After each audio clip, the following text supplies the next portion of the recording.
Acknowledgements. First and foremost, I have to thank the readers and book bloggers. I've said it before, but it bears repeating, I could never have gotten this far without all your support and encouragement. I want to thank you all by name, but if I did that, the acknowledgements would become a novel itself. So I just want to say thank you to every person who read Switched, told their friends about it, left a review, tweeted about it, blogged about it, or liked it on Facebook. Thank you a million times over. I want to thank my mom for being ridiculously supportive and understanding in all my endeavors, no matter how insane or far out they might be. The actions of the mothers in this book, namely, Kim and Elora, in no way reflect my experiences with my own mother or my stepmom. Both of them are caring, intelligent, strong women who have always had my back and loved me even when I didn't deserve it. I need to thank my platonic lifemate/roommate Eric Goldman for being the only person in the whole world who can tolerate my random but frequent obsessions, the sheer volume of my voice, and the fact that I spend more time with people I make up in my head than with people in the real world. I can't forget the rest of the clique: Fifi, Valerie, Gregor, Pete, Matthew, Bronson, and Baby Gels. You guys are the greatest friends in the whole world. Seriously. I have no idea why you're friends with me, but I'm grateful for it every day. The whole writing process I've gone through to get here has allowed me to meet other fantastic authors, including the indie author mafia, Daniel Aronson, David Dalglish, David McAfee, Robert Dupere, Sean Sweeney, Mike Crane, and Jason Letts. Not only are these guys awesome writers, and if you haven't checked out their books, you definitely should, but they are funny, smart, fiercely loyal, and incredibly nice. They've definitely helped me keep a saner head in times of insanity. I have to give a shout out to the rest of my author support team, Stacey Wallace Benefiel and Jeff Bryan, and to everyone over at the Kindle boards. Last but not least, I have to thank my current writing team. People often ask me if I feel bitterness or resentment toward all the agents who passed on my work before, and to that I say a resounding no. It wasn't the right time or the right place, and I needed all those no's to get to the right agent and the right publisher. From day one, my agent, Steve Axelrod, has been working hard for my books and for me. I dare say he's the greatest agent on the planet. My new publishers at St. Martin's Press, namely, my editor, Rose Hilliard, and the SVP Matthew Shear, are so tremendous. Rose has believed in me since long before I signed with them. And finally, I want to thank you for reading this. Without the support of readers like you, I'd just be a dreamer. You're the ones who make my dreams come true every day. Prologue. 11 years ago. A couple things made that day stand out more than any other. It was my 6th birthday, and my mother was wielding a knife. Not a tiny steak knife, but some kind of massive butcher knife glinting in the light like in a bad horror movie. She definitely wanted to kill me. I try to think of the days that led up to that one to see if I missed something about her, but I have no memory of her before then. I have some memories of my childhood, and I can even remember my dad, who died when I was 5, but not her. When I ask my brother, Matt, about her, he always answers with things like, "She's batshit, Wendy." That's all you need to know. He's 7 years older than I am, so he remembers things better, but he never wants to talk about it. We lived in the Hamptons when I was a kid, and my mother was a lady of leisure. She'd hired a live-in nanny to deal with me, but the night before my birthday the nanny had left for a family emergency. My mother was in charge of me, for the first time in her life, and neither of us was happy. I didn't even want the party. I liked gifts, but I didn't have any friends. The people coming to the party were my mother's friends and their snobby little kids. She had planned some kind of princess tea party I didn't want, but Matt and our maid spent all morning setting it up anyway. By the time the guests arrived, I'd already ripped off my shoes and plucked the bows from my hair. My mother came down in the middle of opening gifts, surveying the scene with her icy blue eyes.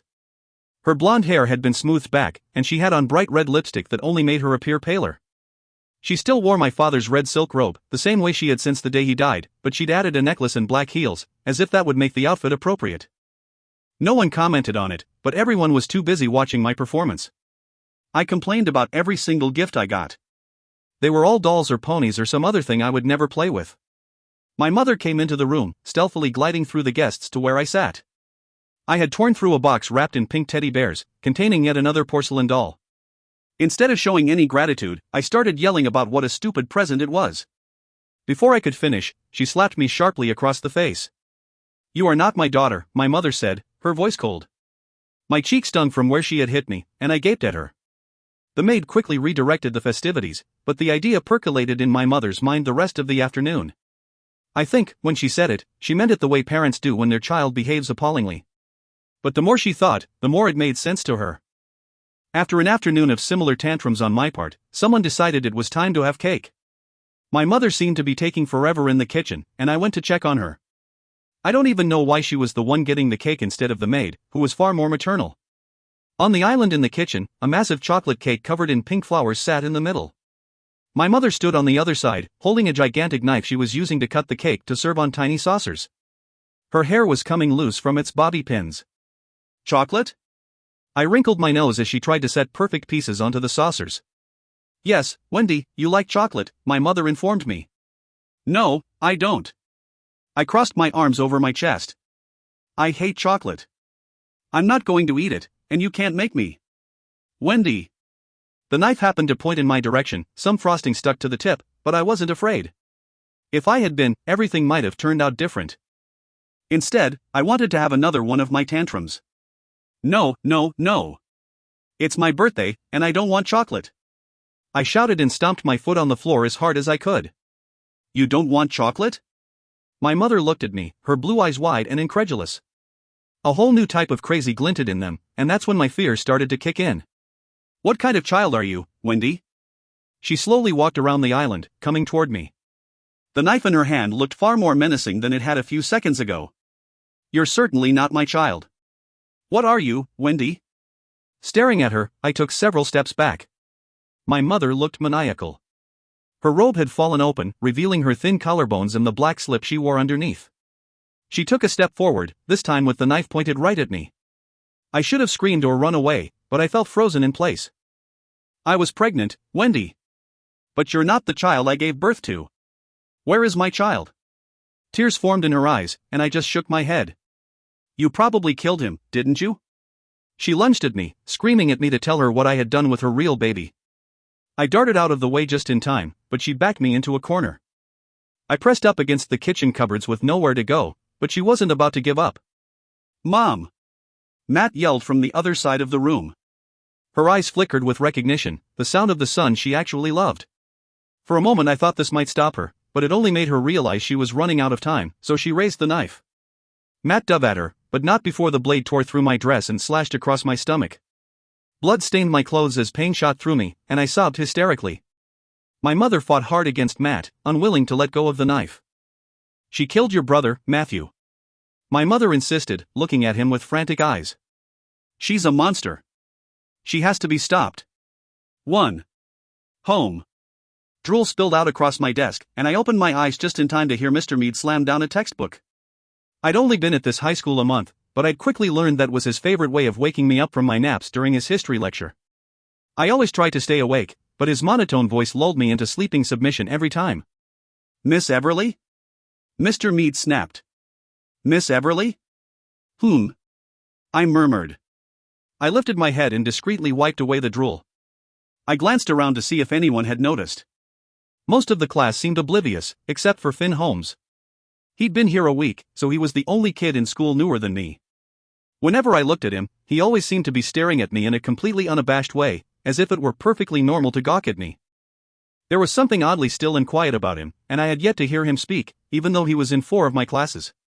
He wore his hair smoothed back, and his eyes were a matching shade of black. His looks were rather striking, but he weirded me out too much for me to find him attractive. Sorry to disturb your sleep. Mr. Mead cleared his throat so I would look up at him.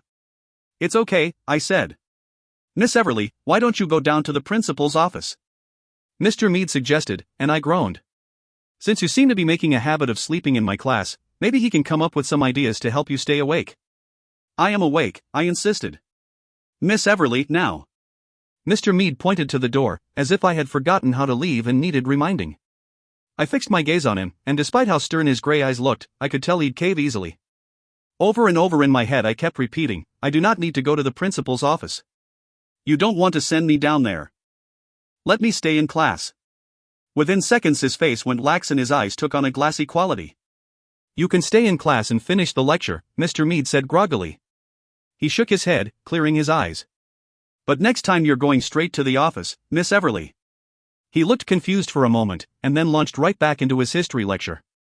I wasn't sure what it was that I had just done exactly, I tried not to think about it enough to name it. About a year ago, I discovered that if I thought about something and looked at somebody hard enough, I could get that person to do what I wanted. As awesome as that sounded, I avoided doing it as much as possible. Partially because I felt like I was crazy for really believing I could do it, even though it worked every time. But mostly because I didn't like it. It made me feel dirty and manipulative. Mr. Mead went on talking, and I followed along studiously, my guilt making me try harder. I hadn't wanted to do that to him, but I couldn't go to the principal's office. I had just been expelled from my last school, forcing my brother and aunt to uproot their lives again so we could move closer to my new school. I had honestly tried at the last school, but the dean's daughter had been intent on making my life miserable. I tolerated her taunts and ridicules as best I could until one day she cornered me in the bathroom, calling me every dirty name in the book. Finally, I'd had enough, and I punched her. The dean decided to skip their one-strike rule and immediately expelled me. I know in large part it was because I'd resorted to physical violence against his child, but I'm not sure that was it entirely. Where other students were shown leniency, for some reason I never seemed to be. When class finally ended, I shoved my books in my book bag and left quickly. I didn't like hanging around after I did the mind control trick. Mr. Mead could change his mind and send me to the office, so I hurried down to my locker. Bright-colored flyers decorated battered lockers, telling everyone to join the debate team, try out for the school play, and not to miss the fall semiformal this Friday. I wondered what a semiformal consisted of at a public school, not that I'd bothered to ask anyone. I got to my locker and started switching out my books. Without even looking, I knew Finn was behind me. I glanced over my shoulder and saw him getting a drink from the fountain. Almost as soon as I looked at him, he lifted his head and gazed at me. Like he could sense me too. The guy was just looking at me, nothing more, but it freaked me out somehow. I'd put up with his stares for a week, trying to avoid confrontation, but I couldn't take it anymore. He was the one acting inappropriately, not me. I couldn't get in trouble for just talking to him, right? Hey, I said to him, slamming my locker shut. I readjusted the straps on my book bag and walked across the hall to where he stood. Why are you staring at me? Because you're standing in front of me, Finn replied simply. He looked at me, his eyes framed by dark lashes, without any hint of embarrassment or even denial. It was definitely unnerving. You're always staring at me, I persisted. It's weird. You're weird. I wasn't trying to fit in. Why do you look at me all the time? I knew I'd simply rephrased my original question, but he still hadn't given me a decent answer. Does it bother you? Answer the question. I stood up straighter, trying to make my presence more imposing so he wouldn't realize how much he rattled me. Everyone always looks at you, Finn said coolly. You're very attractive. That sounded like a compliment, but his voice was emotionless when he said it. I couldn't tell if he was making fun of a vanity I didn't even have, or if he was simply stating facts. Was he flattering me or mocking me? Or maybe something else entirely? Nobody stares at me as much as you do, I said as evenly as I could. If it bothers you, I'll try and stop, Finn offered. That was tricky. In order to ask him to stop, I had to admit that he'd gotten to me, and I didn't want to admit that anything got to me. If I lied and said it was fine, then he would just keep on doing it. I didn't ask you to stop. I asked you why, I amended. I told you why. No, you didn't. I shook my head. You just said that everyone looks at me. You never explained why you looked at me. Almost imperceptibly the corner of his mouth moved up, revealing the hint of a smirk. It wasn't just that I amused him, I sensed he was pleased with me. Like he had challenged me somehow and I had passed. My stomach did a stupid flip thing I had never felt before, and I swallowed hard, hoping to fight it back. I look at you because I can't look away, Finn answered finally. I was struck completely mute, trying to think of some kind of clever response, but my mind refused to work. Realizing that my jaw had gone slack and I probably looked like an awestruck schoolgirl, I hurried to collect myself. That's kind of creepy, I said at last, but my words came out weak instead of accusatory. I'll work on being less creepy, then, Finn promised. I had called him out on being creepy, and it didn't faze him at all. He didn't stammer an apology or flush with shame. He just kept looking at me evenly. Most likely he was a damn sociopath, and for whatever reason, I found that endearing. I couldn't come up with a witty retort, but the bell rang, saving me from the rest of that awkward conversation. Finn just nodded, thus ending our exchange, and turned down the hall to go to his next class. Thankfully, it was one of the few he didn't have with me. True to his word, Finn wasn't creepy the rest of the day. Every time I saw him, he was doing something inoffensive that didn't involve looking at me. I still got that feeling that he watched me when I had my back to him, but it wasn't anything I could prove. When the final bell rang at 3 o'clock, I tried to be the first one out. My older brother, Matt, picked me up from school, at least until he found a job, and I didn't want to keep him waiting. Besides that, I didn't want to deal with any more contact with Finn Holmes. I quickly made my way to the parking lot at the edge of the school lawn. Scanning for Matt's Prius, I absently started to chew my thumbnail. I had this weird feeling, almost like a shiver running down my back. I turned around, half expecting to see Finn staring at me, but there was nothing. I tried to shake it off, but my heart raced faster. This felt like something more sinister than a boy from school. I was still staring off, trying to decide what had me freaked out, when a loud honk startled me, making me jump. Matt sat a few cars down, looking at me over the top of his sunglasses. Sorry. I opened the car door and hopped in, where he looked me over for a moment. What? You looked nervous. Did something happen? Matt asked, and I sighed. He took his whole big brother thing way too seriously. No, nothing happened. School sucks, I said, brushing him off. Let's go home. Seatbelt, Matt commanded, and I did as I was told. Matt had always been quiet and reserved, thinking everything over carefully before making a decision. He was a stark contrast to me in every way, except that we were both relatively short. I was small, with a decidedly pretty, feminine face. My brown hair was an untamed mess of curls that I kept up in loose buns. He kept his sandy blonde hair trim and neat, and his eyes were the same shade of blue as our mother's. Matt wasn't overtly muscular, but he was sturdy and athletic from working out a lot. He had a sense of duty, like he had to make sure he was strong enough to defend us against anything. How is school going? Matt asked. Great. Fantastic. Amazing. Are you even going to graduate this year? Matt had long since stopped judging my school record. A large part of him didn't even care if I graduated from high school. Who knows? I shrugged. Everywhere I went, kids never seemed to like me. Even before I said or did anything. I felt like I had something wrong with me and everyone knew it. I tried getting along with the other kids, but I'd only take getting pushed for so long before I pushed back. Principals and deans were quick to expel me, probably sensing the same things the kids did. I just didn't belong. Just to warn you, Maggie's taking it seriously, Matt said. She's set on you graduating this year, from this school. Delightful. I sighed. Matt couldn't care less about my schooling, but my Aunt Maggie was a different story. And since she was my legal guardian, her opinion mattered more. What's her plan? Maggie's thinking bedtimes, Matt informed me with a smirk. As if sending me to bed early would somehow prevent me from getting in a fight. I'm almost 18. I groaned. What is she thinking?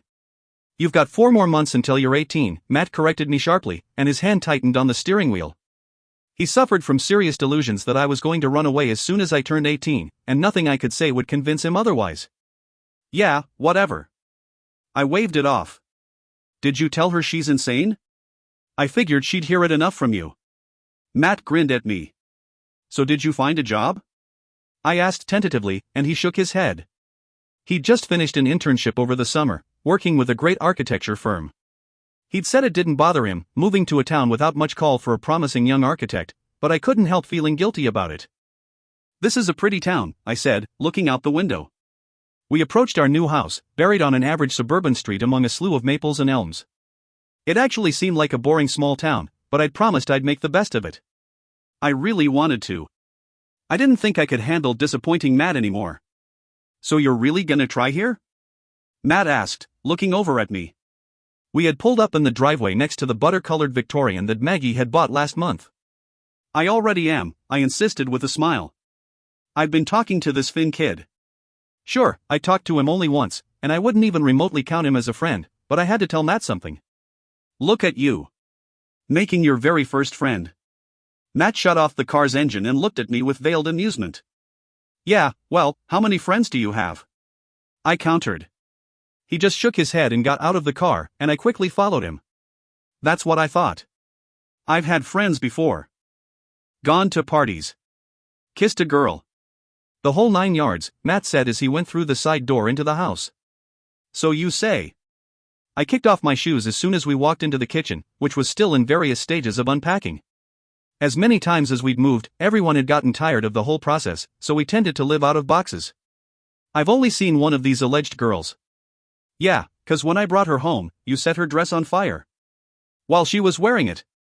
Matt pulled off his sunglasses and looked at me severely. Oh, come on. That was an accident and you know it. So you say. Matt opened the fridge. Anything good in there? I asked and hopped onto the kitchen island. I'm famished. Probably nothing you'd like. Matt started sifting through the contents of the fridge, But he was right. I was a notoriously picky eater. While I had never purposely sought out the life of a vegan, I seemed to hate most things that had either meat in them or man-made synthetics. It was odd and incredibly irritating for the people who tried to feed me. Maggie appeared in the doorway to the kitchen, flecks of paint stuck in her blonde curls. Layers of multicolored paint covered her ratty overalls, proof of all the rooms she had redecorated over the years. She had her hands on her hips, so Matt shut the fridge door to give her his full attention. "I thought I told you to tell me when you got home," Maggie said. "We're home?" Matt offered. "I can see that." Maggie rolled her eyes, and then turned her attention to me. "How was school?" "Good," I said. "I'm trying harder." "We've heard that before." Maggie gave me a weary look. I hated it when she gave me that look. I hated knowing that I made her feel that way, that I had disappointed her that much. She did so much for me, and the only thing she asked of me was that I at least try at school. I had to make it work this time. "Well, yeah, but," I looked to Matt for help. I actually promised Matt this time. "And I'm making a friend." "She's talking to some guy named Finn," Matt said, corroborating my story. "Like a guy?" Maggie smiled too broadly for my liking. The idea of Finn being a romantic prospect hadn't crossed Matt's mind before, and he suddenly tensed up, looking at me with a new scrutiny. Fortunately for him, that idea hadn't crossed my mind either. "No, nothing like that." I shook my head. "He's just a guy, I guess." "I don't know. He seems nice enough." "Nice?" Maggie gushed. "That's a start. And much better than that anarchist with the tattoo on his face." "We weren't friends," I corrected her. "I just stole his motorcycle. While he happened to be on it. Nobody had ever really believed that story, but it was true, and it was how I figured out that I could get people to do things just by thinking it. I had been thinking that I really wanted his bike, and then I was looking at him and he was listening to me, even though I hadn't said anything. Then I was driving his motorcycle. "So this really is gonna be a new start for us?" Maggie couldn't hold back her excitement any longer. Her blue eyes started to well with happy tears. "Wendy, this is just so wonderful. We can really make a home here." I wasn't nearly as excited about it as she was, though I couldn't help but hope she was right. It would be nice to feel like I was home somewhere. 2. If you leave. Our new house also supplied us with a large vegetable garden, which thrilled Maggie endlessly. Matt and I were much less thrilled. While I loved the outdoors, I'd never been a big fan of manual labor. Autumn was settling in, and Maggie insisted that we had to clear the garden of its dying vegetation to prepare it for planting in the spring. She used words like rototiller and mulch, and I hoped Matt would deal with them. When it came to work, I usually just handed Matt the necessary tools and kept him company. "So when are you hauling out the rototiller?" I asked, watching as Matt tore up dead vines. I'm not sure what they used to be, but they reminded me of grapevines. While Matt pulled things up, my job was to hold the wheelbarrow so he could throw them in. "We don't have a rototiller." He gave me a look as he tossed the dead plants into the wheelbarrow. "You know, you could be helping me with this. You don't need to physically hold that at all times." "I take my job very seriously, so I think it'd be better if I did," I said, and he rolled his eyes. Matt continued grumbling, but I tuned him out. A warm fall breeze blew over us, and I closed my eyes, breathing it in. It smelled wonderfully sweet, like fresh-cut corn and grass and wet leaves. A nearby wind chime tinkled lightly, and it made me dread winter coming and taking this all away. I'd been lost in the moment, enjoying the perfection, but something snapped me out of it. It was hard to describe exactly what it was, but the hair on the back of my neck stood up. The air suddenly felt chillier, and I knew somebody was watching us. I looked around, trying to see who it was, and this weird fear ran over me. We had a privacy fence at the back of the yard, and a thick row of hedges blocking our house on either side. I scanned them, searching for any signs of crouching figures or spying eyes. I didn't see anything, but the feeling didn't go away. "If you're gonna be out here, you should at least wear shoes," Matt said, pulling me from my thoughts. He stood up, stretching his back, and looked at me. "Wendy?" "I'm fine," I answered absently. I thought I saw movement around the side of the house, so I went over there. Matt called my name, but I ignored him. When I rounded the house, I stopped short. Finn Holmes stood on the sidewalk, but oddly enough, he wasn't looking at me. He was staring at something down the street, something out of my sight. As strange as it sounds, as soon as I saw him, the anxiety I'd felt started to subside. My first thought should have been that it was him causing my uneasiness, since he was the one who always stared at me in such a creepy fashion. But it wasn't. Whatever I'd felt in the backyard, it wasn't because of him. When he stared, he made me self-conscious. But this made my skin crawl. After a second, Finn turned to look back at me. His dark eyes rested on me a moment, his face expressionless as always. Then, without saying a word, he turned and walked off in the direction he'd been staring. "Wendy, what's going on?" Matt asked, coming up behind me. I thought I saw something. I shook my head. "Yeah?" He looked at me hard, concern etched on his face. "Are you okay?" "Yeah. I'm fine." I forced a smile and turned to the backyard. "Come on. We've got a lot of work to do if I'm gonna make it to that dance." "You're still on that kick?" Matt grimaced. Telling Maggie about the dance may have been the worst idea I've ever had, and my life is made up almost entirely of bad ideas. I hadn't wanted to go, but as soon as she'd heard about it, she decided it would be the most fantastic thing ever. I'd never gone to a dance before, but she was so excited about it, I let her have this small victory. With the dance at 7, she figured she had enough time to finish the coat of paint in the bathroom. Matt had started to voice his complaints, mostly about my interacting with the opposite sex, but Maggie shut him down. To keep him from getting in her way, she ordered him to finish the yard work. He complied only because he knew that there was no stopping Maggie this time. Despite Matt's attempts to slow us down, we finished the garden pretty quickly, and I went inside to get ready. Maggie sat on the bed and watched me as I rummaged through my closet, offering suggestions and comments on everything. This included an endless stream of questions about Finn. Matt would grunt or scoff every now and then at my answers, so I knew he was listening nearby. Once I had decided on a simple blue dress that Maggie insisted looked amazing on me, I let her do my hair. My hair refused to cooperate with anything I tried to do it, and while it wasn't exactly obedient for Maggie, she outwitted it. She left some of it down, so the curls framed my face, and pulled the rest of it back. When Matt saw me, he looked really pissed off and a little odd, so I knew that I must look pretty awesome. Maggie gave me a ride to the dance, because we both weren't convinced that Matt would let me out of the car. He kept insisting on a 9 o'clock curfew, even though the dance went until 10. I thought I'd be back well before that, but Maggie told me to take all the time I wanted. My only experience with dances was what I had seen on TV, but reality wasn't that far off. The theme appeared to be crepe paper in the gymnasium, and they had mastered it perfectly. The school colors were white and navy blue, so white and navy blue streamers covered everything, along with matching balloons. For romantic lighting, they had strung everything with white Christmas lights. Refreshments covered a table on the side, and the band playing on the makeshift stage under the basketball hoop wasn't that bad. Their set list appeared to include only songs from the films of John Hughes, and I arrived in the middle of a weird science cover. The biggest difference between real life and what films had taught me was that nobody actually danced. A group of girls stood directly in front of the stage swooning over the lead singer, but otherwise the floor was mostly empty. People sat scattered all over the bleachers, and, attempting to fit in, I sat in the first row. I kicked off my shoes immediately, because for the most part one hates shoes.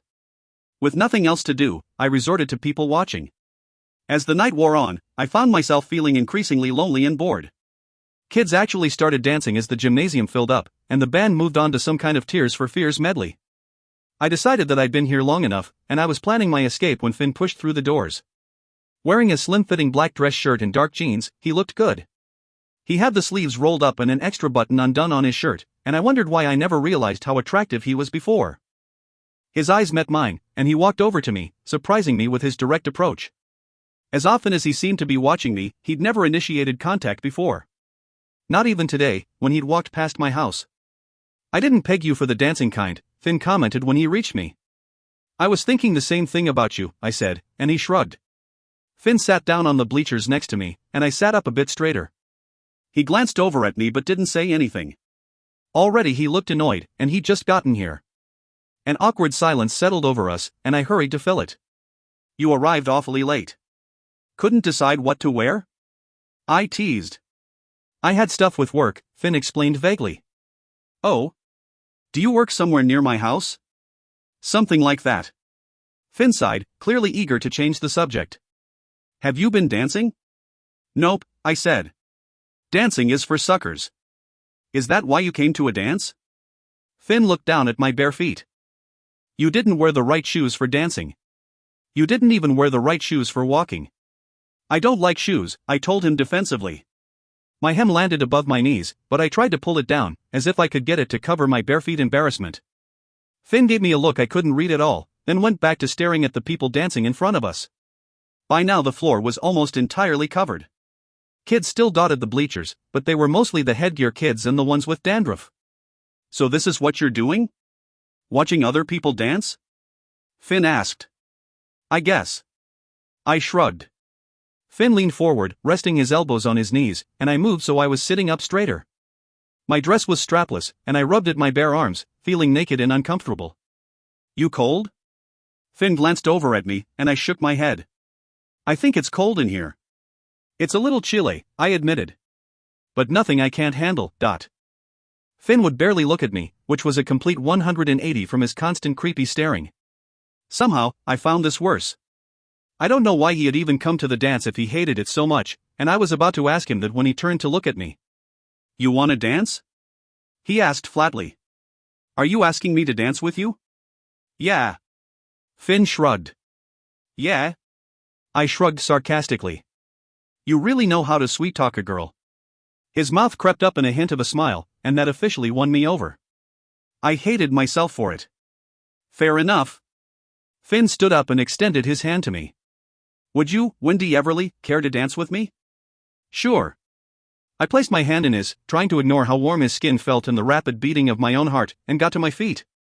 Naturally, the band had just started playing If You Leave by OMD, making me feel like I had walked into a perfect movie moment.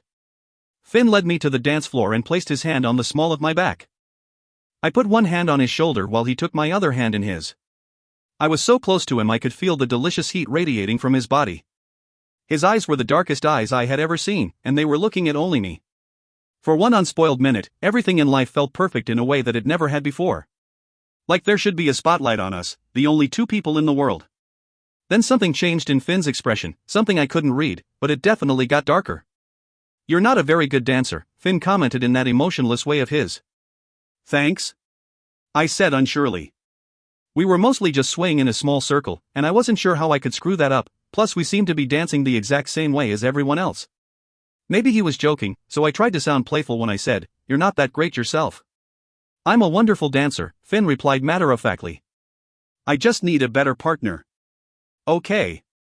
I stopped looking up at him and stared straight ahead over his shoulder. I don't know what to say to that. Why do you need to say anything to that? It's not necessary for you to speak incessantly. Although I'm not sure you've realized that yet. Finn's tone had gotten icy, but I still danced with him because I couldn't come up with enough sense to walk away. I've barely said anything. I've just been dancing with you.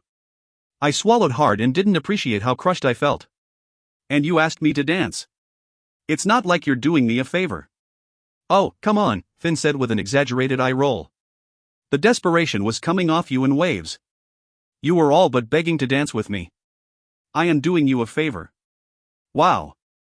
I stepped back from him, feeling confused tears threatening and this awful pain growing inside of me. I don't know what I did to you.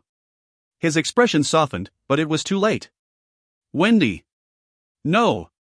I cut him off. Everyone nearby had stopped dancing to stare at us, but I didn't care. You are a total dick. Wendy. Finn repeated, but I turned and hurried through the crowd.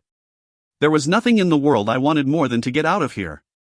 Patrick, a kid from biology class, stood by the punch bowl, and I rushed over to him. We weren't friends, but he'd been one of the few kids here who had been nice to me. When he saw me, he looked confused and concerned, but at least I had his attention. I want to leave. Now, I hissed at Patrick. What? Before Patrick could ask what had happened, Finn appeared at my side. Look, Wendy, I'm sorry, Finn apologized sincerely, which only pissed me off more. I don't want to hear anything from you. I snapped and refused to look at him. Patrick looked back and forth between the two of us, trying to decipher what was going on. Wendy, Finn floundered. I didn't mean. I said I don't want to hear it. I glared at him, but only for a second. Maybe you should let the guy apologize, Patrick suggested gently. No, I shouldn't. Then, like a small child, I stomped my foot. I want to go. Finn stood just to the side of us, watching me intently. I clenched my fists and looked at Patrick directly in his eyes. I didn't like doing this when people watched, but I had to get out of here. I kept chanting what I wanted over and over in my head. I want to go home, just take me home, please, please, just take me home. I can't be here anymore. Patrick's face started to change, his expression growing relaxed and far away. Blinking, he stared blankly at me for a minute. I think I should just take you home, Patrick said groggily. What did you just do? Finn asked, narrowing his eyes. My heart stopped beating, and for one terrifying second I was certain he knew what I'd done. But then I realized that'd be impossible, so I shook it off. I didn't do anything. I snapped and looked back at Patrick. Let's get out of here, Dot.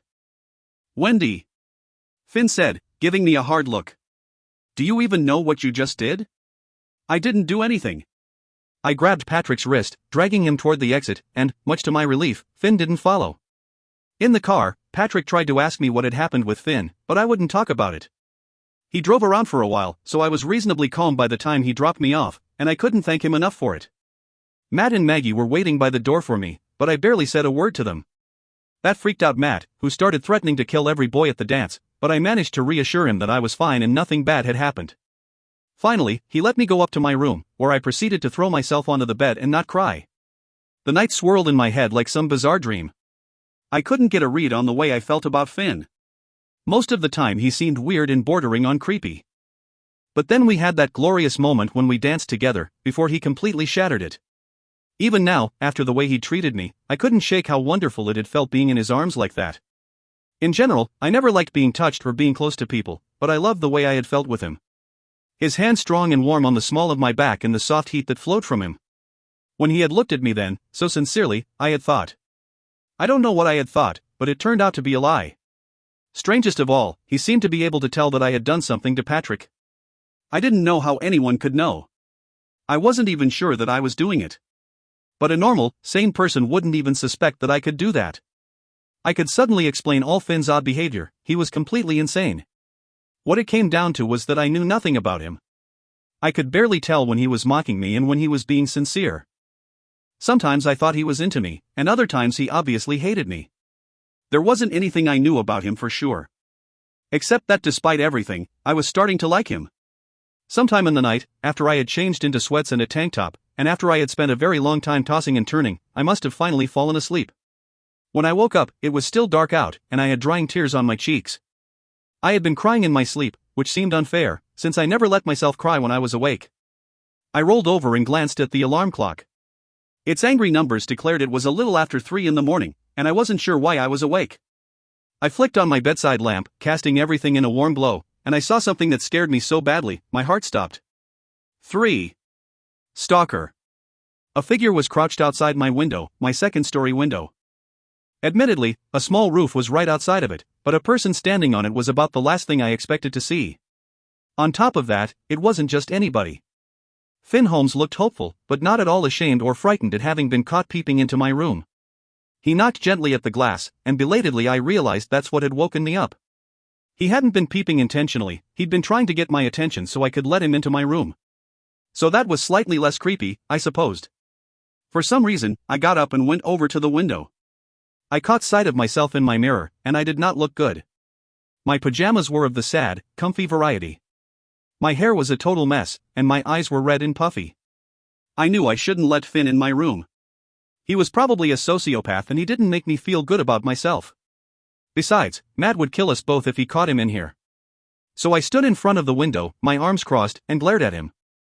I was pissed off and hurt, and I wanted him to know it. Normally I prided myself on not getting hurt, let alone telling people they had hurt me. But this time I thought it would be better if he knew that he was a dick. I'm sorry. Finn said loud enough so his voice would carry through the glass, and his eyes echoed the sentiment. He looked genuinely remorseful, but I wasn't ready to accept his apology yet. Maybe I never would. What do you want? I demanded as loudly as I could without Matt hearing me. To apologize. And to talk to you. Finn looked earnestly at me. It's important. I chewed my lip, torn between what I knew I should do and what I really wanted to do. Please, he said. Against my better judgment, I opened the window. I left the screen in place and took a step back so I was sitting on the end of my bed. Finn pulled the screen out easily, and I wondered how much experience he had sneaking in girls' windows. Carefully, he climbed into my room, shutting the window behind him. He glanced over my room, making me feel self-conscious. It was rather messy, with clothes and books strewn about, but most of my stuff sat in 2 large cardboard boxes and a trunk on one side of my room. So what do you want? I said, trying to drag his attention back to me and away from my things. I'm sorry, Finn repeated, with that same sincerity he had demonstrated outside. Tonight I was cruel. He looked away thoughtfully before continuing. I don't want to hurt you. So why did you? I asked sharply. Licking his lips, he shifted his feet and exhaled deeply. He had intentionally been mean to me. It wasn't some accident because he was cocky or unaware of how he treated people. Everything he did was meticulous and purposeful. I don't want to lie to you, and I promise you that I haven't, Finn answered carefully. And I'll leave it at that, I think I have a right to know what's going on, I snapped and then remembered that Matt and Maggie were sleeping down the hall and hastily lowered my voice. And what you're doing at my window in the middle of the night. I came here to tell you, Finn assured me. To explain everything. This isn't the way we normally do things, so I had to make a phone call before I came to see you. I was trying to figure things out. That's why it's so late. I'm sorry. Call who? Figure out what? I took a step back. It's about what you did tonight, with Patrick, Finn said gently, and the pit in my stomach grew. I didn't do anything with Patrick. I shook my head. I have no idea what you're talking about. You really don't? Finn eyed me suspiciously, unable to decide if he believed me or not. I don't know what you're talking about, I stammered. A chill ran over me and I started feeling vaguely nauseous. Yeah, you do. Finn nodded solemnly. You just don't know what it is, I'm just very convincing, I said without any real confidence. I didn't want to keep denying it, but talking about it, giving credibility to my own private insanity, scared me even more. Yeah, you are, Finn admitted. But you can't do that again. Not like you did tonight. I didn't do anything. And even if I did, who are you to try and stop me? Something else flashed in my mind, and I looked at him. Can you even stop me? You can't use it on me now. Finn shook his head absently. It's really not that major, especially the way you're using it. What is it? I asked quietly, finding it hard to make my mouth work. I let go of any pretense I had that I didn't know what was going on, and my shoulders sagged. It's called persuasion, Finn said emphatically, as if that were somehow much different from what I had been saying. Technically, it would be called psychokinesis. It's a form of mind control, I found it disturbing how matter-of-factly he talked about all of this, as if we were talking about biology homework instead of the possibility that I possess some kind of paranormal ability. How do you know? I asked. How do you know what I have? How did you even know I was doing it? He shrugged.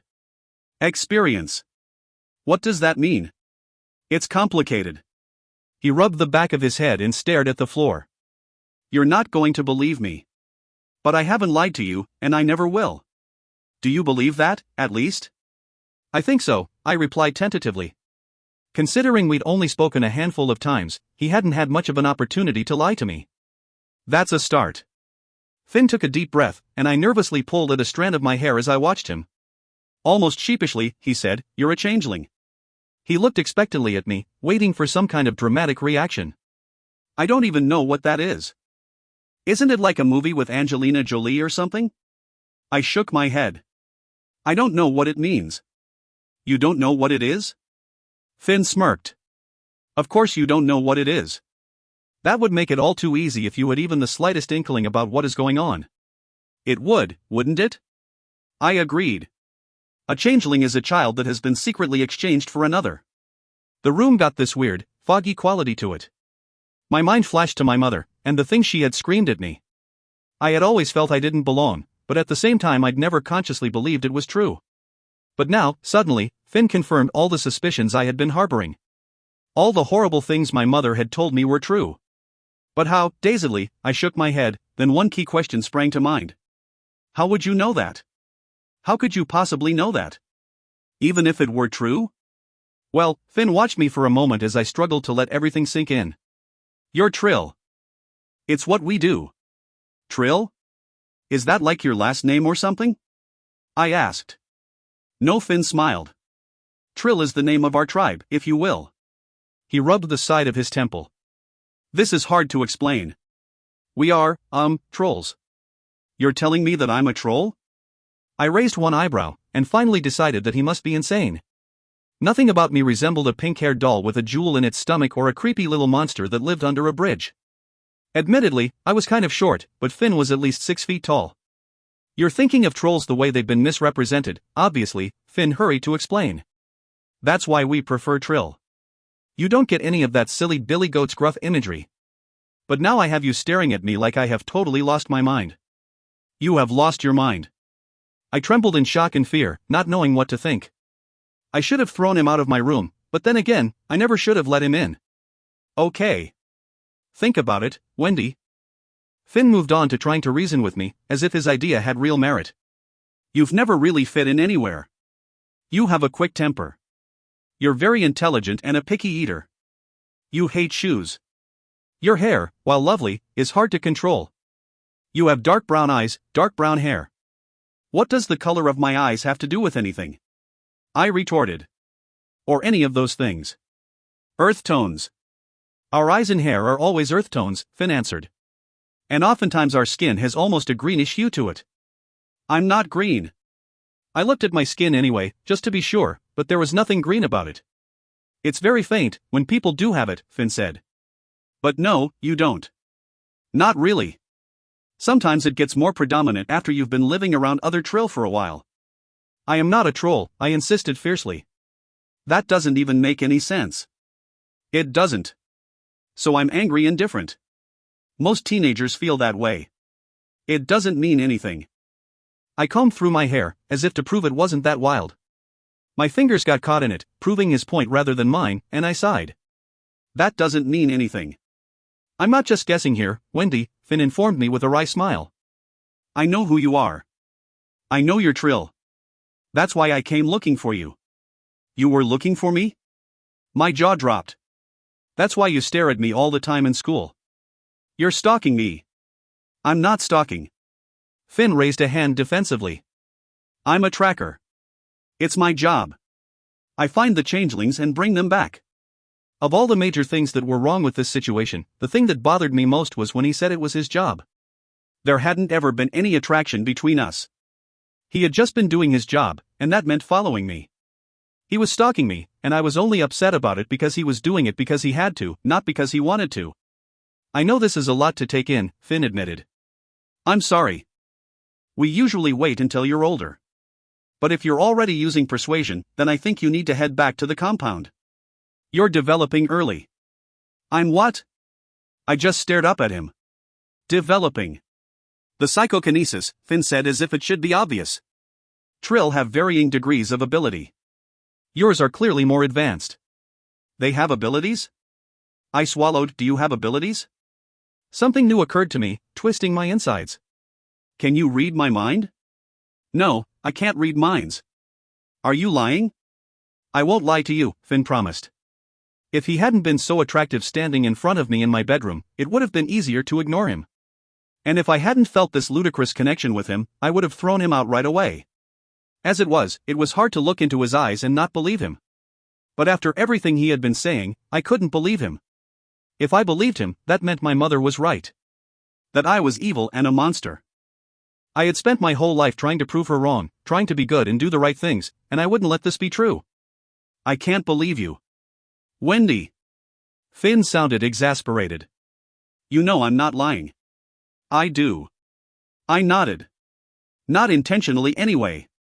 But after what I went through with my mother, I'm not ready to let another crazy person into my life. So you have to go. Wendy. His expression was one of complete disbelief. Did you really expect any other reaction from me? I stood up, keeping my arms crossed firmly in front of me, and I tried to look as confident as I possibly could. Did you think you could treat me like shit at a dance, then sneak into my room in the middle of the night and tell me that I'm a troll with magical powers, and I'd just be like, yeah, that sounds right? And what did you even hope to accomplish with this? I asked him directly. What were you trying to get me to do, Dot? You're supposed to come with me back to the compound, Finn said, defeated. And you thought I would just follow you right out? I smirked to hide the fact that I was really tempted to do that. Even if he was insane. They usually do, Finn replied in a way that completely unnerved me. Really, that answer was what completely lost me. I might have been willing to follow his delusions because I liked him more than I should, but when he made it sound like there had been lots of other girls willing to do the same thing before me, it really turned me off. Crazy, I could deal with. Slutty, not so much. You need to go, I told him firmly. You need to think about this. This is obviously different for you than it is for everyone else, and I understand that. So I'll give you time to think about it. He turned and opened the window. But there is a place where you belong. There is a place where you have family. So just think about it. Definitely. I gave him a plastic smile. He started to lean out the window, and I walked closer to him so I'd be able to shut the window behind him.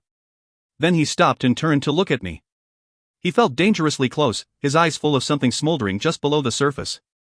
When he looked at me like that, he took all the air from my lungs, and I wondered if this was how Patrick felt when I persuaded him. I almost forgot, Finn said softly, his face so close to mine I could feel his breath on my cheeks. You looked really beautiful tonight. He stayed that way a moment longer, completely captivating me, then he turned abruptly and climbed out the window. I stood there, barely remembering to breathe, as I watched him grab a branch of the tree next to my house and swing down to the ground. A cool breeze fluttered in, so I closed the window and pulled my curtains shut tightly. Feeling dazed, I staggered back to my bed and collapsed on it. I had never felt more bewildered in my entire life. I barely got any sleep. What little I had was filled with dreams of little green trolls coming to take me away. I lay in bed for a while after I woke up. Everything felt muddled and confusing. I couldn't let myself believe that anything Finn had said made sense, but I couldn't discount how badly I wanted it to be true. I had never felt like I belonged anywhere. Until recently, Matt had been the only person I ever felt any connection with. Lying in bed at 6:30 in the morning, I could hear the morning birds chirping loudly outside my window. Quietly, I got up and crept downstairs. I didn't want to wake Matt and Maggie this early. Matt got up early every school day to make sure I didn't oversleep and then drove me to school, so this was his only time to sleep in. For some reason, I felt desperate to find something to prove we were family. All my life I had been trying to prove the opposite, but as soon as Finn had mentioned that it might be a real possibility, I felt oddly protective. Matt and Maggie had sacrificed everything for me. I had never been that good to either of them, yet they still loved me unconditionally. Wasn't that evidence enough? I crouched on the floor next to one of the cardboard boxes in the living room. The word memorabilia was scrawled across it in Maggie's pretty cursive. Underneath Matt's and Maggie's diplomas and lots of Matt's graduation pictures, I found several photo albums. Based on the covers, I could tell which ones had been Maggie's purchases. Maggie picked albums covered in flowers and polka dots and happy things. My mother only had one, and it was adorned with a faded brown, nondescript cover. There was also a damaged blue baby book. Carefully, I pulled it out, along with my mom's photo album. My baby book had been blue because all the ultrasounds had said I was a boy. Tucked in the back of the book there was even a cracked ultrasound photo where the doctor had circled what they had incorrectly assumed was my penis. Most families would have made some kind of joke about that, but not mine. My mother had just looked at me with disdain and said, "You were supposed to be a boy." Most mothers start out filling the beginning of a baby book, but then forget as time goes on. Not mine. She'd never written a thing in it. The handwriting was either my father's or Maggie's. My footprints were in there, along with my measurements and a copy of my birth certificate. I touched it delicately, proving that my birth was real and tangible. I had been born into this family, whether my mother liked it or not. "What are you doing, kiddo?" Maggie asked softly from behind me, and I jumped a little. "Sorry. I didn't mean to scare you." Wrapped in her housecoat, Maggie yawned and ran a hand through her sleep-disheveled hair. "It's okay." I tried to cover up my baby book, feeling as if I had been caught doing something naughty.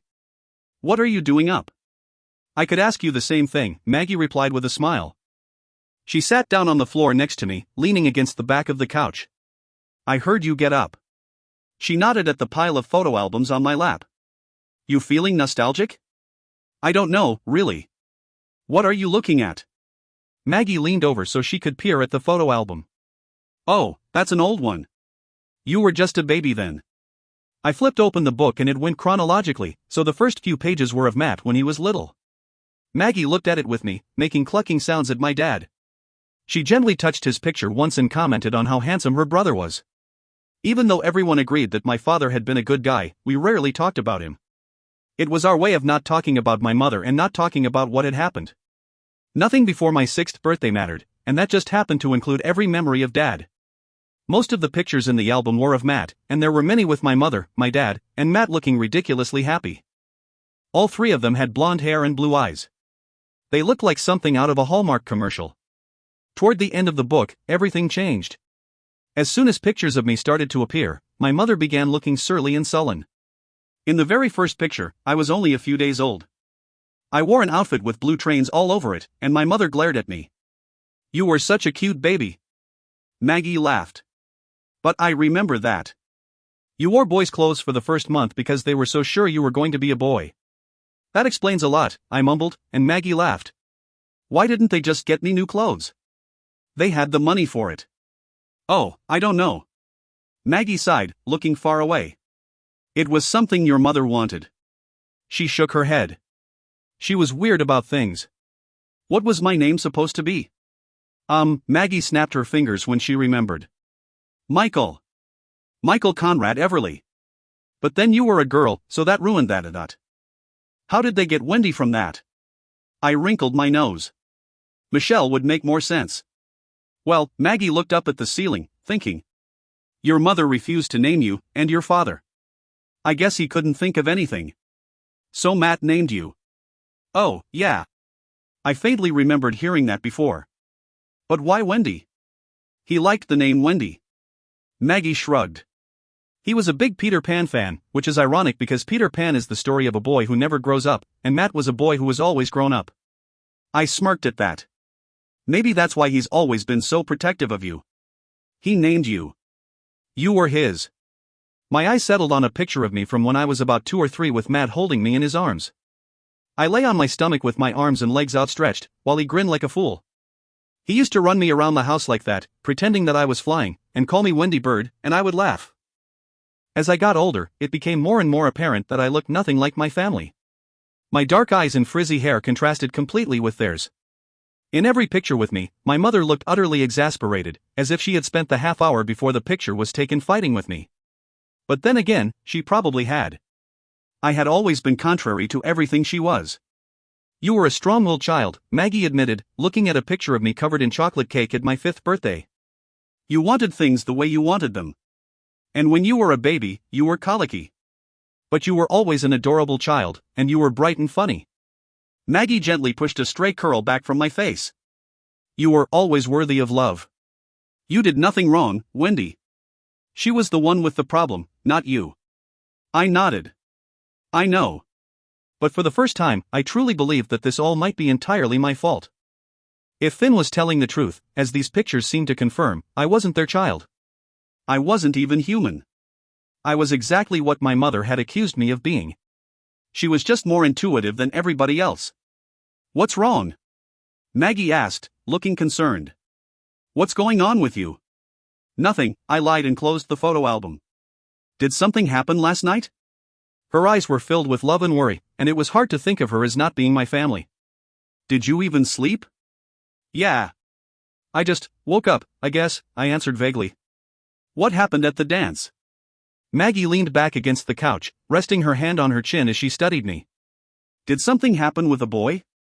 Things just didn't turn out the way I thought they would, I said honestly. In fact, they couldn't have turned out more different. Was that Finn boy mean to you? Maggie asked with a protective edge to her voice. No, nothing like that, I assured her. He was great. But he's just a friend. Oh. Understanding flashed in her eyes, and I realized she'd probably gotten the wrong idea, but at least it kept her from asking more questions. Being a teenager is hard, no matter what family you come from. You're telling me, I muttered. I heard Matt getting up and moving around upstairs. Maggie shot me a nervous look, so I hurried to pack up the photo albums. He wouldn't exactly be mad at me for looking at them, but he definitely wouldn't be happy either. And first thing in the morning, I did not want to deal with a fight with my brother, on top of worrying about whether or not he was really even my brother. You know, you can talk to me about this stuff whenever you want, Maggie whispered as I slipped the albums back in the cardboard box. Well, at least whenever Matt isn't around. I know. I smiled at her. I suppose I should make you breakfast. Maggie stood up and stretched, then looked down at me. How about plain oatmeal with fresh strawberries? Those are things you eat, right? Yeah, that sounds great. I nodded, but something about her question pained me. There were so many things I wouldn't eat, and I was constantly hungry. It had always been a struggle just to feed me. When I was a baby, I wouldn't even drink breast milk. Which only added more fuel to the idea that I wasn't my mother's child. Maggie had turned to walk into the kitchen, but I called after her. Hey, Mags. Thanks for everything. Like, making me food and stuff. Yeah. Maggie looked surprised and smiled. No problem. Matt came downstairs a minute later, deeply confused by the fact that both Maggie and I were up before him. We ate breakfast together for the first time in years, and Maggie was overly happy, thanks to my small compliment. I was subdued, but I managed to play it off as something resembling happiness. I didn't know if they were my real family or not. There were so many signs pointing to the contrary. But they had raised me and stood by me the way no one else had. Even my supposed mother had failed me, but not Matt or Maggie. They were unfailing in their love for me, and most of the time they had gotten next to nothing in return. Maybe that last part was the proof that my mother was right. They only gave, and I only took. 4. Changeling. The weekend was turbulent. I kept expecting Finn to appear at my window again, but he didn't, and I wasn't sure if that was good or bad. I wanted to talk to him, but I was terrified. Terrified he might be lying, and terrified he might be telling the truth. I kept looking for clues in everything. Like, Matt is pretty short and so am I, so he must be my brother. Then a minute later, he would say he prefers winter to summer, and I hate winter, so he must not be my brother. These weren't clues one way or another, and deep down I knew that. My whole life was now one giant question, and I was desperate for answers. There was also that burning unanswered question about what exactly Finn wanted with me. Sometimes he treated me like I was nothing more than an irritant. Then there were other times when he looked at me and took my breath away. I hoped that school would bring some kind of resolution to all of this. When I got up Monday morning, I took extra care to look nice, but I tried to pretend it wasn't for any particular reason. That it wasn't because this was the first time I'd see Finn since he had come into my room, and that I still wanted to talk to him. I still wanted to impress him. When the first period bell rang and Finn still hadn't taken his place a few rows behind me, a knot started growing in my stomach. I looked around for him all day, half expecting him to be lurking around some corner. He never was, though. I barely paid attention to anything all day in school, and I felt incredibly defeated when I walked to Matt's car. I had expected to gain some knowledge today, but in the end I was left with even more questions. Matt noticed my surly demeanor and tried to ask about it, but I just shrugged him off. He had been growing increasingly concerned since I had come home from the dance, but I had been unable to put his mind at ease. I already felt the sting of Finn's absence. Why hadn't I gone with him? I was more attracted to him than I had ever been to anyone, and it was more than just physical. In general, people didn't interest me, but he did. He promised me a life where I fit in, where I was special, and, maybe most important, a life with him. Why was I staying here? Because I still wasn't convinced that I was evil. I wasn't ready to give up on the good I had worked so hard for in my life. I knew of one person who had always seen through my facade and known exactly what I was. She'd be able to tell me if I had any good in me, or if I should just give in, give up, and run off with Finn. Hey, Matt? I stared down at my hands. Are you busy this afternoon? I don't think so, Matt answered tentatively as he turned on the block toward our house. Why? What's on your mind? I was thinking. I'd like to go visit my mother. Absolutely not. Matt cast me a livid glare. Why would you even want that? That's so completely out of the question. No way, Wendy. That's just obscene. He turned to look at me again, and in that moment, staring directly into his eyes, I repeated the same thoughts over and over. I want to see my mother. Take me to see her. Please. I want to see her. His expression was hard, but eventually it started to soften around the edges. I'll take you to see our mother. Matt sounded like he was talking in his sleep. I instantly felt guilty for what I was doing. It was manipulative and cruel. But I wasn't just doing it to see if I could. I needed to see my mother, and this was the only way I could do that. I felt nervous and sick, and I knew Matt would be irate once he realized what he was doing.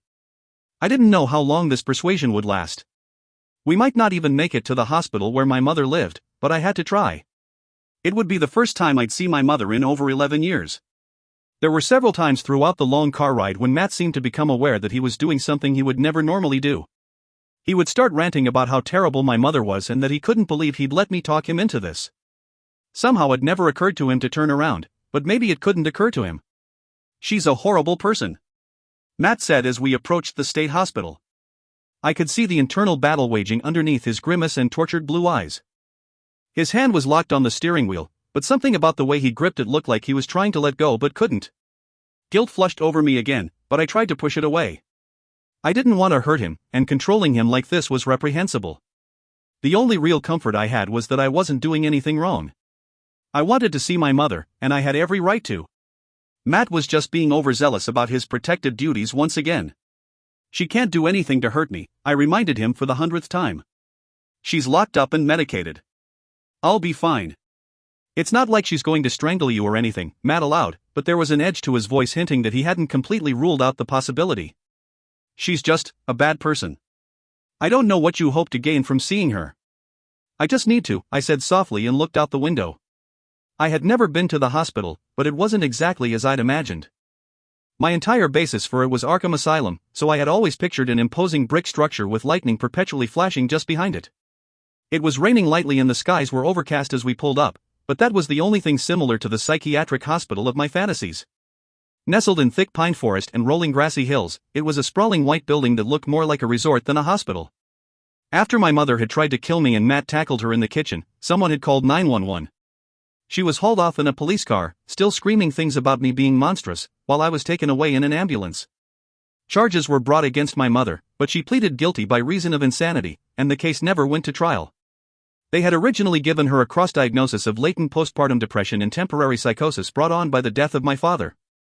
With medication and therapy, there had been the general expectation that she would be out in a relatively short amount of time. Cut to 11 years later when my brother is talking to the security guard so we can get clearance to get inside the hospital. From what I understood, she refused to admit any remorse for what she'd done. Matt went to visit her once, 5 years ago, and what I got out of it was that she didn't know she'd done anything wrong. It was inferred, though never actually spelled out, that if she got out, she'd do it again. There was a great deal of bustling about once we finally got inside. A nurse had to call a psychiatrist to see if I would even be able to see her. Matt paced anxiously around me, muttering things about everyone being insane. We waited in a small room filled with plastic chairs and magazines for 45 minutes until the doctor came to meet with me. We had a brief conversation in which I told him that I only wished to speak with her, and even without persuasion he seemed to think it might be beneficial for me to have some closure.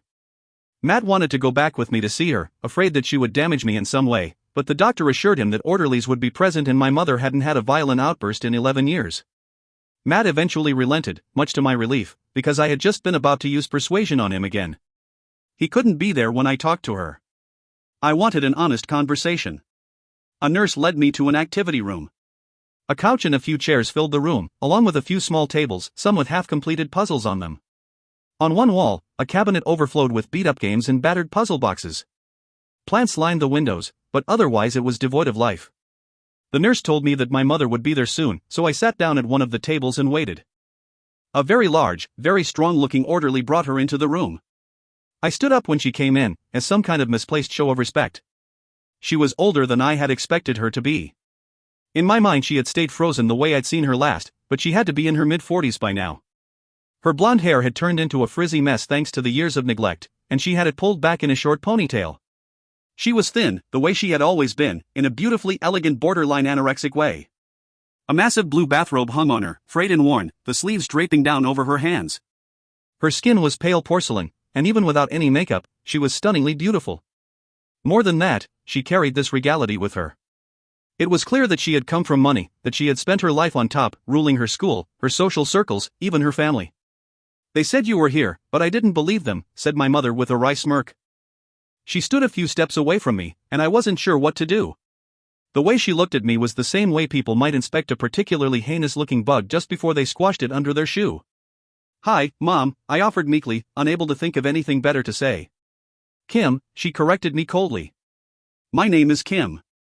Cut the pretense. I'm not your mother, and we both know it." She gestured vaguely to the chair I had pushed out behind me and walked over to the table. "Sit. Take a seat." "Thanks," I mumbled, sitting down. She sat down across from me, crossing her legs and leaning back in her chair, like I was contagious and she didn't want to get sick. "That's what this is about it, isn't it?" She waved her hand in front of her face, then laid it delicately on the table. Her nails were long and perfect, recently painted with clear polish. "You finally figured it out. Or have you always known?" I never could tell. "No, I never knew," I said quietly. "I still don't know. Look at you. You're not my daughter." My mother gave me a contentious look and clicked her tongue. "You don't know how to dress or walk or even speak. You mutilate your nails." She pointed a manicured fingertip at my chewed-down nails. "And that hair. Your hair isn't any better, I countered. My dark curls had been pulled up in their usual bun, but I had actually tried styling my hair this morning when I was getting ready. I thought it looked pretty good, but apparently I was wrong. Well, she smiled humorlessly. I have limited resources. She looked away for a moment, then turned back to rest her icy gaze on me. But what about you? You must have all the styling products in the world. Between Matthew and Maggie, I'm sure you're spoiled rotten. I get by, I allowed sourly. She made it sound like I should feel ashamed for the things I had, like I had stolen them. Although I suppose, in her mind, I kinda had. Who brought you here anyway? Clearly the idea had just occurred to her, and she glanced behind her, as if she expected to see Matt or Maggie waiting in the wings. Matt, I answered. Matthew? She looked genuinely shocked. There is no way he would condone this. He doesn't even. Sadness washed across her face and she shook her head. He's never understood. I did what I did to protect him too. I never wanted you to get your claws into him. She touched her hair, and tears welled in her eyes, but she blinked them back and her stony expression returned. He thinks he has to protect me, I informed her, mostly because I knew it would bother her. Disappointingly, she didn't look that upset. She just nodded in understanding. For all his sense and maturity, Matthew can be incredibly naive. He always thought of you as some lost, sick puppy he needed to care for. She brushed a frizzy strand of hair from her forehead and stared at a spot on the floor. He loves you because he's a good man, like his father, and that has always been his weakness. Then she looked up hopefully. Is he going to visit me today? No, I almost felt bad about telling her that, but she smiled bitterly at me and I remembered why she was here. You've turned him against me. I knew you would. But, she shrugged emptily. It doesn't make things easier, does it? I don't know. I leaned in toward her. Look, Kim. I am here for a reason. I want to know what I am. I backtracked quickly. I mean, what you think I am. You're a changeling, she said matter-of-factly. I'm surprised you didn't know that by now. My heart dropped, but I tried to keep my expression neutral. I pressed my hands flat on the table to keep them from shaking. It was just as I had suspected, and maybe I had always known. When Finn told me, it had instantly made sense, but I don't know why hearing it from Kim made things feel so different. How could you possibly know that? I asked. I knew you weren't mine the second the doctor placed you in my arms. She twisted at her hair and looked away from me. My husband refused to listen to me. I kept telling him that you weren't ours, but she swallowed, pained at the memory of the man she'd loved. It wasn't until I was in here, when I had all the time in the world, that I found out what you really were, she went on, her eyes hardening and her voice strengthening with conviction. I read book after book searching for an explanation for you. In an old book on fairy tales, I found out what kind of parasite you truly are, a changeling. A changeling? I fought to keep my voice even. What does that mean? What do you think it means? She snapped, looking at me like I was an idiot. Changeling. You were changed out for another child. My son was taken and you were put in his place. Her cheeks reddened with rage, and the orderly took a step closer to her. She held up her hand and fought to keep herself contained. Why? I asked, realizing that I should have asked Finn this question days earlier. Why would anyone do that? Why would they take your baby? What did they do with him? I don't know what kind of game you're playing. She smiled sadly and fresh tears stood in her eyes. Her hands trembled when she touched her hair, and she all but refused to look at me. You know what you did with him. You know far better than I do. No, I don't. The orderly gave me a hard look, and I knew I had to at least look like I wasn't freaking out.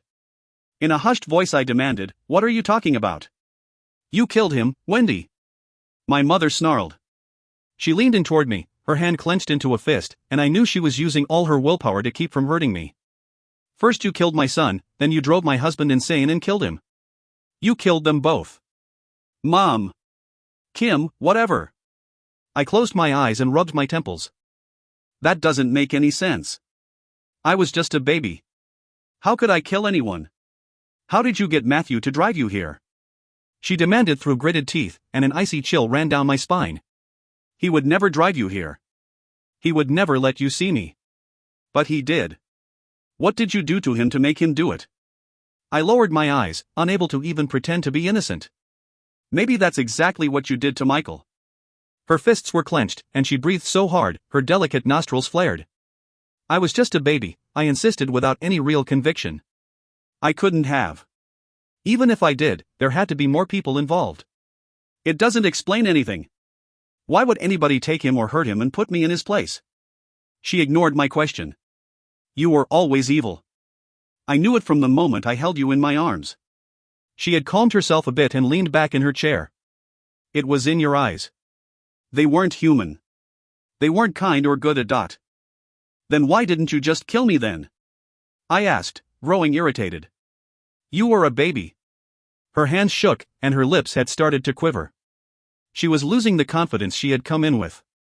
Well, I thought you were. You know I couldn't be sure. She pressed her lips together tightly, trying to hold back tears. What made you so sure? I asked. What made you decide that day? On my 6th birthday. Why that day? What happened? You weren't mine. I knew you weren't. She brushed at her eyes to keep the tears from spilling over. I had known forever. But I just kept thinking about what the day should have been like. With my husband and my son. Michael should have been 6 that day, not you. You were a horrible, horrible child, and you were alive. And they were dead. It didn't seem right anymore. She took a deep breath and shook her head. It still isn't right. I was 6 years old. My voice had started quavering. Whenever I'd thought of her or what happened, I'd only ever felt numb. For the first time, I really felt hurt and betrayed. 6 years old. Do you understand that? I was a little kid, and you were supposed to be my mother. Whether she really was or not was irrelevant. I was a child, and she was in charge of raising me. I had never done anything to anyone. I never even met Michael. You're lying. My mother gritted her teeth. You were always a liar, and a monster. And I know you're doing things to Matthew. Just leave him alone. He's a good boy. She reached across the table and grabbed my wrist painfully. The orderly came up behind her. Take what you want, take anything. Just leave Matthew alone. Kimberly, come on. The orderly put his strong hand on her arm, and she tried to pull away from him. Kimberly! Leave him alone, she shouted again, and the orderly started pulling her up. She fought against him, screaming at me. Do you hear me, Wendy? I will get out of here someday. And if you've hurt that boy, I will finish the job I started. That's enough, the orderly bellowed, dragging her out of the room. You're not human, Wendy. And I know it. That was the last thing she yelled before he carried her out of my sight. The staff let me sit there for a minute, trying to catch my breath and get myself under control. Matt couldn't see me like this. I really thought I was going to throw up, but I managed to keep it down. Everything was true. I was a changeling. I wasn't human. She wasn't my mother.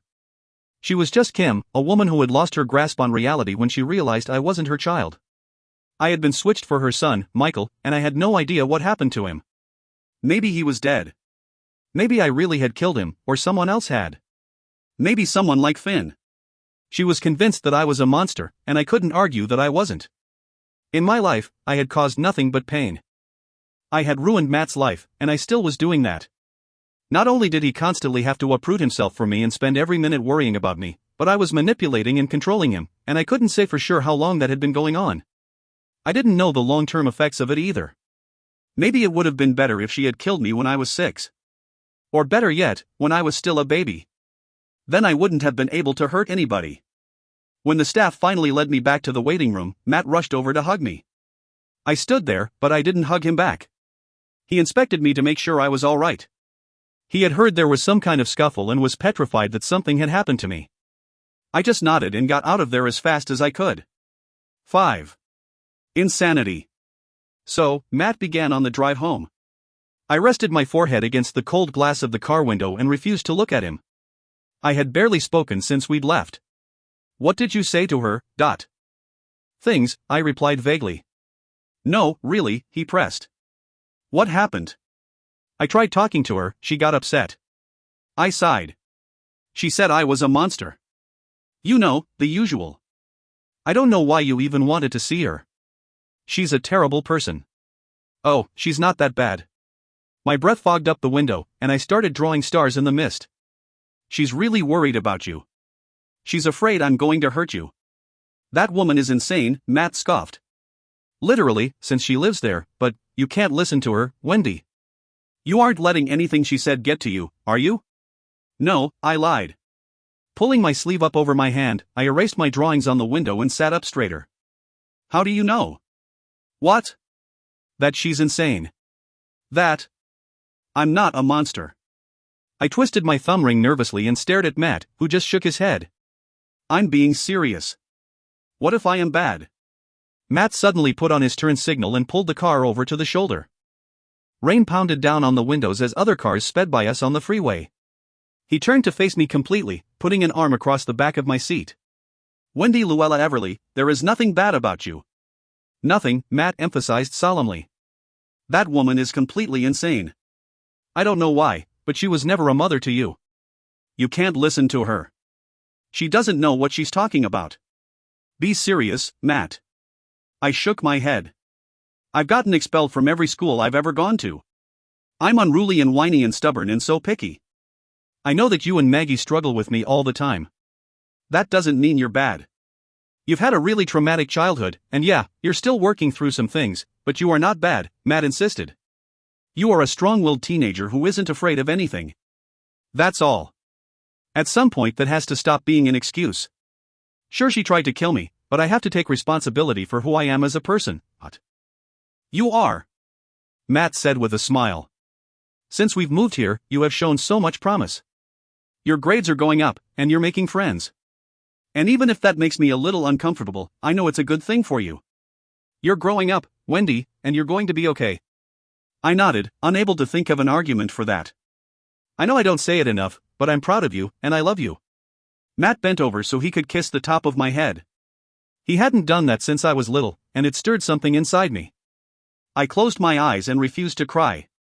He straightened back up in his seat and looked at me seriously. Okay? Are you okay now? Yeah, I'm fine. I forced a smile. Good. He pulled back into traffic, continuing the drive home. As much as I inconvenienced Matt and Maggie, it would break their hearts if I left. Even if going with Finn would be more promising, it would hurt them too much. Leaving would put my needs in front of theirs. So if I stayed, I put them before me. Staying would be my only proof that I wasn't evil. When we got home, I went up to my room before Maggie could try to talk to me. My room felt too quiet, so I went over to my iPod and started scrolling through songs. A light tapping sound startled me from my search, and my heart skipped a beat. I walked over to my window, and when I pulled back the curtain, the rain had stopped, and there was Finn, crouched on the roof outside. I considered closing the curtain and ignoring him, but his dark eyes were too much. Besides, this would give me a chance to say a proper goodbye. What are you doing? Finn asked as soon as I opened the window. He stayed out on the roof, but I hadn't moved back so he could come in. What are you doing? I countered, crossing my arms. I came to make sure you're all right, he said, concern in his eyes. Why wouldn't I be all right? I asked. It was just a feeling I had. He avoided my gaze, glancing behind him at a man walking his dog on the sidewalk before turning back to me. Mind if I come in so we can finish this conversation? Whatever. I took a step back and tried to seem as indifferent as possible, but when he slid through the window past me, my heartbeat sped up. He stood in front of me, his dark eyes burning into mine, and he made the rest of the world disappear. I shook my head and stepped away from him, so I wouldn't let myself get mesmerized by him anymore. Why did you come in the window? I asked. I couldn't very well come to the door. That guy would never let me in here to see you. Finn was probably right. Matt had hated him ever since the dance. That guy is my brother, and his name is Matt. I felt incredibly defensive and protective of him, especially after the way he supported me after we saw Kim. He's not your brother. You need to stop thinking of him like that. Finn cast a disparaging look around my room. Is that what this is all about? This is why you won't leave? You couldn't possibly understand my reasons. I went over and sat on my bed, making a point of laying physical claim to this space. What happened tonight? Finn asked, ignoring my attempts at defiance. How are you so certain something happened? You were gone, he said, without any fear that I might find it disturbing that he knew about my comings and goings. I saw my mother. Well, the woman who was supposed to be my mother. I shook my head, hating the way this all sounded. I considered lying to him, but he already knew more about all of this than anyone. What do you call her? Is there a name for her? Usually her name will suffice, Finn replied, and I felt like an idiot. Yeah. Of course. I took a deep breath. Anyway, I went and saw Kim. I looked up at him. Do you know about her? I mean, how much do you really know about me? Honestly, not that much. Finn seemed to disapprove of his own lack of knowledge. You were incredibly elusive. It was rather disconcerting. So you don't, I realized with dismay that I was on the verge of tears. She knew I wasn't her daughter. When I was 6, she tried to kill me. She had always told me that I was a monster, that I was evil. And I guess I had always believed her. You're not evil, Finn insisted earnestly, and I smiled thinly at him, swallowing back my sadness. You can't possibly stay here, Wendy. It's not like that anymore. I shook my head, looking away from him. She doesn't live here, and my brother and my aunt would do anything for me. I can't just leave them. I won't. Finn eyed me carefully, trying to decide if I was serious. I hated how attractive he was and whatever power it was he held over me. Even now, with my life in complete shambles, the way he looked at me made it hard to focus on anything besides my racing heart. Do you realize what you're giving up? Finn asked softly. There is so much that life has to offer you. More than anything they can give you here. If Matt understood what was in store for you, he would send you with me himself. You're right. He would, if he thought it was what's best for me, I admitted. Which is why I have to stay. Well, I want what's best for you too. That's why I found you, and why I've been trying to bring you home. The underlying affection in his voice shivered through me. Do you really believe I would encourage you to return home if it would adversely affect you? I don't think you know what's best for me, I replied as evenly as I could. He had thrown me off guard by hinting at caring about me, and I had to remind myself that that was part of his job. All of this was. He needed to make sure I was safe and convince me to return home. That wasn't the same as actually caring about me. You're sure this is what you want? Finn asked gently. Absolutely. But I sounded more confident than I really was. I'd like to say that I understand, but I don't. Finn sighed resignedly. I can say that I'm disappointed. I'm sorry, I said meekly. You shouldn't be sorry. He ran a hand through his black hair and looked at me again. I won't be going to school anymore. It seems unnecessary, and I don't want to disturb your studies. You should at least get an education. What? Don't you need one? My heart dropped to the pit of my stomach as I realized that this might be the last time I saw Finn. Wendy. Finn gave a small humorless laugh. I thought you knew. I'm 20 years old. I'm done with my education. Why were you? I said, already figuring out the answer to my question. I was only there to keep track of you, and I have. Finn dropped his eyes and sighed. When you change your mind, he hesitated for a moment. I'll find you. You're leaving? I asked, trying to keep the disappointment from my voice. You're still here, so I am too. At least for a while, Finn explained. How long? It depends on things. Finn shook his head. Everything about your situation is so different. It's hard to say anything with certainty. You keep saying that I'm different. What does that mean? What are you talking about? We usually wait until changelings are a few years older, and by then you've already figured out that you're not human, Finn explained. When the tracker comes to find you, you're relieved and eager to go. So why did you come for me now? I asked. You moved so much. Finn gestured to the house. We were afraid that something might be the matter.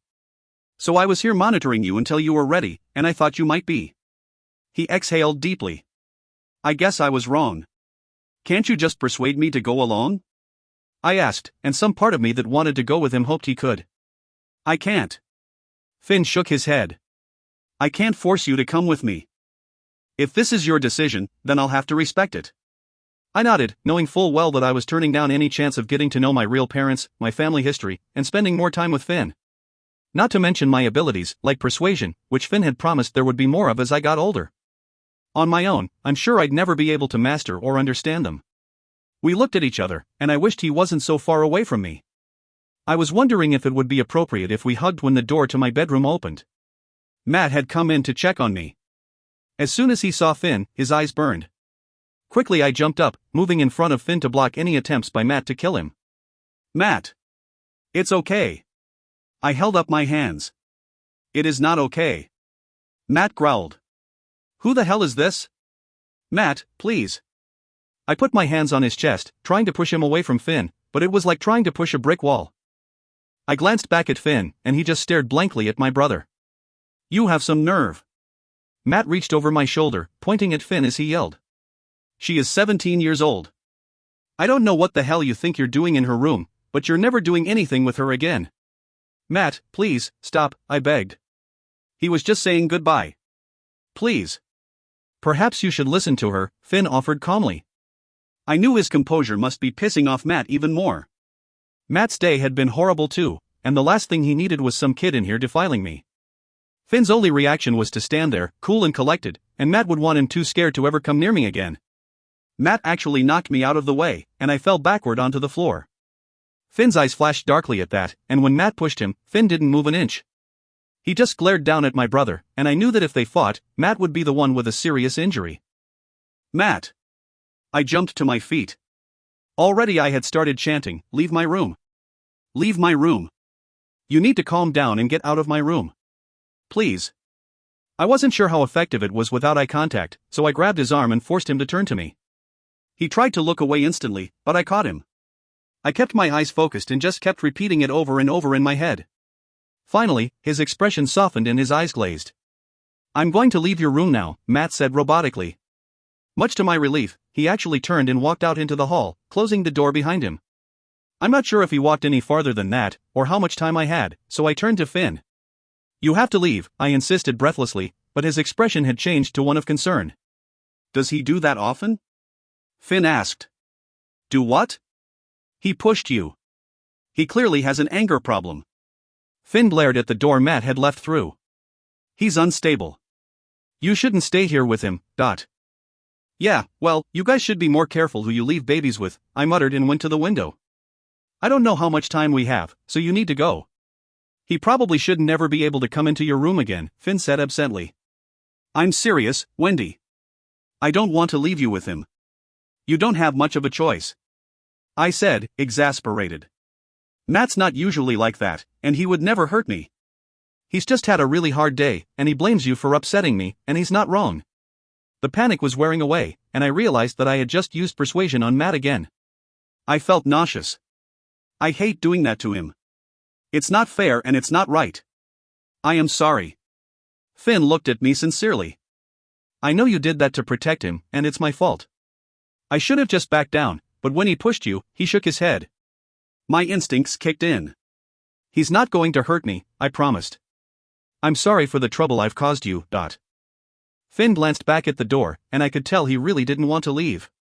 When he looked back at me, he sighed heavily. He was probably fighting the urge to throw me over his shoulder and take me with him. Instead, he climbed out the window and swung back down to the ground. With that, he turned past the neighbor's hedges and I couldn't see him anymore. I kept looking after him, wishing that this didn't mean we had to say goodbye. The awful truth was that I was more than a little sad to see Finn go. Eventually, I shut the window and closed my curtains. After Finn left, I found Matt sitting on the steps, looking bewildered and pissed off. He wanted to yell at me about Finn, but he couldn't seem to understand exactly what had happened. The best I could get out of it was that he vowed to kill Finn if he ever came near me, and I pretended like I thought that was a reasonable thing to do. The next few days, school dragged on and on. It didn't help that I found myself constantly looking around for Finn. Part of me kept insisting that the last week had been a bad dream, and that Finn should still be here, staring at me like he always had. On top of that, I kept feeling like I was being watched. My neck got that scratchy feeling it did when Finn stared at me for too long, but whenever I turned around, nobody was there. At least nobody worth noting. At home, I felt distracted and ill at ease. I excused myself from supper early on Thursday night and went up to my room. I peered out my curtains, hoping to find Finn lurking around somewhere nearby, but no such luck. Every time I looked for him and didn't find him, my heart hurt a little more. I tossed and turned all night, trying not to wonder if Finn was still hanging around. He'd made it painfully clear that he'd soon have to move on and end this assignment. I wasn't ready for that. I didn't like the idea of him moving on when I hadn't. Around 5 in the morning I gave up entirely on sleep. I looked out the window again, and this time I thought I saw something. Nothing more than a shadowy blur of movement in the corner of my eye, but it was enough to indicate that he was out there, hiding nearby. I just needed to go out and talk to Finn, to make sure he was still there. I didn't even bother changing out of my pajamas or fixing my hair. Hastily, I climbed out onto the roof. I tried to grab onto the branch and swing to the ground like Finn had. As soon as my fingers grabbed the branch, they slipped off and I fell to the ground, landing heavily on my back.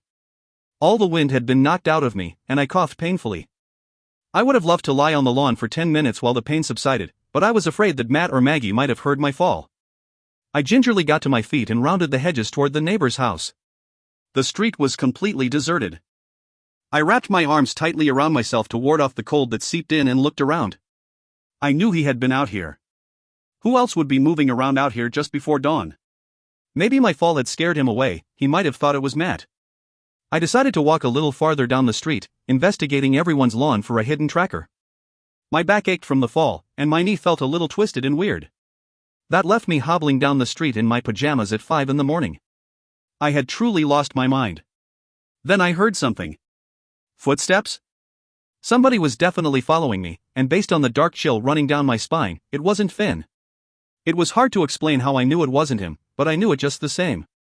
Slowly, I turned around. 6. Monsters.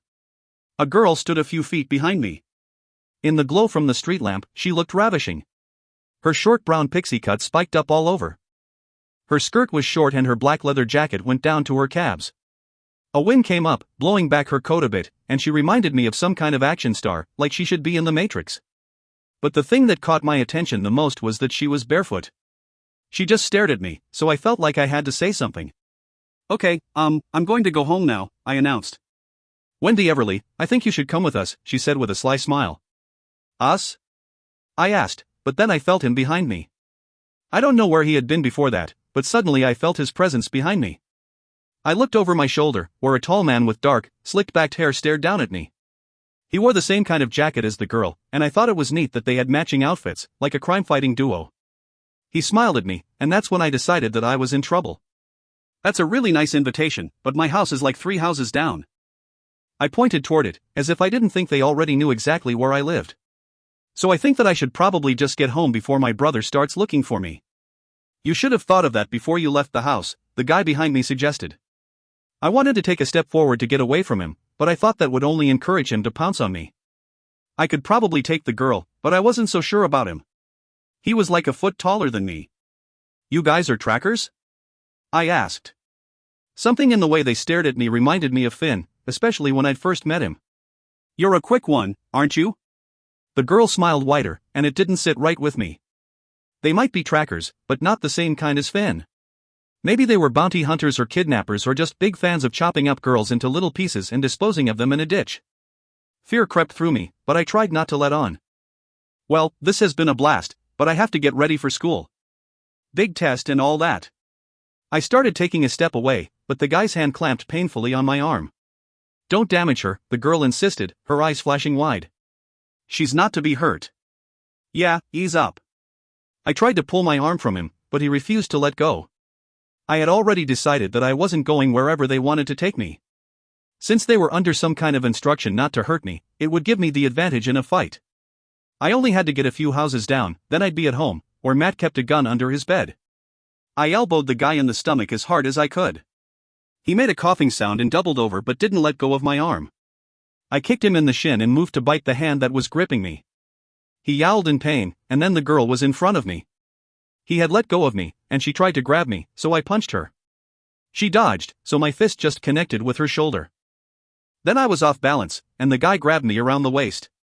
I screamed and kicked at him as hard as I could. Apparently he got tired of that, so he dropped me on the ground. I was on my feet instantly, but he grabbed my arm again and turned me so I was facing him. He raised his hand and slapped me harder than I had ever been hit before. Everything went white, and my ears started ringing. Then he let go of me, and I collapsed backward on the grass behind me. I said not to hurt her, the girl hissed. I didn't. I was subduing her, the guy growled and looked down at me. And if she doesn't knock it off, I'll subdue her again, but harder this time. My neck ached from the force of his hit, and my jaw screamed painfully. A throbbing spread behind my left eye, but I still tried to stagger to my feet. She kicked me then, not hard enough to really hurt, but enough so I'd fall back down. I lay on my back, staring up at the sky. From the corner of my eye, I could see a light flick on in the window of a house behind me. We were making enough of a ruckus to wake the neighbors, even if we weren't close enough for Matt to hear us. I opened my mouth to scream and yell for help, but the mail tracker must have realized what I meant to do. Little more than a yelp had escaped my lips when I felt his foot press down hard on my throat. "If you make a sound, I'll make this much harder for you," the guy warned me. "I might not be allowed to snap your neck, but I can make you wish you were dead." I couldn't breathe, and I clawed at his foot, trying to get it off me. When he asked if I promised to be good, I nodded frantically. I would have agreed to anything that let me breathe again. He stepped back and I gasped for breath, taking in big gulps of air that burned my throat. "Let's just get her to the car," the girl said, exasperated. He bent down to try to pick me up, but I hid away his hands. I was lying on my back, and I lifted up my legs. I wasn't really trying to kick him, but I was going to use my legs to push him back if he came near me. In response, he hit my calf hard enough to give me a Charlie horse, which I gritted my teeth through. He put his knee on my stomach, holding me down so I couldn't fight as much. When he tried to grab me, I pushed him back with my hands, so he grabbed my wrists, pressing them tightly together with one hand. "Stop," he commanded. I tried to pull my hands free, but he just squeezed tighter and my bones felt like they were about to snap. "Just stop. We're going to take you no matter what. Like hell you are." Finn barked, his voice coming from out of nowhere. I swiveled my head so I could see Finn. I had never been so happy to see anyone in my life. "Oh, damn it," the girl said with a sigh. "If you hadn't spent so much time fighting with her, we'd be out of here by now." "She was the one fighting with me," the guy insisted. "Now I'm the one fighting with you." Finn growled, glaring at him. "Get off her. Now." "Finn, can't we just talk about this?" The girl tried to sound sultry and flirty as she took a step closer to Finn, but he didn't even look at her. "I know how you feel about duty, but there's got to be some kind of agreement we can come to." She took another step closer to him, and he pushed her back, so hard she stumbled and fell backward. "I hate fighting with you, Finn." The guy let go of my hands and took his knee off my stomach. I took the opportunity to try to kick him in the nuts, and reflexively he whirled on me and smacked me hard again. Before I could even curse him for hitting me, Finn was on him. I had rolled onto my side, cradling my injured face, so I could only see part of what was going on. My attacker had managed to get to his feet, but I could hear the sounds of Finn punching him. The girl leaped on his back to stop him, but Finn elbowed her in the face. She collapsed to the ground, holding her bleeding nose. "Enough!" The guy had cowered down, his arms shielding his face against any more blows. "We're done. We'll get out of here." "You better fucking get out of here," Finn shouted. "If I see you anywhere near her again, I will kill you." The guy walked over to the girl and helped her to her feet, then they both headed down the street to a black SUV parked at the end of the block. Finn stood on the sidewalk in front of me, watching them until they got in and sped off. A moment later, he knelt down next to me where I was lying on the ground. He placed his hand on my cheek where I had been slapped. The skin was tender, so it stung a little, but I refused to show it. His hand felt too good to push away. His dark eyes were pained when he looked me over, and as terrible as everything had been up until this moment, I wouldn't have traded it for anything because it led to this, to him touching me and looking at me like that. "I'm sorry it took me so long." He pursed his lips, clearly blaming himself for not getting here sooner. "I was sleeping, and I didn't wake up until you were completely panicked." "You sleep in your clothes?" I asked, looking at his usual dark jeans and button-down shirt combo. "Sometimes." Finn pulled his hand from my face. I knew something was up today. I could feel it, but I couldn't pinpoint it because I couldn't stay as close to you as I would have liked. I never should have slept at all. No, you can't blame yourself. It was my fault for coming out of my room. What were you doing out here? Finn looked at me curiously, and I looked away, feeling embarrassed. I thought I saw you, I admitted quietly, and his face went dark. I should have been here, he said, almost under his breath, and then he got to his feet. He held out his hand and pulled me to my feet. I grimaced a little but tried not to show it. Are you all right? Yeah, I'm fine. I forced a smile. A little sore, but fine. He touched my cheek again, just with his fingertips, sending flutters through me. He studied my injury intently, and then his eyes met mine, dark and wonderful. It was at that moment that I knew I had officially fallen for him. You're going to have a bruise, Finn murmured, dropping his hand. I'm sorry. It's not your fault, I insisted. It's mine. I was being an idiot. I should have known, I trailed off. I had been about to say that I should have known it was dangerous, but how could I have possibly known that? I had no idea who those people were. Who were they? What did they want? Vitra, Finn growled, glaring down the road as if they would appear at the sound of their name. He tensed up as he scanned the horizon, then put his hand on the small of my back to usher me away. Come on. I'll explain more in the car. The car? I stopped where I was, making him press his palm harder on my back until he realized I wasn't going anywhere. His hand stayed there, and I had to ignore the small pleasure of it so I could argue with him. I'm not going in the car. I have to go home before Matt realizes I'm gone. You can't go back there, Finn said, apologetic but firm. I'm sorry. I know this is directly against your wishes, but it's not safe for you there anymore. The Vitra have found you. I will not leave you here. I don't even understand what this Vitra is, and Matt is. I shifted uncomfortably and looked back toward my house. Matt was tough, as far as people went, but I wasn't sure what kind of match he would be for the guy who attacked me. And even if he could take him, I didn't want to bring that element into the house. If something happened to Matt or Maggie because of me, I could never forgive myself. Red and blue lights lit up the neighborhood as a police car drew near. The neighbors must have called the cops when they heard me fighting with the trackers. It apparently hadn't sounded dangerous enough to warrant sirens, but the lights were flashing a block away. Wendy, we must hurry, Finn insisted. The police expedited his urgency, so I nodded and let him take me away. Apparently he'd run to my rescue this morning, because his car was still parked at his house 2 blocks away. We jogged toward it, but when the cop car got closer, we ducked behind a shed to hide. This is going to break Matt's heart, I whispered as we waited for the police to pass us. He'd want you to be safe, Finn assured me, and he was right. But Matt wouldn't know I was safe. He wouldn't know anything about me. Once Finn was certain we were in the clear, we stepped out from behind the shed and hurried onto his car. Do you have a cell phone? I asked. Why? Finn kept glancing around as we approached his car.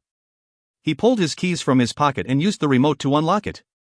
I need to call Matt and let him know that I'm okay, I said. Finn held the passenger door open while I got inside. As soon as he got in the driver's seat, I turned to him. Well, can I call him?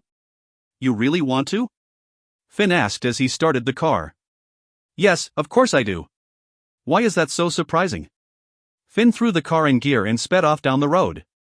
The whole town was still asleep, except for us and the neighbors we'd awoken. He glanced over at me, debating. Finally, he dug in his pocket and pulled out his cell phone. Thank you. I smiled gratefully at him. When I started dialing the phone, my hands shook and I felt sick. This was going to be the hardest conversation of my life. I held the phone to my ear, listening to it ring, and I tried to slow my breathing. Hello? Matt answered the phone groggily. He clearly hadn't woken up yet, so he must not know I was gone. I wasn't sure if that was a good thing or not. Hello? Who's there? I closed my eyes and took a deep breath. Matt. Wendy? Matt instantly sounded alert, panic in his voice. Where are you? What's going on? Are you all right? Yeah, I'm fine. My cheek still hurt, but I was fine. Even if I wasn't, I couldn't tell him that. I'm calling because I'm leaving, and I wanted you to know that I'm safe. What do you mean, you're leaving? Matt asked. I could hear him open his door, and then the bang of my bedroom door being thrown open. Where are you, Wendy? You need to come home right now. I can't, Matt. I rubbed my forehead and let out a shaky breath. Why? Does somebody have you? Did Finn take you? Matt demanded. In the background, I could hear Maggie asking questions. He must have woken her up with all the commotion. I'll kill that little bastard if he lays one hand on you. Yeah, I'm with Finn, but it's not like you think, I said thickly. I wish I could explain everything to you, but I can't. He's taking care of me, though. He's making sure I'm safe. Safe from what? Matt snapped. I take care of you. Why are you doing this? He took a deep breath and tried to calm down. If we're doing something wrong, we can change it, Wendy. You just need to come home, right now. His voice was cracking, and it broke my heart. Please, Wendy.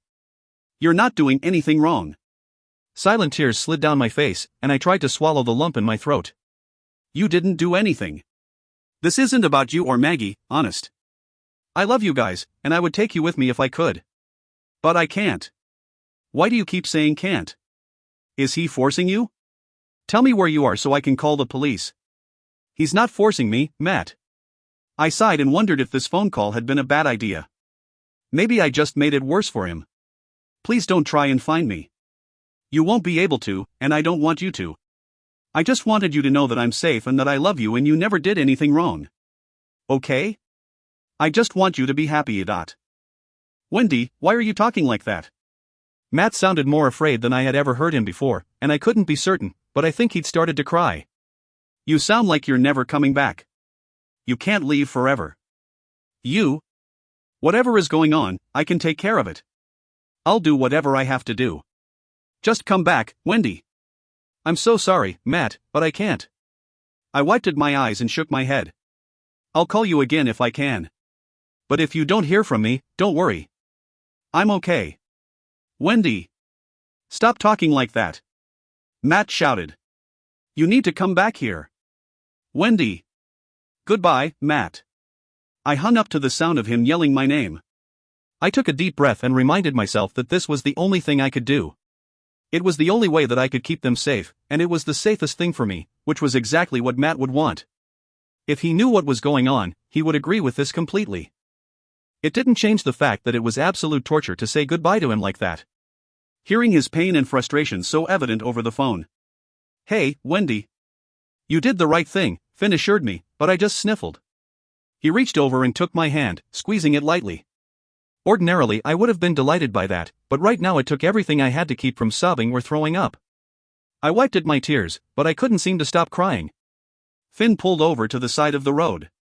Come here, he said gently. He put his arm around my shoulders and pulled me closer to him. I rested my head against his shoulder, and he held me tightly to him. 7. Forehanding. Taking a deep breath, I finally managed to stop crying. Even though Finn no longer had his arm around me, we still sat so close we were practically touching. When I looked at him, he seemed to become aware of this and moved his arm farther away. What's going on? I asked. Who were those people? Why did we have to run away? Finn looked at me for a moment, then pulled back on the road and took a breath. That is a very long answer, one that is best explained by your mother. My mother? I didn't understand what more Kim would know about this, then I realized he meant my real mother. We're going to see her? Where is she? Where are we going? Foreigning, Finn explained. It's where I live, where you'll live. He gave a small smile, meant to ease my concerns, and it did, a little. Unfortunately, it's about a 7-hour drive. Where is it? It's in Minnesota, along the Mississippi River in a very secluded area, Finn said. So what is this foreigning place we're going to? I asked, watching him. It's a town, sort of, Finn said. They consider it to be more of a compound, but in the way the Kennedys have a compound. It's just a glorified gated community, really. So do people live there too? Humans, I mean. I was already wondering if I could bring Matt along with me. Not in the sense you're talking about. He hesitated before he continued, and glanced at me out of the corner of his eye. It's entirely Trill, Trackers, and Manskleg. There are about 5,000 who live there in total, and we have gas stations, a small grocery store, and a school. It's just a very small, quiet community. Holy hell. My eyes widened. You mean there's just a whole town of trolls? In Minnesota? And nobody ever noticed? We live very quietly, Finn reiterated. And there are ways to make people not notice. You sound like you're in the mafia, I commented, and Finn smiled crookedly. Do you guys make people sleep with the fishes or something? Persuasion is a very powerful ability, he said, and his smile disappeared. So you have persuasion? I asked carefully. Something seemed to upset him, and as I expected, he shook his head. Why not? I'm a tracker. Our abilities are different. He glanced over at me, and, sensing that I would just ask more questions, he went on. They're more suited for tracking, obviously. Persuasion isn't particularly useful in that arena. What is useful? I pressed, and he sighed wearily. It's hard to explain. They're not even real abilities in the sense of the word. His jaw ticked, and he shifted in his seat. It's more instinct and intuition. Like the way a bloodhound follows a scent, except it's not actually something I can smell. It's just something I know. He looked over to see if I was getting it, but I just stared at him blankly. For example, when you went to visit that woman the other night, that woman being someone who I had thought was my mother my entire life, I knew you were far away, and I knew something was distressing you. You can tell when I'm upset? Even when you're not around me? I asked. Finn nodded. As long as I'm tracking you, yes. I thought you said you weren't psychic, I muttered. Being able to know my feelings sounds awfully psychic to me. No, I said I couldn't read minds, and I can't. Then, with an exasperated sigh, he added, I never have any idea what you're thinking. I can't even tell everything you're feeling, he went on. Just distress and fear. I need to be alert to situations when you're in danger so I can help you. My job is to keep you safe and bring you home. How do you know how to track people like me? Before you find us, I mean. Your mother has things from when you were a baby. A lock of hair usually, Finn elaborated. I get a vibe from that, and the parents usually have a general idea where you are. Once I'm around you, I start to get a real sense of you, and that's it. An odd warmth filled my chest. My mother had things from me. Kim had never treasured anything about me, but someone out there had. She had taken a lock of hair when I was born and kept it safe all these years. Is that why you stared at me all the time? Because you were feeling this vibe? I thought of the way his eyes were always on me, and the way I could never make sense of his expression. Yes. There was something about his answer, he wasn't lying exactly, but he was holding something back. I thought about pressing him further, but there were so many other things I wanted to know.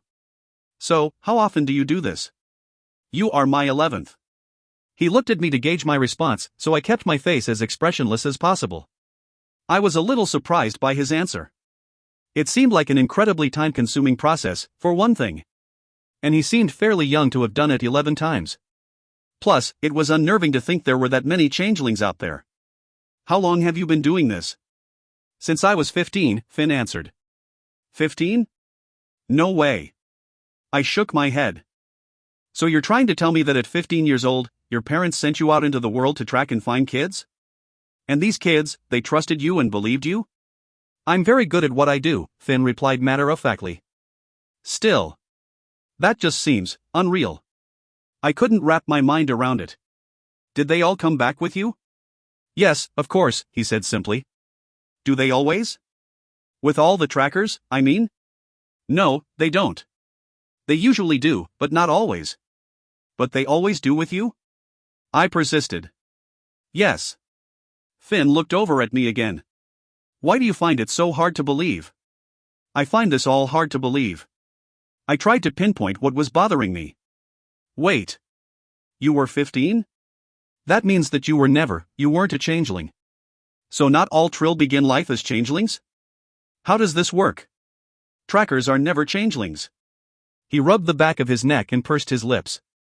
I think it's best if your mother explains the changelings to you, but how come trackers aren't ever changelings? I questioned. We need to spend our lives being trained to be a tracker, Finn said. And our youth is an asset. It's much easier to get close to a teenager when you are a teenager than it is when you're 40. A big part of what you do is building trust. I eyed him with renewed suspicion. Yes, it is, Finn admitted. So at the dance, when you were being a total dick to me, that was you building trust? For a split second he looked pained, then his normally motionless expression returned. No. That was me putting a distance between us.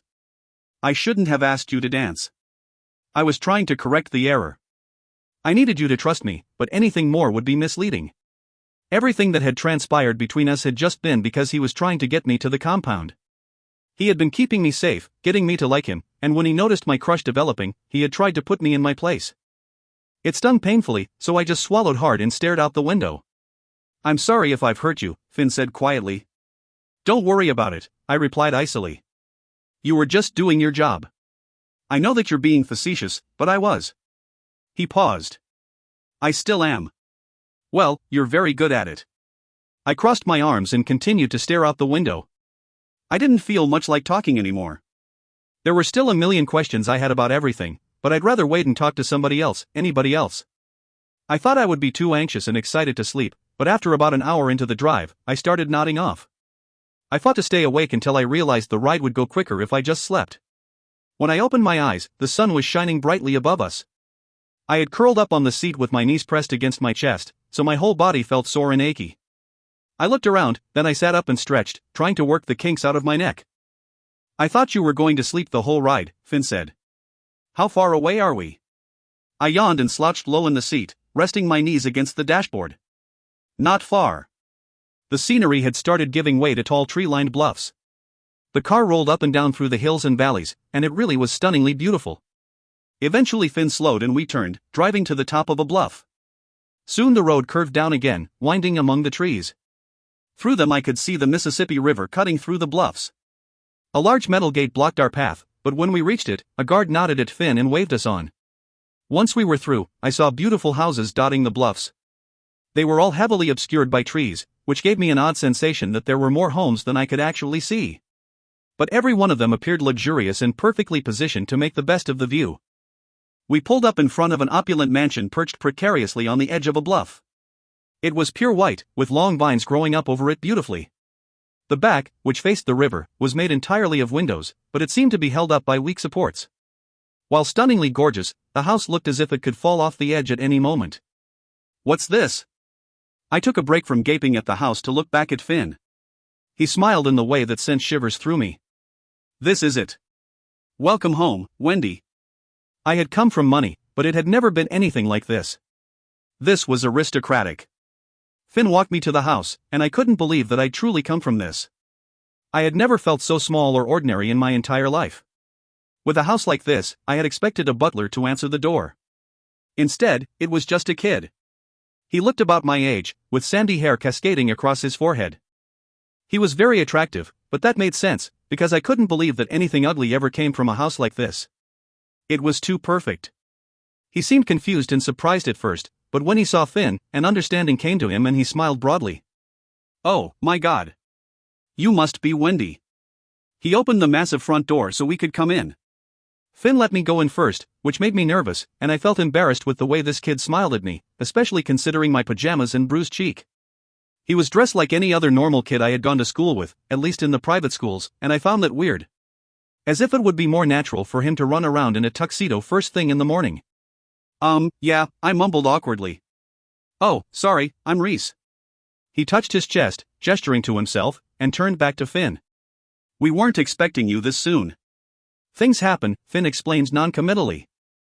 "I'd really love to stay and talk, but I just came home for lunch, and I'm already running late on getting back to school." Reese glanced around and looked at us apologetically. "Elora is down in the drawing room. You can get yourself there, right?" Finn nodded. "I can." "All right. Sorry to rush out like this." Reese smiled sheepishly and picked up the messenger bag lying by the front door. "It was really nice meeting you, Wendy. I'm sure I'll be seeing a lot more of you." Once he hurried out the door, I took a moment to take in my surroundings. The floors were marble, and a giant crystal chandelier hung above us. From where I stood, I could see the breathtaking view through the windowed back wall of the house. It was floor-to-ceiling glass, and all I could see were the tops of trees and the river plummeting below us. It was enough to give me vertigo, and I was on the other side of the house. "Come on." Finn walked ahead of me, turning down a decadently furnished hall, and I scampered after him. "Who was that?" I whispered, as if the walls could hear me. They were lined with pictures, a few of which I recognized as being painted by master painters. "Reese." "Yeah, I know, but is he my brother?" I asked. "No," Finn replied. I waited for more, but apparently that was all he would say on the subject. Abruptly he turned and entered a room. It was the corner of the house, so two of the walls were entirely glass. One interior wall had a fireplace, and hanging above it was the portrait of an attractive older gentleman. Books lined the other interior wall. Elegant antique furniture filled the room, and a velvet chaise lounge sat poised in front of the fireplace. A woman sat on a stool in the corner, her back to us. Her dress was dark and flowing, just like the hair that hung down her back. A large canvas was set on the easel before her. The painting was only partially finished, but it appeared to be some kind of fire, with dark smoke filtering over broken chandeliers. She continued painting for several minutes while we stood there. I glanced over at Finn, but he just shook his head, trying to quiet me before I voiced a complaint. His hands were clasped behind his back, and he stood rigidly straight, reminding me of a soldier. "Elora?" Finn said cautiously, and I got the sense that she intimidated him. This was as unnerving as it was surprising. He didn't seem like he could be intimidated by anyone. When she turned to look at us, I forgot to breathe. She was much older than I had expected, in her 50s probably, but there was something stunningly elegant and beautiful about her, particularly her large dark eyes. In her youth she had probably been unbearably attractive. As it was, I could hardly believe that she was real. Finn. Her voice was angelic and clear, and her surprise was endearing. With a graceful move, she swiftly stood up, and Finn did a small bow to her. It confused me, but I clumsily tried to copy it, and this caused her to laugh. She looked at Finn, but gestured to me. This is her? Yes. It is. There was a hint of pride in his voice. He had brought me here, and I was starting to realize that I must have been a very special request. When she moved, she looked even more poised and regal. The length of her skirt swirled around her feet, making it seem as if she floated rather than walked. Once in front of me, she inspected me carefully. She seemed to disapprove of my pajamas, especially the dirt stains on my knees I had sustained during the fight, but it was the bruise on my face that caused her to purse her lips. Oh, my! Her eyes widened with surprise, but her expression lacked anything resembling concern. What happened? Vitra, Finn answered with the same contempt he had used when speaking that term before. Oh? Elora raised an eyebrow. Which ones? Jen and Kyra, Finn said. I see. Elora stared off for a minute, smoothing out the non-existent wrinkles in her dress. Sighing tiredly, she looked to Finn. You're sure it was only Jen and Kyra? I believe so, Finn said, thinking hard.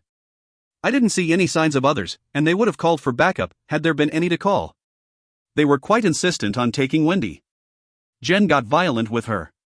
I can see that. Elora looked back at me. Just the same, you are lovely.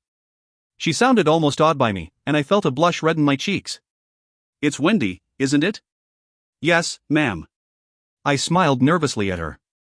What an ordinary name for such an extraordinary girl. She looked displeased for a moment, and then turned to Finn. Excellent work. You may be excused while I talk to her. Stay close by, though. I'll call when I need you. Finn did another small bow before leaving the room. His level of reverence made me uncomfortable. I wasn't sure how to act around her. I'm Elora, and I won't expect you to call me any different. I know you still have so much to get accustomed to. I remember when I first came back. She smiled and gave a light shake of her head. It was a very confusing time. I nodded, unsure what else to do as she gestured expansively to the room. Sit. We have much to talk about. Thanks. Uncertainly, I took a seat on the edge of the sofa, afraid that if I really sat down on it I would break it or something. Elora went to the chaise lounge, where she lay on her side, letting her dress flow around her.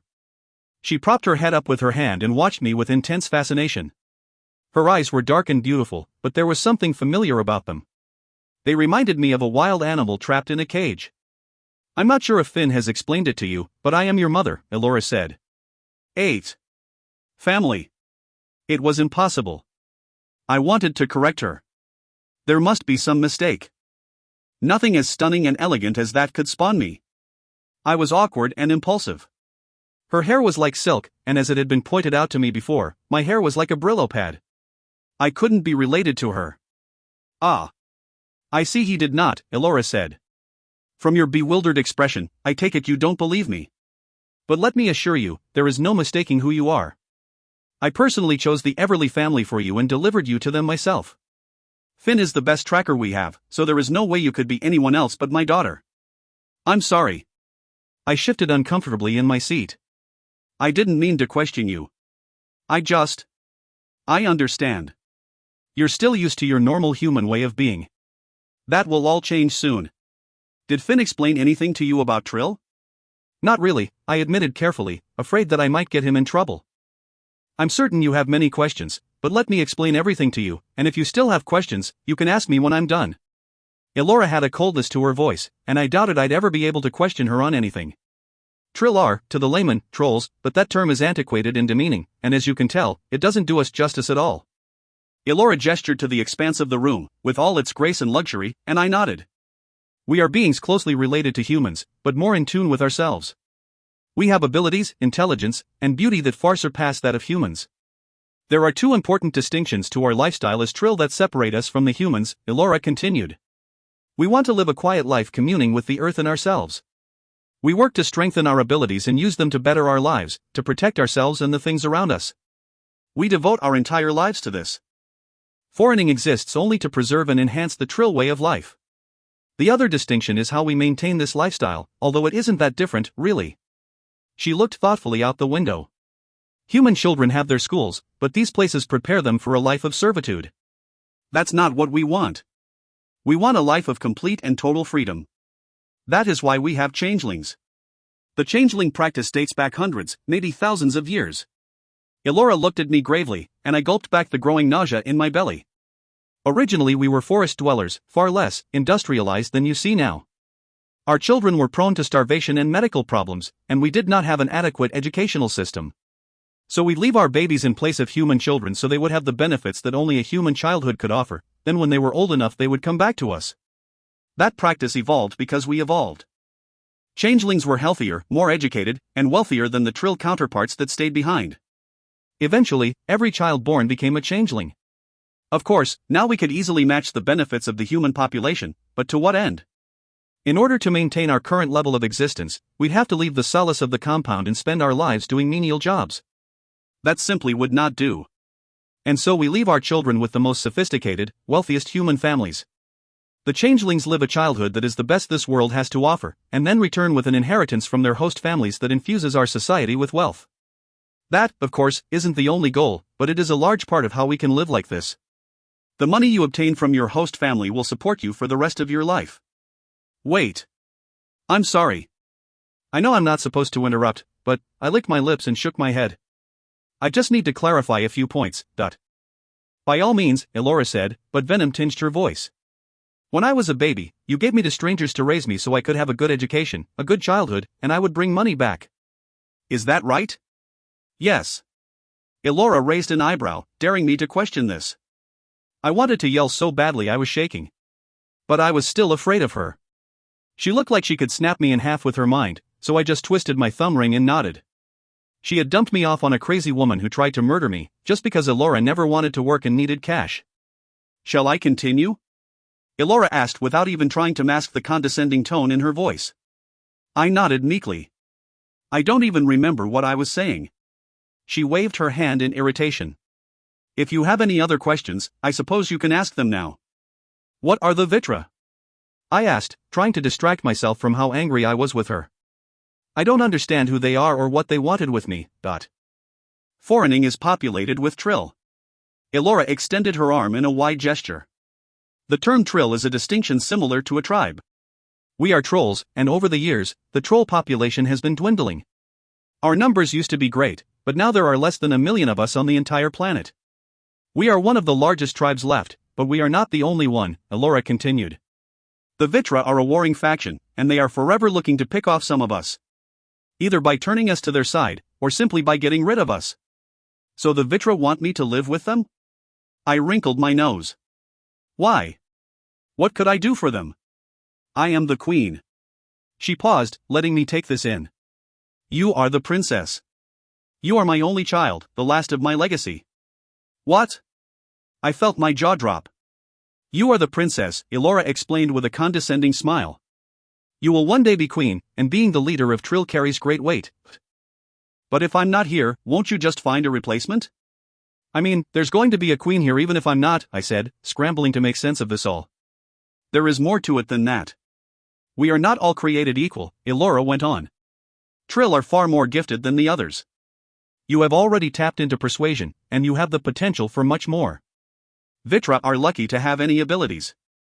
Adding you to their ranks would greatly add to their power and influence. You're saying I'm powerful? I raised a sardonic eyebrow. You will be, Elora amended. That is why you need to live here, to learn our ways so you can take your rightful place. Okay. I took a deep breath and ran my hand along my pajama pants. None of this seemed real or made sense. The idea of myself as a queen was completely absurd. I barely managed to pass for an awkward teenager. Finn will be staying to watch over you. Since they're looking for you, added protection would be prudent.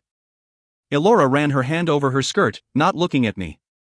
I'm sure you have many more questions, but you'll get the answers over time. Why don't you go get yourself cleaned up?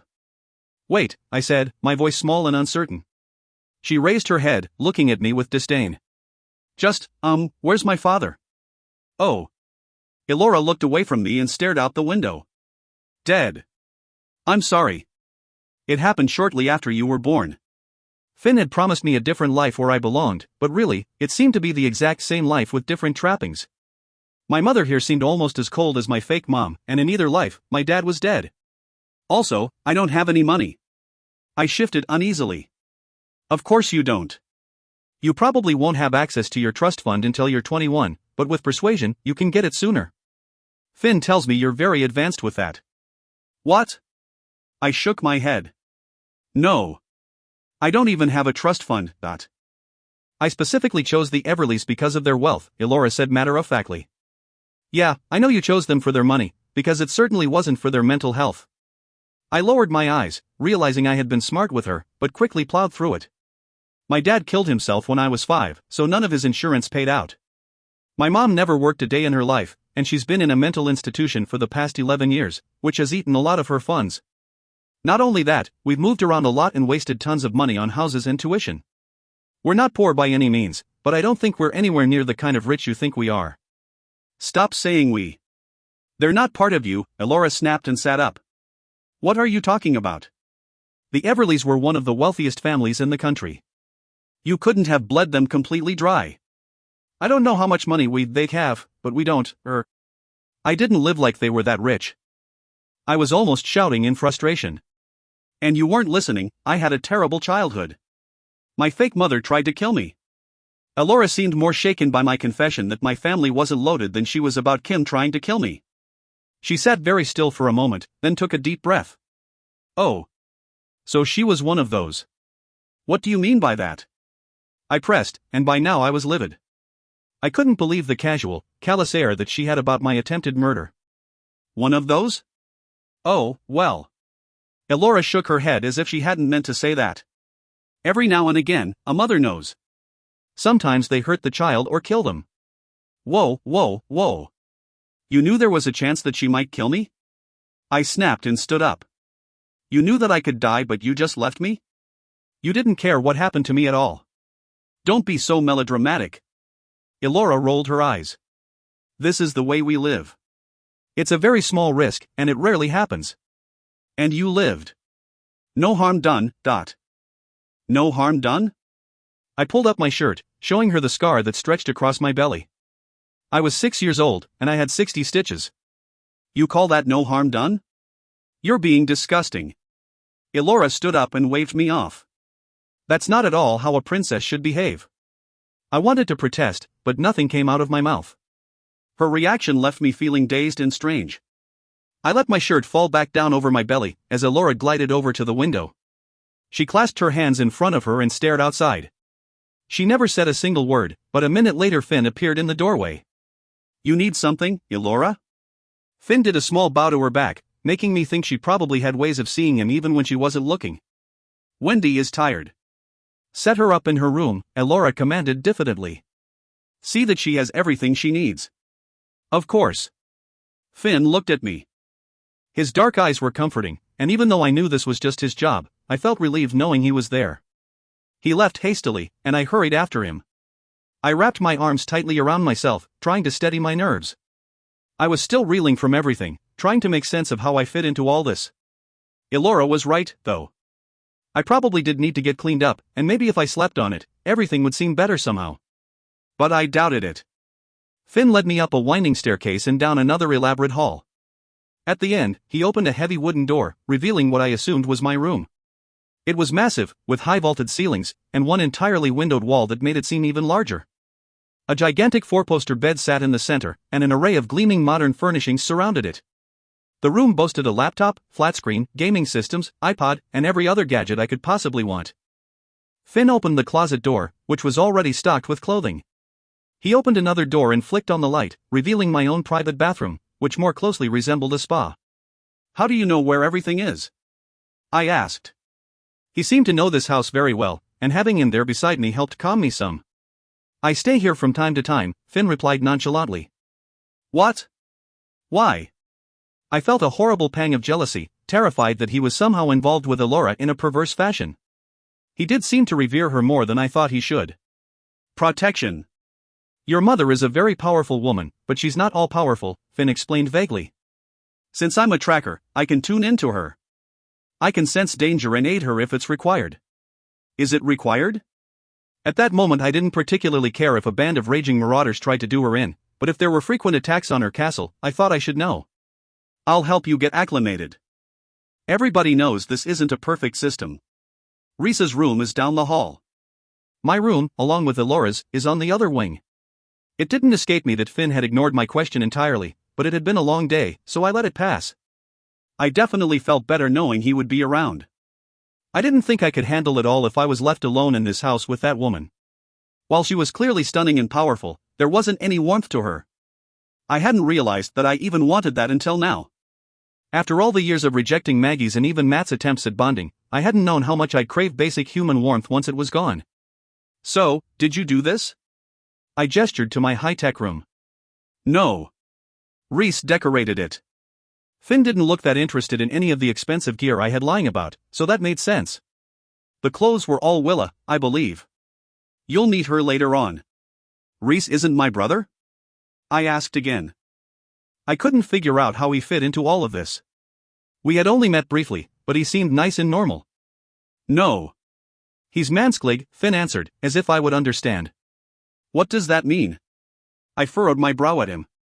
It means he's not your brother, Finn replied glibly and made a step toward the door. Is there anything you need before I go? His abrupt decision to leave disappointed me, especially when I felt so isolated and confused, but I had no reason to keep him. Still hugging myself tightly, I shook my head and sat on the bed. Instead of leaving, Finn paused and looked back at me. Are you going to be all right with all of this? Finn asked, eyeing me intently. I don't know, I admitted. This wasn't at all what I had expected. It was far grander and far worse than anything I had envisioned. I feel like I'm in the Princess Diaries, if Julie Andrews had been a thief. Finn murmured knowingly and walked back over to me. He sat on the bed and crossed his arms over his chest. I know this way of life is a hard concept for some. They're grifters, Finn. I swallowed hard. That's all they are. I'm just a means of swindling money out of rich people. Joke's on her, though. My family's not that rich. I can assure you that you are much more than that to her, much more. Elora is a complicated woman, and showing emotion doesn't come easy for her. But she is a good woman. Regardless of whether you have money or not, you will have a place here. Do you know how much money they have? The Everleys? I asked. Yes, Finn said almost hesitantly. Elora had me checking your finances while I tracked you. How much? I asked. Do you want to know your trust and what you stand to inherit, or your guardian and brother's total wealth? Finn's face had gone expressionless. Do you want net worth? Liquid assets? Are you including real estate, like the house they still own in the Hamptons? Dollar amount, I don't really care. I shook my head. Elora was convinced that we really did have a lot of money, and I was just curious. I didn't even know I had a trust fund until today. Yes. You really do have a lot of money, Finn said. More than even Elora had originally thought. I nodded and looked at my feet. You lived well below your means. I think Maggie thought it would be better for me and Matt, and I never really cared that much about money. I kept staring at my feet, and then finally I looked up at Finn. They would give me anything. They would give me all of it if I asked. But I'm never taking any money from them, not for myself and certainly not for Elora. Make sure you tell her that when you go back to her. I had expected him to protest in some way, but Finn surprised me. His lips curled into the hint of a smile, and if anything, he looked almost proud of me. I will, he promised, amusement tinging his voice. But right now you should shower. You'll feel better after. Finn helped me settle into my room. My closet was massive and overstocked, but he knew exactly where my new pajamas were. He taught me how to close the blinds for my windows, which were run by remote control, and how to turn on my overly complicated shower. Once he left, I sat on the edge of the tub and tried not to let this all get to me. I was starting to think that Matt and Maggie might have been the only people who loved me for me, and now I was supposed to steal from them. Even if it wasn't really stealing. I knew they would freely give me anything I asked for, and that only made it hurt worse. 9. Homesick. When I came out of my shower, wrapped in a fluffy bathrobe, I was surprised to find Reese sitting on my bed. He had my iPod, the one that had come with the room, and he was scrolling through it. I cleared my throat loudly, since he apparently hadn't heard me exit the bathroom. Oh, hey! Reese set aside the iPod and got to his feet, grinning at me in a way that made his eyes sparkle. Sorry. I didn't mean to interrupt you. I just wanted to see how you were doing, how you liked it here. I don't know. My hair had to be a terrible mess, and I pulled a hand through the wet tangles. It's too soon to tell yet. You like the stuff? Reese asked, gesturing around the room. I picked out everything that I liked, which I know sounds kind of vain. I asked for some input from Rhiannon, because she's a girl, but it's still so hard to pick out stuff for someone you've never met. No, it all looks really good. You did a great job. I rubbed my eyes and yawned. Oh, sorry. You're probably exhausted. Reese stood up. I just got done with school, and I didn't have a chance to talk to you earlier. But, yeah. I'll leave you be. Wait. You just got done with school? I furrowed my brow, trying to understand. Does that mean you're a tracker? No. It was his turn to look confused. I'm Manx. When he saw the perplexed look on my face, he corrected himself. Sorry. It's just short for Mansklig. What the hell does that mean? I demanded. My low energy made it hard to conceal my exasperation. They'll explain it to you later. Reese shrugged. Anyway, I should let you freshen up. If I'm not in my room, I'll be downstairs, getting some food. Are you happy here? I blurted out before I could think about how rude that sounded. His eyes met mine just for a second, revealing something intense I couldn't quite decipher, but then he quickly dropped them. Why wouldn't I be happy? Reese asked wryly. He ran his fingers along my silk sheets, staring at the bedspread intently. I have everything a kid could want. Video games, cars, toys, money, clothes, servants, he trailed off, but then a slow smile returned to his face and he looked up at me. And now I have a princess living across the hall from me. I'm ecstatic. I'm not really a princess. I shook my head and tucked my hair behind my ears. Not in the real sense of the word. I mean, I just got here. You look like a princess to me. The way he smiled at me made me want to blush, so I looked down, unsure of what else to do. So what about you? I kept my head down, but I raised my eyes to meet his. The smile playing on my lips felt oddly flirtatious, but I didn't mind. Are you some kind of prince? Hardly. Reese laughed. He plucked at his sandy hair, looking rather sheepish. I should probably let you finish getting dressed. The chef is off tonight, so supper is on me. Reese turned and walked down the hall, whistling a song I didn't recognize. I shut my door, wishing I could understand this all better. I was a trill princess to a grifter empire, and I had a Mansklig living across the hall from me, whatever the hell that meant. I lived in this amazingly stunning house with these cold, indifferent people, and the price of admission was stealing from the only people who cared about me. Sure, Finn was here, but he had made it perfectly clear that his only interest in me was business. I went through my closet, looking for something to wear. Most of the clothes seemed too fancy for me. Not that I had grown up wearing rags or anything. In fact, if my mother, Kim, hadn't gone crazy and left, these would be exactly the kind of clothes I'd be expected to wear now. All high-class fashion pieces. Eventually I managed to dig up a simple skirt and shirt that resembled something I'd actually wear. I was starving, so I headed off to find the kitchen to take Reese up on his offer. The tile floors were cold under my feet, and strangely, I had yet to see any rugs or carpet in the entire house. I had never been fond of the feel of carpet on my feet, or really the feel of anything on them. When I thought back to my glimpse of the closet here, as large and full as it had been, there hadn't been any shoes. It must be a trill thing, and that thought was oddly comforting. I was part of something. I passed through the living room, where a fireplace filled the partial wall separating it from an elegant dining room. The furniture appeared to be handcrafted wood and was upholstered in white. The floors were all smooth golden wood, and everything was aimed toward the glass wall, forcing you to admire the view. Nice digs, right? Reese said, and I whirled around to find him standing behind me, smiling. Yeah. I looked around the room appreciatively. Elora definitely has good taste. Yeah. Reese shrugged. You gotta be hungry, though. Come on. I'll whip you up something in the kitchen. He started walking out of the room, and I followed him. You'll probably hate what I make, though. You're into all that health food junk like everybody else, right? I don't know. I had never thought of myself as a health nut, but the things I preferred tended to be organic and vegan. I like natural things, I guess. He nodded knowingly as he led me past the ornate dining room into a massive kitchen. There were 2 professional-grade stoves, 2 massive stainless steel fridges, a gigantic island in the center, and more cupboards than the residents in this house could possibly use. Reese went over to the fridge and pulled out a bottle of Mountain Dew and a bottle of water. Water, right? Reese held it out to me, and I took it from him. I'm really not the best cook, but you'll have to settle for my cooking. How often do you have a chef? I asked. In a place like this, they definitely had some kind of staff. Part-time. Reese took a sip from his Mountain Dew, then set it on the island and went to the other fridge to start rooting around. Just weekends, but that's because it's usually when we entertain. I don't know what Elora eats during the week, but I'm on a fend-for-yourself basis. I leaned on the island, drinking my water. This kitchen reminded me of the one in our house in the Hamptons, the one Kim had attempted filicide in, but that one had been smaller. If she hadn't left, this was probably how I would have been raised. In fact, I'm sure this was how she had been brought up. Maggie easily could have lived like this. I thought back to what Finn had told me about Matt and Maggie living well below their means. I wondered why it was so important to them to preserve the family nest egg. The only explanation that made sense was that they were saving it for me to make sure I was taken care of for the rest of my life. Which probably seemed all the more necessary given my problems at school. Funny that the very thing Elora planned to steal from them was precisely what they planned to give.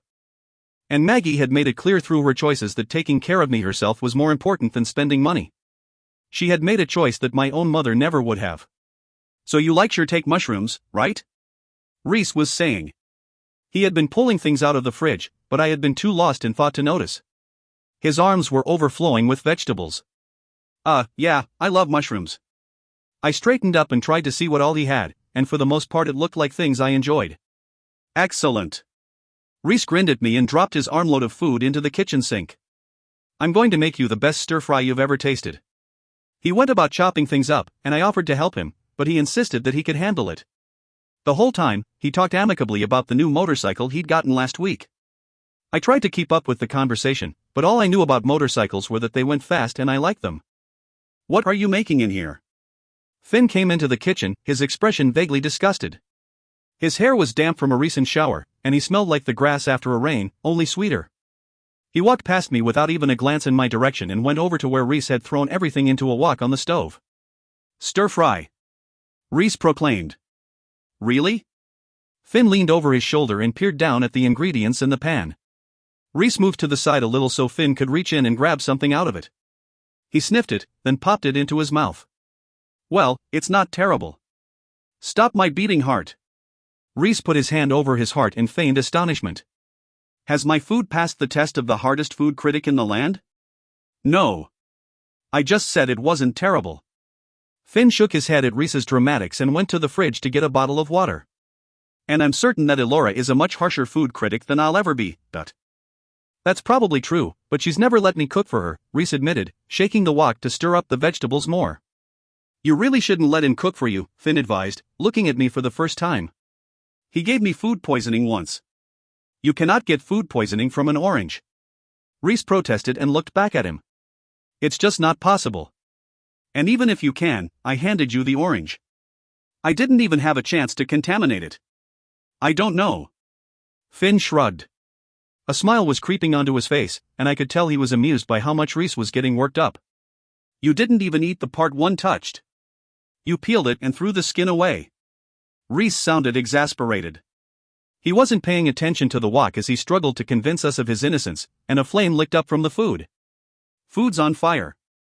Finn nodded to the stove. Damn it. Reese got a glass of water and splashed it in the stir-fry, and I started to question how good this was going to taste when he was done with it. If being picky is a Trill trait, and it sounds like it is, how come Reese isn't picky? I asked. Is it because he's Manx? In a flash, Finn's face changed to a mask of stone. Where did you hear that word? From Elora? No, from Reese, I said. Reese was still bustling around the stove, but something about his posture had changed. He appeared almost sheepish. And I wish one of you would tell me what that means. What's the big mystery? Reese turned around, a nervous glint in his eye, and exchanged a look with Finn that I couldn't read. Elora will explain everything in time, Finn said. But until then, it's not our place to discuss it. Reese turned around again, but I knew that the icy edge in Finn's voice hadn't escaped him. On that note, Finn turned and walked out of the kitchen. Well, that was weird, I said to no one in particular. When Reese finished cooking, he pulled stools up to the island. Fortunately, the awkward moment had passed and our mood lightened again. So what do you think? Rhys nodded at the plate of food I was trying to eat. It's pretty good, I lied. He had obviously worked hard on it, and his blue eyes showed how proud he was of it, so I couldn't let him down. To prove my point, I took a bite and smiled. Good. You guys are hard to cook for. When Rhys took a mouthful of his own food, his sandy hair fell into his eyes, and he brushed it away. So, you know Finn pretty well? I asked carefully, stabbing my fork into a mushroom. Their banter earlier had left me curious. Before things got weird, Finn seemed to genuinely enjoy Rhys, and I had never seen Finn enjoy anybody. The closest he came was respect and obedience for Elora, but I couldn't tell what his true feelings were for her. I guess. Rhys shrugged like he hadn't really thought about it. He's just around a lot. Like how often? I pressed as casually as I could. I don't know. He took a bite and thought for a minute. It's hard to say. Storks move around a lot. Storks? Yeah, trackers. Rhys smiled sheepishly. You know how you tell little kids that a stork brings the babies?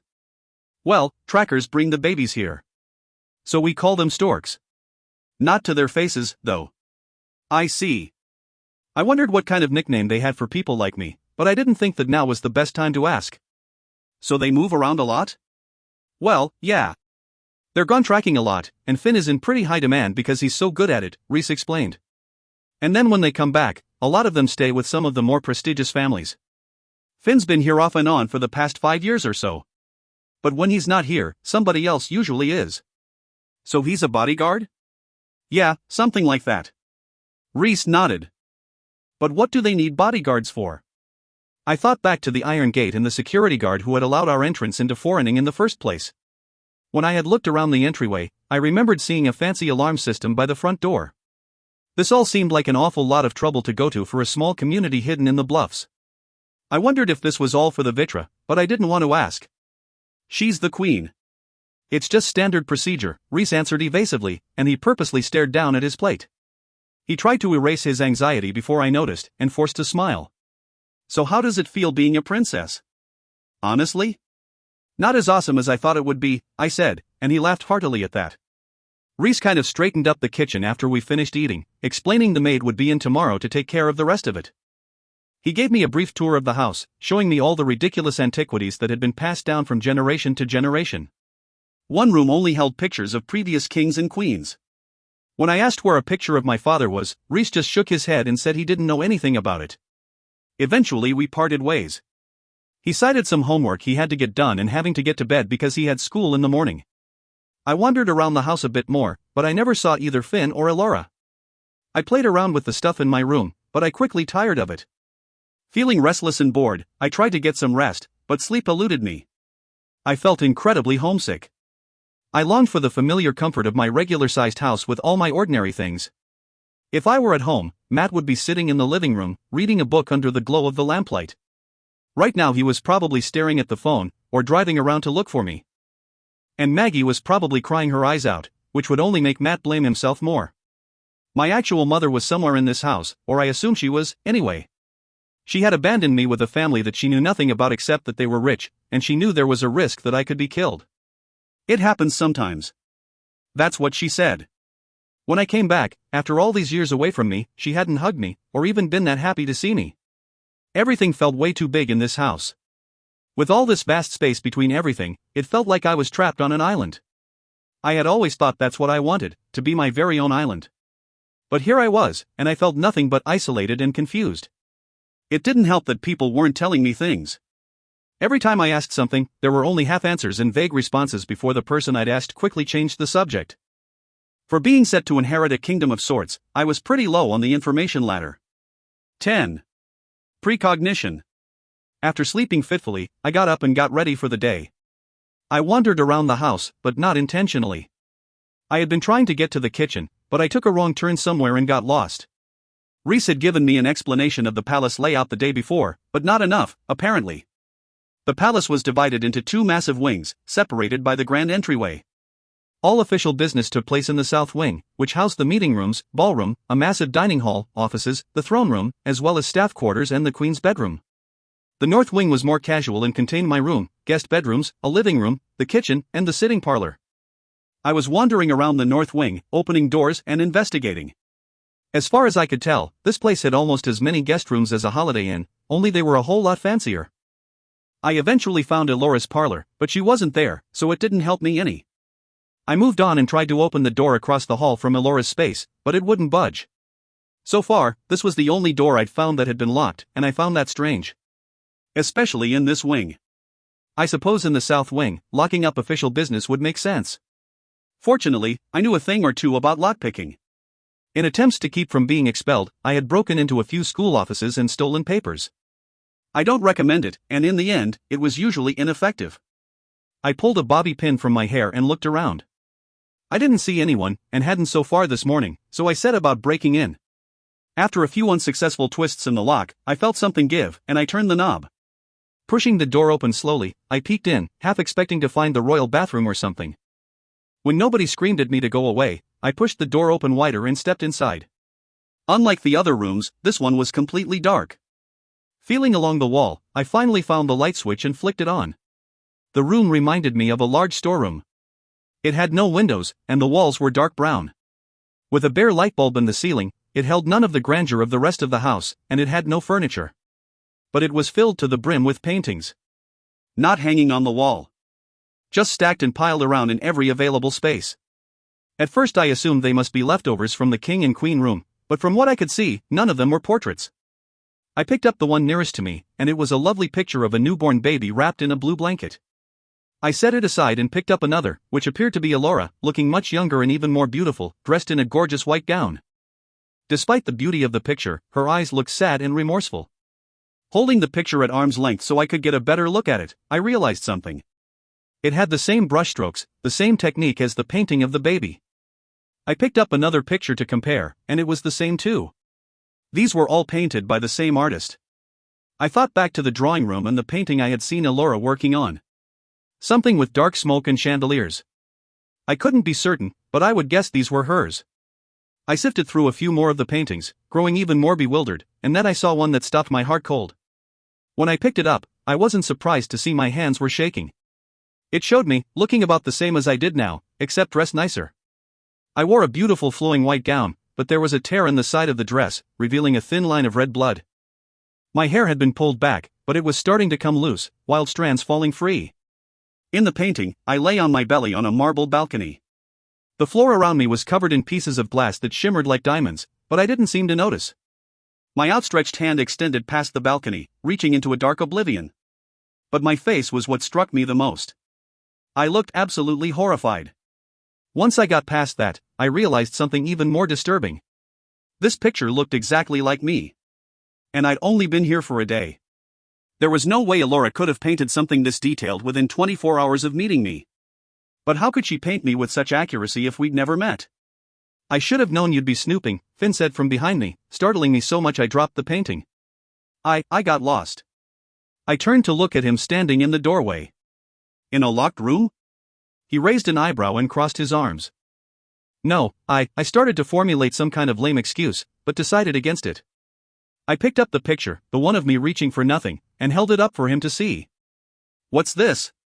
It appears to be a painting, and if you hadn't gathered from the locked door, it's also none of your business. It came as a relief that Finn didn't sound very upset. At least not as upset as Elora would be if she found out I was in here, I'm sure. This is me. I tapped the picture. Maybe. He shrugged, as if he wasn't convinced. No, I wasn't asking. This is me, I insisted. What am I doing? I haven't the faintest idea, Finn sighed. I didn't paint it. Did Elora? I asked, and when he didn't say anything, I took that as my answer. Why would she paint this? How did she paint this? We'd never met before yesterday. She gave birth to you. You'd met before, Finn replied dryly. Yeah, when I was a baby. That doesn't count. I raised the picture higher so he couldn't help but look at it. Why would she paint this? Or any of these? In all your myriad questions about this room, did you ever stop to ask yourself why this room is locked? Finn gave me a hard look. That Elora might not want people looking at these? Yeah, it did occur to me. I looked back down at the painting, ignoring him. But this is me. I have a right to know. That's not how it works. You don't have the right to know other people's thoughts just because they include you, he said. Just the same as I don't have the right to yours just because they're about me. You presume that I think of you? I fought the growing blush on my cheeks and shook my head, trying to get back to the point. Just tell me what's going on. And don't just tell me to wait for Elora to tell me, because that's not good enough. Not after seeing this. I put the painting down and returned my gaze to Finn. Fine. But get out of there before Elora finds you. He moved back from the doorway, making room for me to step out. I had to climb over all the paintings I had disturbed, but he didn't tell me to put them back in order, which was good because I didn't think I could. The room had no organization, and all the paintings were placed haphazardly. Once I made my escape, Finn shut the door, making certain it was locked properly. So? I asked, looking at him expectantly. He had his back to me, testing the door again to be sure it wouldn't budge. So, that's Elora's private room. He turned to look at me and pointed at the door. Do not go in there. Do not touch her private things. I don't know what's so bad about them. Why does she paint them if she's gonna hide them away? He started walking down the hall, so I went after him. She paints them because she has to. What do you mean? I crinkled my brow. Like an artist's urge takes hold of her? I thought about it more, and it made even less sense. Elora doesn't seem like an artist type. She's not, really. Finn sighed. She has precognition. What? Like she can see the future? I asked dubiously. Kind of. He wagged his head, like that wasn't quite right. She can't see it. She can only paint it. Wait.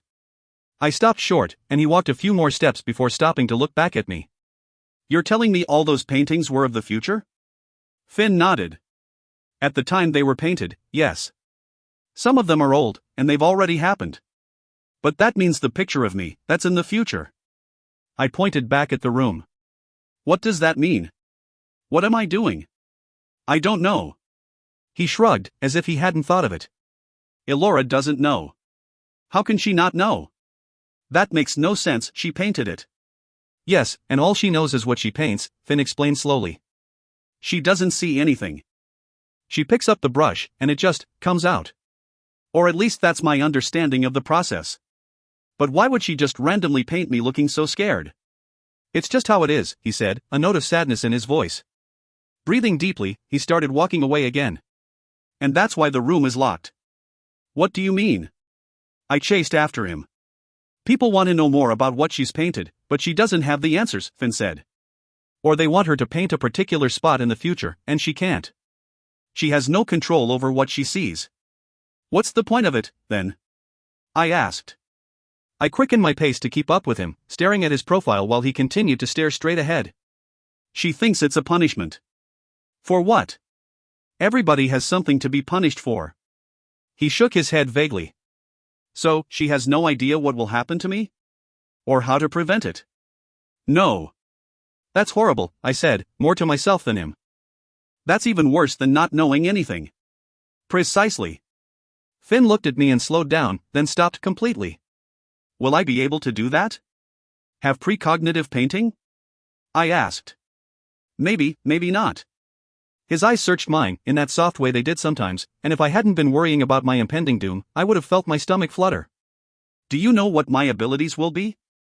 No. Only time will tell for sure. He looked away, staring off at nothing. Based on your parentage, they'll be very strong. When will I know for sure? Later. After your training starts, and maybe when you get a bit older. Finn smiled thinly at me. You have much to look forward to. Like what? Like everything. He smiled more genuinely, and turned to walk away again. Come on. I want to show you something. 11. Secret Garden. Finn led me through the house and down a hall I didn't know existed. We went out the side door and stepped onto a narrow gravel trail lined with tall hedges. It curved around the house, leading us down the bluffs before it opened into a beautiful garden. The house and balcony hung over part of it, leaving half of it in shadows, but the rest was bathed in the warm bright glow of the sun. Brick walls covered in thick flowered vines kept the garden blocked off from the rest of the world. Apple, pear, and plum trees blossomed all over the garden, making it more of an orchard than a garden. Flowers of pink and purple and blue sprang out in small beds, and mossy greens like creeping Charlie grew in patches along the ground. It was on a hillside, so the whole thing tilted down. As we walked down the trail, I slipped a bit, and Finn took my hand to steady me. My skin flushed warmly, but the second I caught my balance, he let go of my hand. Still, I refused to let it dampen my mood. How is this possible? I asked as butterflies and birds flitted about the trees. None of these things are in season. They shouldn't be flowering. They always flower, even in winter, Finn said, as if that made more sense. How? I repeated. Magic. He smiled and walked ahead. I looked up at the house towering above us. From where I stood, I couldn't see any of the windows. The garden had been built in the perfect spot so it wasn't visible from the house, leaving it hidden among the trees. It was a secret garden. Finn was ahead of me, and I hurried to catch up to him. The sound of the wind in the trees and the river flowing echoed through the bluffs, but over that I heard laughter.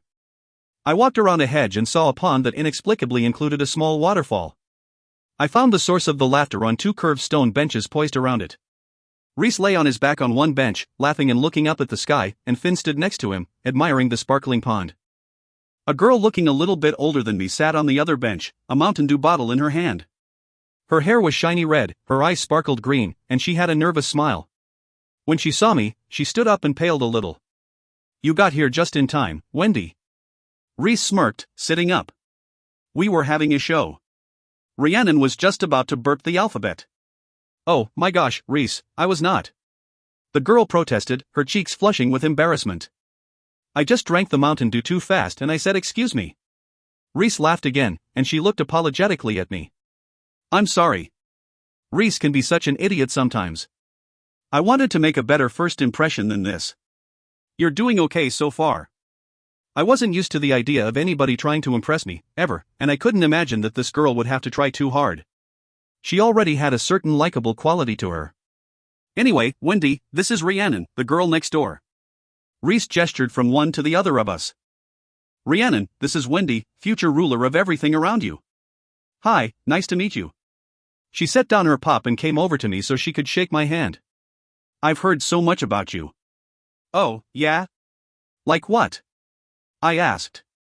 Rhiannon floundered helplessly for a minute, looking to Reese for help, but he just laughed. It's okay. I was just kidding, I told her. Oh. Sorry. She flashed an embarrassed smile. Why don't you come have a seat, Rhiannon, and relax for a bit? Reese patted the seat next to him, trying to ease her discomfort. She felt awkward because of me, and I still couldn't wrap my head around the concept. Is this new? Finn asked Reese and pointed to the pond. Yeah. Reese nodded. I think Alora had it put in while you were gone. She's getting everything all fancied up, 'cause of everything that's coming. Finn said noncommittally. I went over to inspect the pond and waterfall myself. The waterfall should have drained the pond, since the pond had no other water flowing into it. I admired the way it sparkled brightly under the sun, and thought it shouldn't even be possible. But then again, none of this should be possible. Reese continued to tease Rhiannon about everything, and she kept blushing and making apologies for him. Their relationship resembled a normal healthy sibling relationship, and I had to push the thought away before I had a chance to think of Matt. I sat down on the bench across from them, and Finn took a seat next to me. Reese tended to dominate the conversation, with Rhiannon interjecting when he said things that were categorically untrue or apologizing when she thought he was being rude. He never was, though. He was funny and lively and kept things from ever feeling awkward. Occasionally Finn would look over at me and make quiet comments when Reese and Rhiannon were otherwise engaged in some kind of debate. Every time he did, I felt his knee brush against mine. At first I assumed it was a simple accident because of our close proximity, but he had actually tilted himself toward me, leaning in closer. It was a subtle move, one that Reese and Rhiannon probably wouldn't catch, but I definitely had. You are such a pest. Rhiannon grumbled playfully after Reese had flicked an unwanted flower at her. She twirled it in her hands, admiring the beauty of it. You know you're not even supposed to pick these flowers. Elora will kill you if she finds out. So what do you think? Finn asked me, his voice low. I leaned toward him so I could hear him better, and his dark eyes met mine. It's really lovely. I smiled, gesturing to the garden around us, but I couldn't look away from him. I wanted to show you that it's not all cold and intimidating, Finn explained. I wanted you to see something warm and beautiful. A small smile played on his lips. Although, when you're not around, it's not quite as nice here. You think so? I asked, trying to make my voice sound sexier somehow, but I completely failed. Finn smiled wider, and my heart nearly hammered out of my chest. Sorry for interrupting your playtime, Elora spoke from behind us. Her voice wasn't that loud, but somehow it seemed to echo through everything. Rhys and Rhiannon immediately stopped their fighting, both of them sitting up rigidly and staring down at the pond. Finn moved away from me, at the same time turning around to face Elora, making it look like that had been his intention. The way she looked at me made me feel guilty, even though I was pretty sure I hadn't done anything wrong. You weren't interrupting anything, Finn assured her, but I sensed nervousness below his calm words. Were you planning to join us? No, that'll be quite all right. Elora surveyed the garden with distaste. I needed to speak with you. Would you like us to be excused? Rhys offered, and Rhiannon promptly stood up. That won't be necessary. Elora held up her hand, and Rhiannon blushed as she sat back down. We will be having guests for dinner. Her eyes went back to Rhys and Rhiannon seemed to cower under Elora's gaze. I trust that you two will find a way to make yourselves useful. When they come over here, I'll go over to Rhiannon's, Rhys suggested cheerily. Elora nodded at him, indicating that his response was sufficient. As for you, you will be joining us. Elora smiled at me, but couldn't mask the unease behind it. The guests are very good friends of our family, and I expect you to make a good impression on them. She gave Finn that intense look, staring at him so long I felt uncomfortable, and he nodded in understanding. Finn will be in charge of preparing you for the dinner. I nodded, figuring that I had better say something. Okay. That is all. Carry on. Elora turned and walked away, her skirt flowing behind her, but nobody said anything until she was long gone. Finn sighed, and Rhiannon practically shivered with relief. She was clearly even more terrified of the queen than I was, and I wondered what Elora had done to make the girl so afraid. Only Rhys seemed to shake it off as soon as she had left. I don't know how you can stand that creepy mindspeak thing she does with you, Finn. Rhys shook his head. I would freak out if she was in my head. Why? There's nothing in your head for her to get into. Finn stood up, and Rhiannon giggled nervously. What did she say to you, anyway? Rhys pressed, looking up at him. Finn dusted off his pants, ridding them of dirt and leaves from the bench, but he didn't respond. Finn? What did she say? It's nothing to concern yourself with, Finn admonished him quietly, then turned to me. Are you ready? For what? We have a lot to go over. He glanced warily at the house, then back at me. Come on. We better get started. As we walked back to the house, I realized that whenever Elora left, I was able to breathe again. Whenever she was present, it was as if she took all the oxygen from the room. Breathing deeply, I ran my hand up and down my arm to stifle the chill that ran over me. Are you holding up all right? Finn asked, noticing my unease. Yeah, I'm great. I tucked some of my curls behind my ears. So, what's going on with you and Elora? What do you mean? Finn looked at me from the corner of his eye. I don't know. I shrugged, thinking of what Rhys had said after she'd left. It just seems like she looks at you intently a lot, and like you understand exactly what she means. As soon as it came out of my mouth, it dawned on me. That's one of her abilities, isn't it? Talking inside your head? Kind of like what I can do, but less manipulative. 'Cause she's just telling you what to do, Not even telling me what to do. She's just talking, Finn corrected me. Why doesn't she talk to me like that? I asked. She wasn't sure if you'd be receptive. If you're not accustomed to it, hearing another person's voice in your head can be unsettling. And she didn't really need to. But she needed to with you? I slowed down, and he matched my pace. She was talking to you privately about me, wasn't she? Finn paused, and I could see that he was considering lying to me. Some of it, yes, he admitted. Can she read minds? I felt slightly horrified at the thought. No. Very few can. When he looked over at me, he smiled crookedly. Your secrets are safe, Wendy. We went into the dining room, and Finn set about preparing me for dinner. As it turned out, I wasn't completely socially stunted and had a basic understanding of manners. Most of what Finn said amounted to common sense things, like always say please and thank you, but he also encouraged me to keep my mouth shut whenever possible. I think his task had been less about preparing me for the dinner and more about keeping me in line. The secret things Elora had been telling him had just been a warning to babysit me, or else. Dinner was at 8, and the company was arriving at 7. About an hour or so before that, Rhys popped in to wish me good luck and let me know he was heading over to Rhiannon's, in case anybody cared. Shortly after I got out of the shower, Finn came in, looking even sharper than usual. He was clean-shaven for the first time since he'd stopped going to school, and he wore black slacks and a black button-down shirt with a narrow white tie.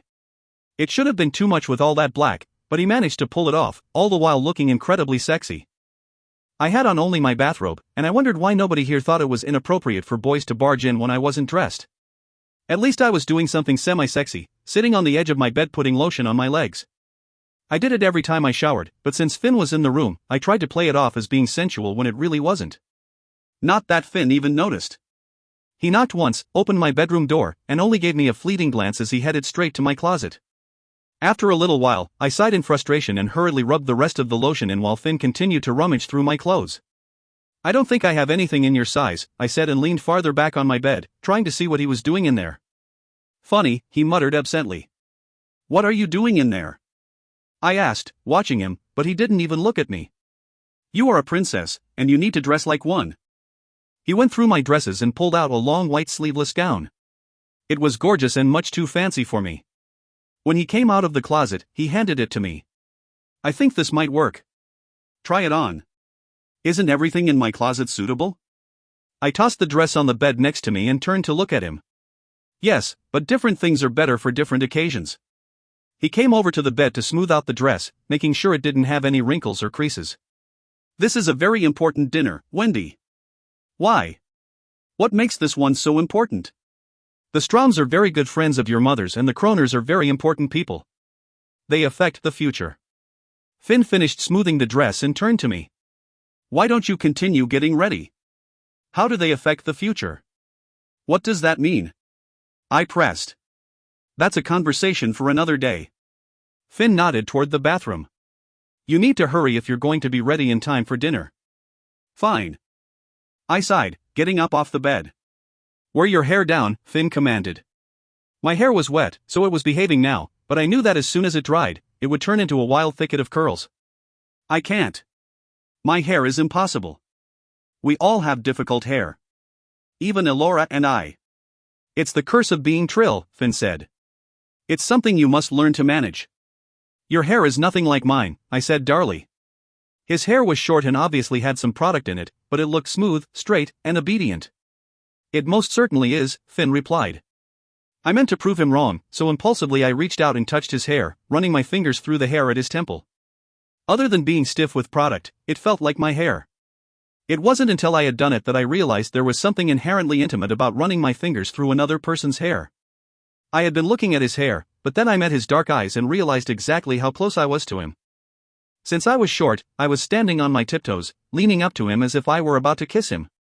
Somewhere in the back of my mind I thought that would be a very good course of action right about now. "Satisfied?" Finn asked. I retracted my hand and took a step back. "There should be hair products in your bathroom." "Experiment."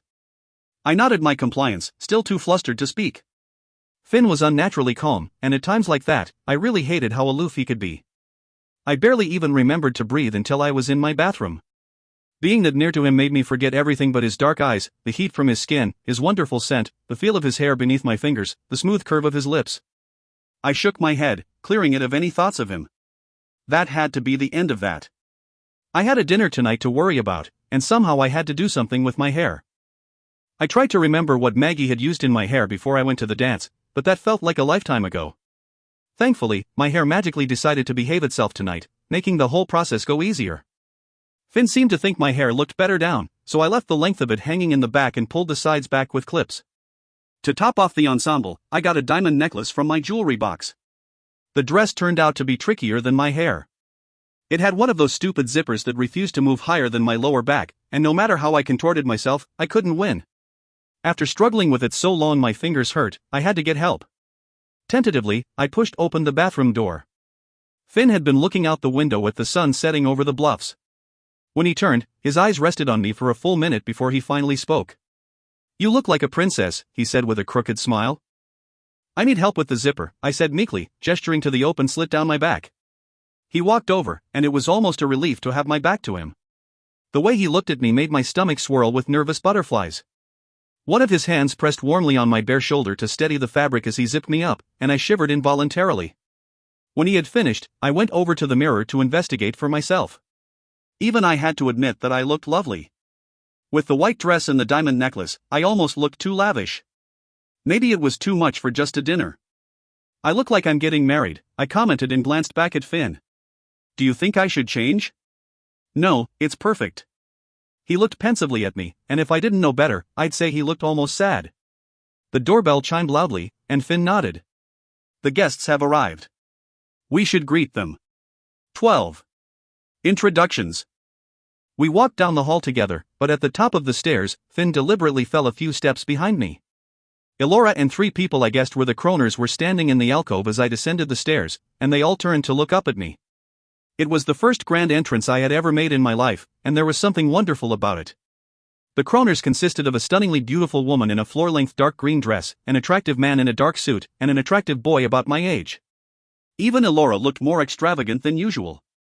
Her dress had more detailing and her jewelry was more pronounced. I could feel them appraising me as I walked toward them, so I was careful to keep my steps as smooth and elegant as possible. This is my daughter, the princess. Elora smiled in a way that almost looked loving and held her hand out to me. Princess, these are the Kroners. Aurora, Noah, and Tove. I smiled politely and did a small curtsy. Immediately after, I realized that they were probably the ones who should be curtsying to me, but they all continued to smile pleasantly at me. It's such a pleasure to meet you. Aurora's words had a syrupy tone that made me wonder whether or not I should trust her.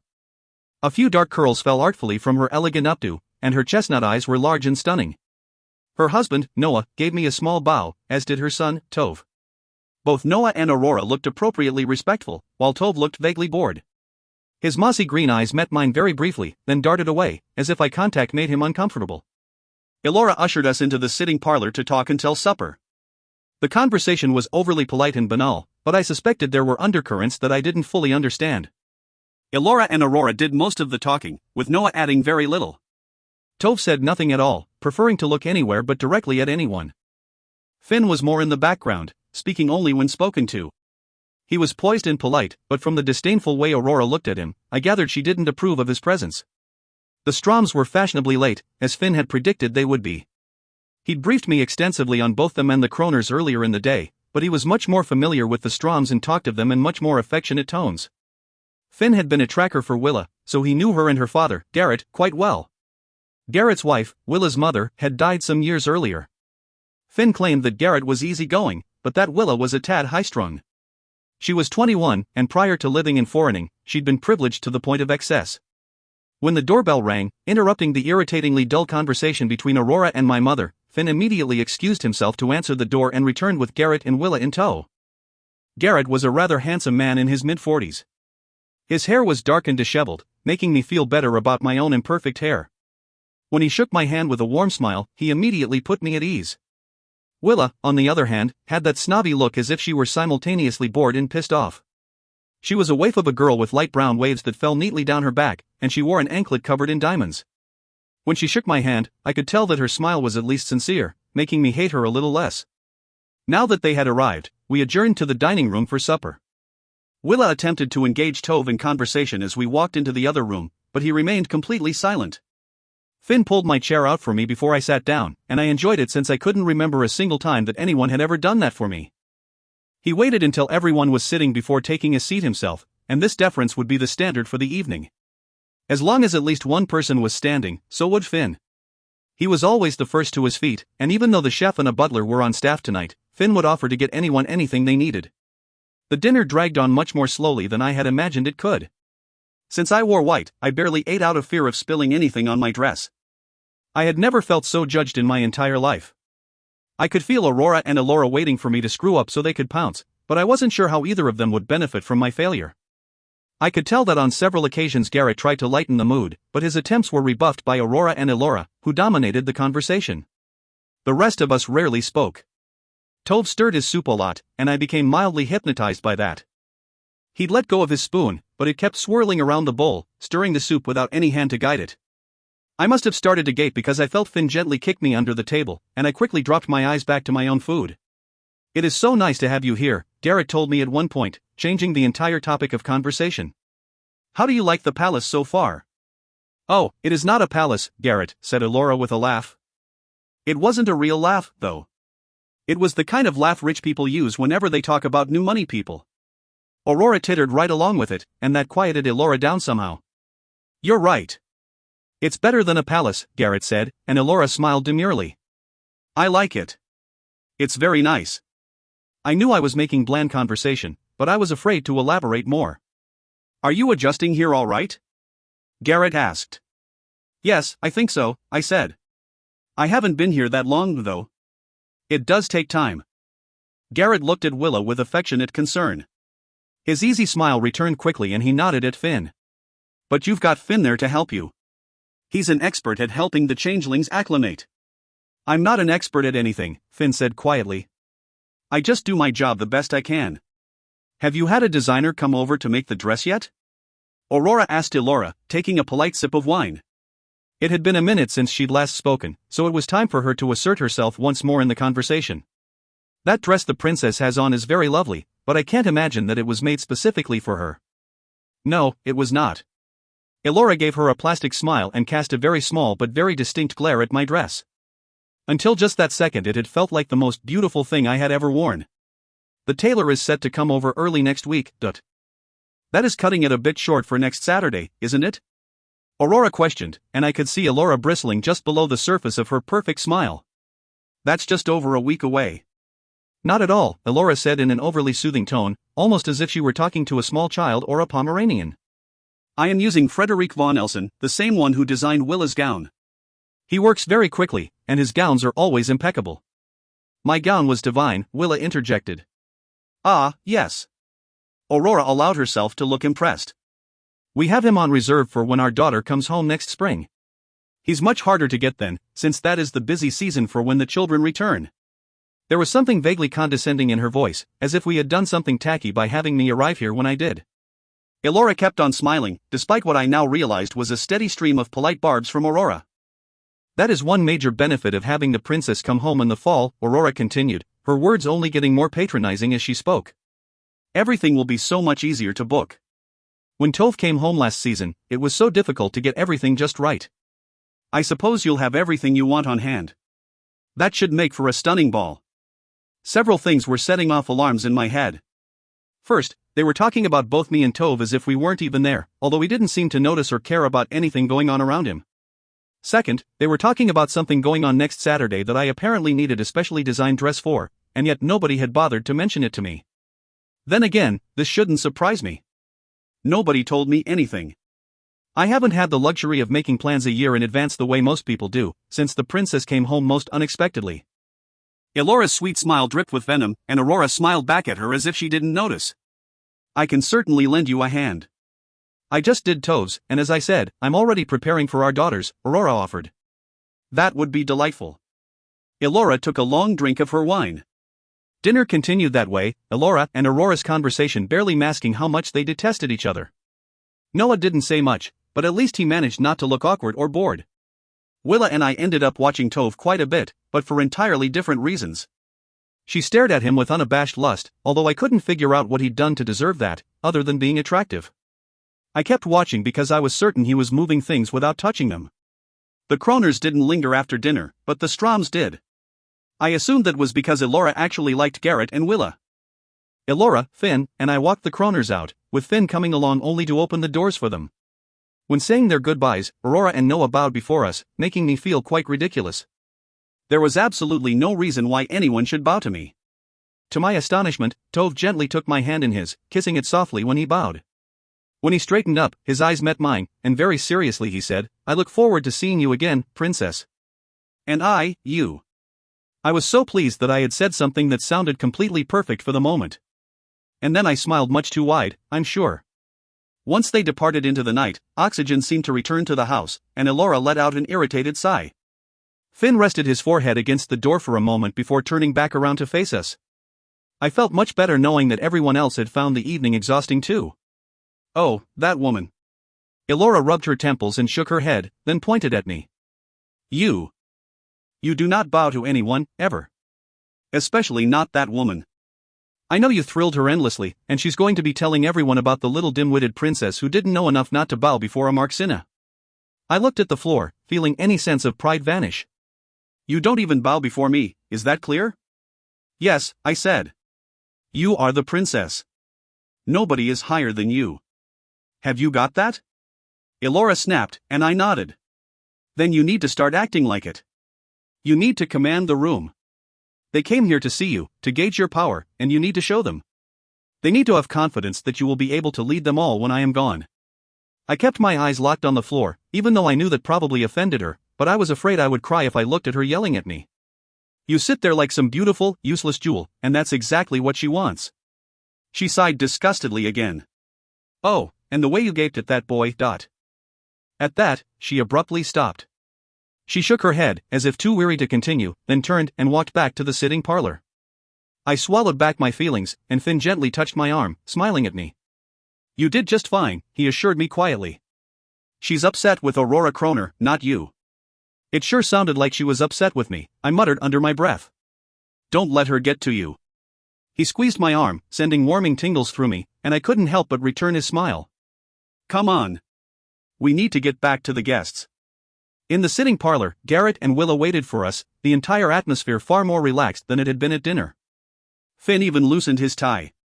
Her outburst seemed to have calmed Elora completely, and she lounged on the chair next to Garrett. He seemed to capture a disproportionate amount of her attention, but I didn't mind. Soon a whole other side of Finn emerged. He sat next to me, his leg crossed over his knee, making charming small talk with the group. He was still gracious and respectful, but he chatted easily. I bit my tongue, afraid to say the wrong thing, happy to let Finn entertain Garrett and Willa. Even Elora looked pleased. Garrett and Elora started talking politics, and Finn became more engaged in the conversation. Apparently, Elora had to appoint a new chancellor in 6 months. I didn't even know what that was, and I thought asking would only make me look foolish. As the night progressed, Elora had to excuse herself because of a migraine. Garrett and Finn offered their sympathy, but neither of them seemed particularly surprised or concerned. When they continued with the whole chancellor business again, it became clear that Willa had grown bored. She said she needed fresh air and invited me to join her. We went down a long hall to a small alcove with nearly invisible glass doors. They led out to the balcony that ran from one end of the house to the other, lined with a thick black railing that reached up to my chest. I froze, remembering the painting I had seen in Elora's locked room. It was this marble balcony I had been lying on, my hand outstretched at nothing, my face contorted in horror. I looked down at my dress, but it didn't feel right. This one was lovely, but the dress in the picture had shimmered. Broken glass had littered the ground also, and I didn't see any. Are you coming? Willa glanced back at me. Yeah. I nodded and, taking a deep breath, I followed her out. Willa went over to the farthest corner and leaned on the railing. Out here, the view was even more intimidating. The balcony hung over 100-foot drop. Below us the tops of maples, oaks, and evergreens stretched out as far as the eye could see. The secret garden remained hidden from sight. Farther down the bluff I could see the tops of houses, and way down at the bottom the turbulent river ran past us. Just then a breeze blew across the balcony, sending a cold chill down my bare arms, and Willa sighed. Oh, knock it off. Willa grumbled, and at first I thought she was talking to me. I was about to ask what she meant when she lifted her hand and waved her fingers lightly in the air. Almost instantly her hair, which had been blowing back in the breeze, settled on her shoulders. The wind had died away. Did you do that? I asked, trying not to sound as odd as I felt. Yeah. That's the only thing I can do. Lame, isn't it? Willa wrinkled her nose. No, actually, I think it's pretty cool, I admitted. She controlled the wind. Wind was an unstoppable force, and she just wiggled her fingers, and magically it stopped. I kept hoping I'd get a real ability someday, but my mother only had command over the clouds, so at least I did better than that. Willa shrugged. You'll see when your abilities start coming in. Everybody hopes for telekinesis or at least some persuasion, but most of us are stuck with basic use of the elements, if we're lucky. The abilities aren't what they used to be, I guess. Before you came here, did you know you were something? I asked, looking over my shoulder at her. She had her back against the railing, and she leaned over it, letting her hair hang down over the edge. Oh, yeah. I always knew I was better than everyone else. Her eyes fluttered shut and she waved her fingers again, stirring up a light breeze to flow through her hair. What about you? Kind of. Different, yes. Better, not at all. You're younger than most of us, though, Willa commented. You're still in school, aren't you? I was. Nobody had made any mention of school since I got here, and I had no idea what their intentions were for the remainder of my education. School sucks anyway. Willa stood up straight and looked at me solemnly. So why did they get you early, anyway? Is it because of the vitra? What do you mean? I asked nervously. I knew what she meant, but I wanted to see if she'd tell me. Nobody seemed that keen on talking about the vitra, and Finn hadn't even mentioned their attack since I'd come here. Inside the compound I assumed I was safe, but I didn't know if they still wanted me. I've heard stories that the vitra have been prowling around lately, trying to catch Trill changelings, Willa said casually. I figured you'd be a top priority 'cause you're the princess, and that's kind of a big deal here. She looked thoughtfully at her bare toes and mused, I wonder if I'd be a top priority. My dad's not a king or anything like that, but we are kind of royalty. What's lower than a queen in the human world? Is that a duchess or something? I don't know. I shrugged. I knew nothing of monarchy and titles, which was ironic, considering that I was now integral to a monarchy. Yeah, I think I'm like that. Willa narrowed her eyes in concentration. My official title is Marxina, and that's like a duchess. My dad is a Marcus, which is just a male Marxina. We're not the only ones, though. There are maybe 6 or 7 other families in foreigning alone with the same title. The Kroners were next in line for the crown if you didn't come back. They're real powerful, and that Tove is a catch. While he was attractive, nothing had impressed me about Tove other than his telekinesis. Still, it felt weird knowing that they were vying for my spot, and we had just eaten dinner with them. I don't have to worry that much about it, though. Willa yawned loudly. Sorry. Boredom makes me sleepy. Maybe we should go inside. It was getting cold, so I was happy to oblige. As soon as we went back in, Willa lay on the couch and all but fell asleep, so Garrett excused himself shortly after. He went to say goodbye to Elora, and then helped Willa out to the car. The butler was cleaning everything up, so Finn suggested that we head up to our respective rooms. The night had been surprisingly tiring, so I was eager to comply. What's going on? I asked after the Stroms left. It was the first chance I'd had all evening to really talk to him. What is this ball or party or whatever that's happening next Saturday? It's the Trill equivalent of a debutante ball, except that boys go through it too, Finn explained as we climbed the stairs. Dully, I remembered how grand I had felt coming down the stairs a few hours earlier. For the first time I had felt almost like a princess, and now I felt like a child playing dress-up. Aurora had seen through my fancy trappings, which she didn't even find all that fancy, and realized that I wasn't special. I don't even know what a debutante ball is. I sighed. I knew nothing of high society. It's a coming-out party, your presentation to the world, Finn elaborated. Changelings aren't raised here. The community doesn't know them. So when they come back, they're given a small amount of time to acclimate, and then they're introduced to society. Every changeling has one, but most are very small. Since you are the princess, you will have guests from all over the Trill community. It is quite an ordeal. I groaned. I'm not ready for that at all.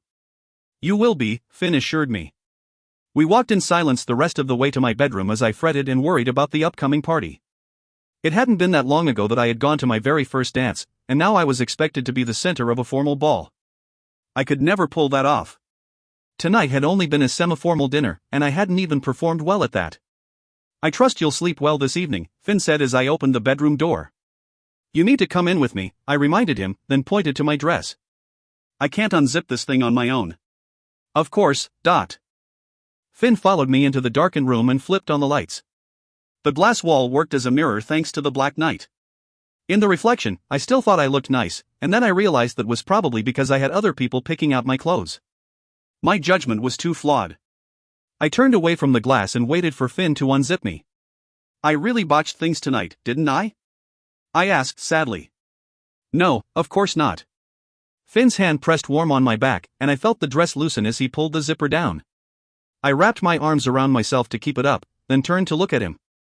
Some part of me was distinctly aware that we were only a few inches apart, my dress was barely on, and his dark eyes were fixed on me. You did exactly what I told you, Finn said. If anyone ruined things, it was me. But the night wasn't ruined. Elora is just sensitive about the Kroners. Why? Why does she let them get to her so much? She's the queen. Monarchs have been overthrown before, Finn answered calmly.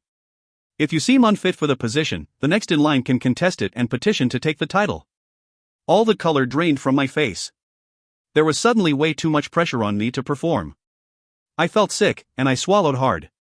The ball had scared me enough before I knew that, if I failed, my mother could be overthrown. Don't worry. You'll be fine. His expression saddened again, and he added quietly, Elora has a plan to appease them. What is it? I asked. Instead of answering, his eyes got far away and his expression blanked. His brow furrowed, and then he nodded. I am sorry, Finn said. You're going to have to excuse me. Elora requires assistance in her room. Elora called you to her room? I stumbled over the question, unable to hide my shock. Somehow it seemed vaguely inappropriate that Finn would be making a late-night visit to her room. Maybe it was because she had just asked him inside his head, and I couldn't get a read on the exact nature of their relationship. The fact that I was feeling jealous of my own mother was more than a little creepy, and that added a nauseous feeling on top of everything else. Yes. Her migraine is quite severe. Finn took a step away from me. All right, well, have fun with that, I muttered. The door closed softly behind him, and I went into the bathroom to take off my jewelry and change into baggy pajamas. Sleep was difficult for me that night. I was too anxious about all the things I was expected to accomplish. I knew nothing about this world or these people, and yet I was supposed to rule over them someday. That wouldn't have been so bad, except that I was supposed to master everything in less than a week so they would believe that I could rule. If I didn't, everything my mother had worked so hard for would be taken away. Even though I wasn't that fond of Elora, I was even less fond of Aurora, and I didn't like the idea of ruining my family's entire legacy. 13. Being Trill. Lazy Sundays happened even in foreigning, thankfully. I woke up late and was happy to learn the chef was still on hand to make breakfast.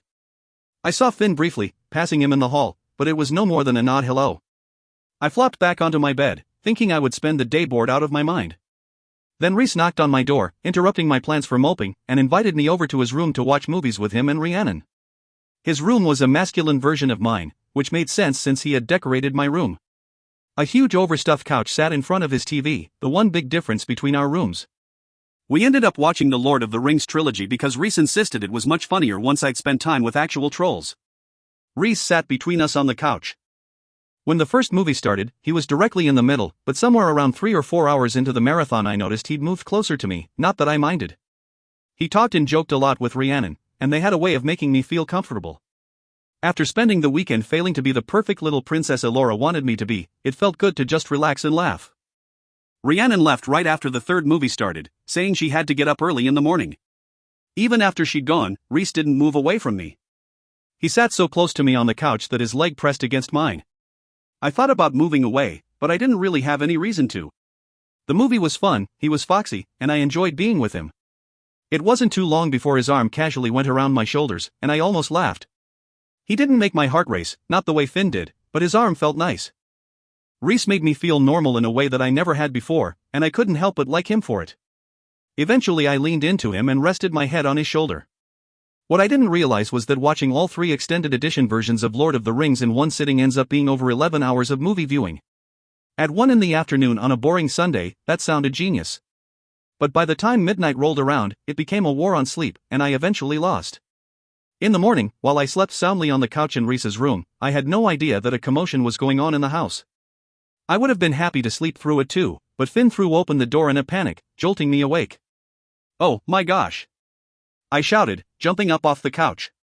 Finn had scared the hell out of me, and my heart pounded in my chest.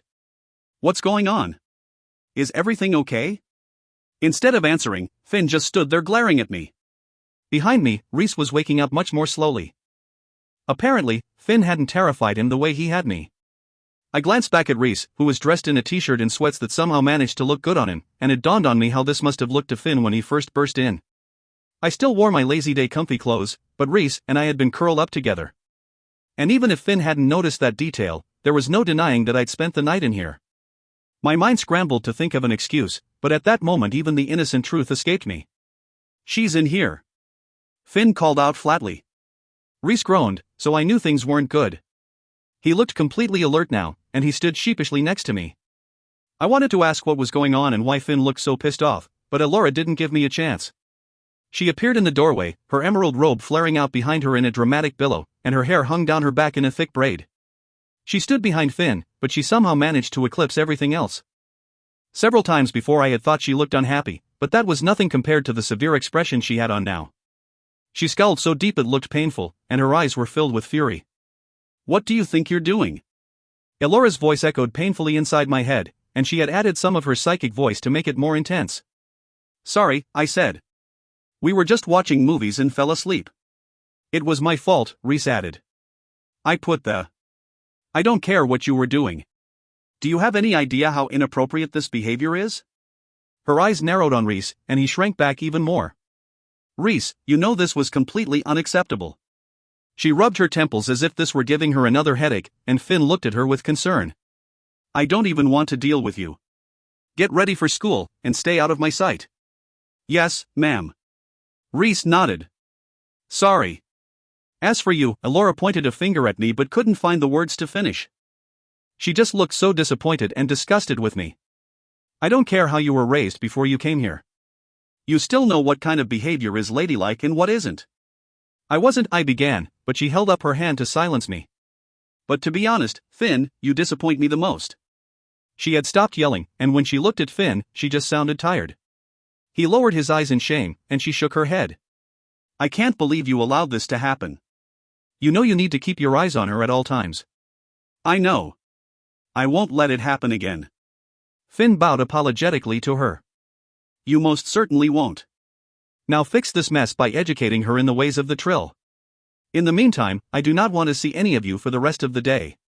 She held her hands up, like she was done with the lot of us, and then shook her head and left the room. "I am so sorry," Reese apologized emphatically. His cheeks were red with shame, and somehow that only made him cuter. Not that I was really paying attention to how he looked just then. My stomach was twisted in knots, and I was thankful that I hadn't started to cry. I didn't even fully understand what I'd done. I knew sleeping in a boys' room wasn't ideal, but they were acting like it was a capital offense. "You need to get ready for school," Finn snapped, glaring at Reese. Then he pointed to the hall and turned to me. "You. Out. Now." I gave him a wide berth on my way out the door. Normally I loved being close to him, but not today. My heart pounded erratically, but not for any pleasurable reason.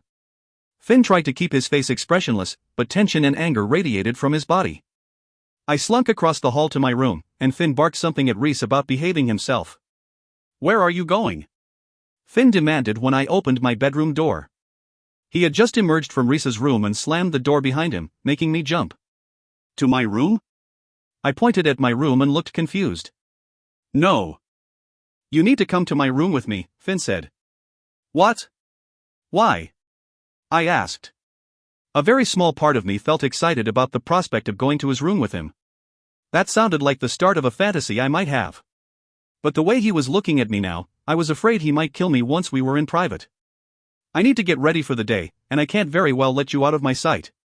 He wore pajama pants and a t-shirt, and his dark hair wasn't as sleek as it normally was. I nodded and hurried after him. He walked fast and pissed off, and I fell about a step or two behind. "I really am sorry, I said. I didn't mean to fall asleep there. We were just watching movies, and it got late. If I had known it would be like this, I would have made sure I was in my room." "You should have known, Wendy," Finn exclaimed, exasperated. "You should know that your actions have consequences and the things you do matter." "I am sorry," I repeated. "Yesterday was so boring and I just wanted to do something." Finn whirled on me suddenly, startling me, so I took a step backward. My back hit the wall, but he stepped closer to me. He rested an arm against the wall on the side of me, his face only a few inches from mine. His dark eyes were blazing, but somehow his voice remained calm and even. "You know how it looks when a girl spends the night alone with a boy. I know you understand that. But it is so much worse when a princess spends the night alone with a manskleg. It could put everything in jeopardy." I don't know what that means," I fumbled. "None of you will tell me." Finn continued to glare at me for another painful minute, then sighed and took a step back. As he stood there, rubbing his eyes, I swallowed back tears and caught my breath. When he looked back at me, his eyes had softened a bit, but he didn't say anything. He just walked to his room and, uncertainly, I followed him. His room was smaller than mine, but a much more comfortable size. Even though the blinds were shut, I could tell one of his walls was made entirely of glass. Dark blankets covered his bed, and books overflowed from several bookshelves. In one corner he had a small desk with a laptop on it. Like me, he had an adjoining bathroom. When he went in it, he left the door open, and I heard the sound of him brushing his teeth. Tentatively, I sat on the edge of his bed and looked around. "You must stay here a lot," I commented. I knew that he stayed here on and off, but to have a room full of stuff implied a more permanent living situation. I live here when I'm not tracking, Finn said. My mother is quite fond of you, I said dimly. Not right now, she's not. Finn turned off the water and came out, leaning on the doorframe to his bathroom. Sighing, he lowered his eyes. I'm sorry for yelling at you. It's okay. I shrugged. I still didn't understand why he'd been that mad, but he had a point. I was a princess now, and I had to start behaving like one. No, you didn't deserve it. He scratched his temple and shook his head. My anger was misdirected. When you weren't in your room this morning, I panicked. With everything going on with the Vitra, he shook his head again. What's going on with the Vitra? I asked, my heart speeding up. It's nothing to concern yourself with, Finn said. My point is that my emotions were high when I couldn't find you, and I snapped at you. I apologize. No, it's my fault. You guys were right, I said. Finn just stood there looking away from me, and then I realized something. How did you even know I wasn't in my room? I checked on you. Finn gave me a look like I was an idiot. I check on you every morning. You check on me when I'm sleeping? I gaped at him. Every morning? He nodded. I didn't know that, Dot. Why would you know that? You're sleeping, Finn pointed out. Well, it just feels weird. I shook my head. Matt and Maggie used to check on me, but it felt strange knowing that Finn would come in and watch me sleep, even if it was only for a second. I have to make sure you're safe and sound. It's part of my job. You sound like a broken record sometimes, I muttered wearily. You're always just doing your job. What else do you want me to say? Finn countered, looking at me evenly. I just shook my head and looked away. My pants suddenly became very fascinating, and I picked lint off them. Finn kept looking at me, and I expected him to finish getting ready. When he didn't, I decided that I had to fill the silence. What is a mansklig? I looked at Finn again, and he exhaled. The literal translation for mansklig is human. He tilted his head, resting it against the doorframe, and watched me. Reese is human. I shook my head. I don't understand. Why is he around, Dot? Because of you, Finn said, and that only confused me more. You're a changeling, Wendy. You were switched at birth. Meaning that when you took the place of another baby, that baby had to go somewhere else. You mean, I trailed off, but it was incredibly obvious once Finn said it. Reese is Michael. Suddenly my crush on him felt very weird. He wasn't my blood brother, but he was my brother's brother, even though Matt wasn't really my brother either. It still felt not right, somehow. And really, I should have noticed sooner. I couldn't believe I didn't. Reese and Matt looked so much alike, their sandy hair, blue eyes, even the way their faces were shaped. But Matt's worry had hardened him, while Reese was quick to smile and laugh. Maybe that's why I hadn't noticed it. The complete contrast between their personalities had thrown me off. Michael? Finn looked perplexed. Yeah, that's what my mother, Kim, my fake mom, named him. She knew she had a son, and that's Reese. My mind swirled. But how did they do it? How did they switch us? It's relatively simple, Finn explained, almost tiredly. After Reese was born, Elora induced labor with you, and using persuasion on the family and hospital staff, she switched you out for him. It can't be that simple. The persuasion didn't really work on Kim, I pointed out. We normally do same-sex exchanges, a girl for a girl, a boy for a boy, but Elora had her mind set on the Everleys. It doesn't work as well when you do a boy-to-girl switch like that. Mothers are more likely to pick up on something being wrong, as was the case with your host mother. Wait. I held up my hands and looked at him. She knew it was more dangerous, that Kim would be more likely to snap? But she did it anyway? Elora believed that the Everleys would be the best for you, Finn maintained. And she wasn't completely wrong. Even you freely admit that the aunt and the brother were good to you, Dot. I had always kind of hated Kim. I thought she had been terrible and cruel like so many of my classmates, but she had known that I wasn't her child. Kim had actually been an insanely good mother. She had remembered her son, even when she shouldn't have been able to, and she refused to give up on him. The whole thing was tragic, when I thought about it. So that's why they don't want me with the mansklig? 'Cause he's like a stepbrother? I wrinkled my nose at the thought. He's not your brother, Finn emphasized. Trill and mansklig have absolutely no relation. The problem is that they're human. Are we, physically incompatible? I asked carefully. No. Many Trill have left the compound to live with humans and have normal offspring, Finn said. That's part of the reason our populations are going down. What happens to Reese now that I'm back? I asked, ignoring the clinical way Finn addressed everything. He was nothing if not professional. Nothing. He can live here for as long as he wants. Leave if he decides to. Whatever he chooses. Finn shrugged. Mansklig aren't treated badly here. For example, Rhiannon is Willa's Mansklig. That makes sense. I nodded. Rhiannon seems so skittish and nervous, but also rather normal, unlike everyone else. So, what do they do with Mansklig? They aren't exactly raised as real children, but they are given everything to keep them happy and content, Finn said.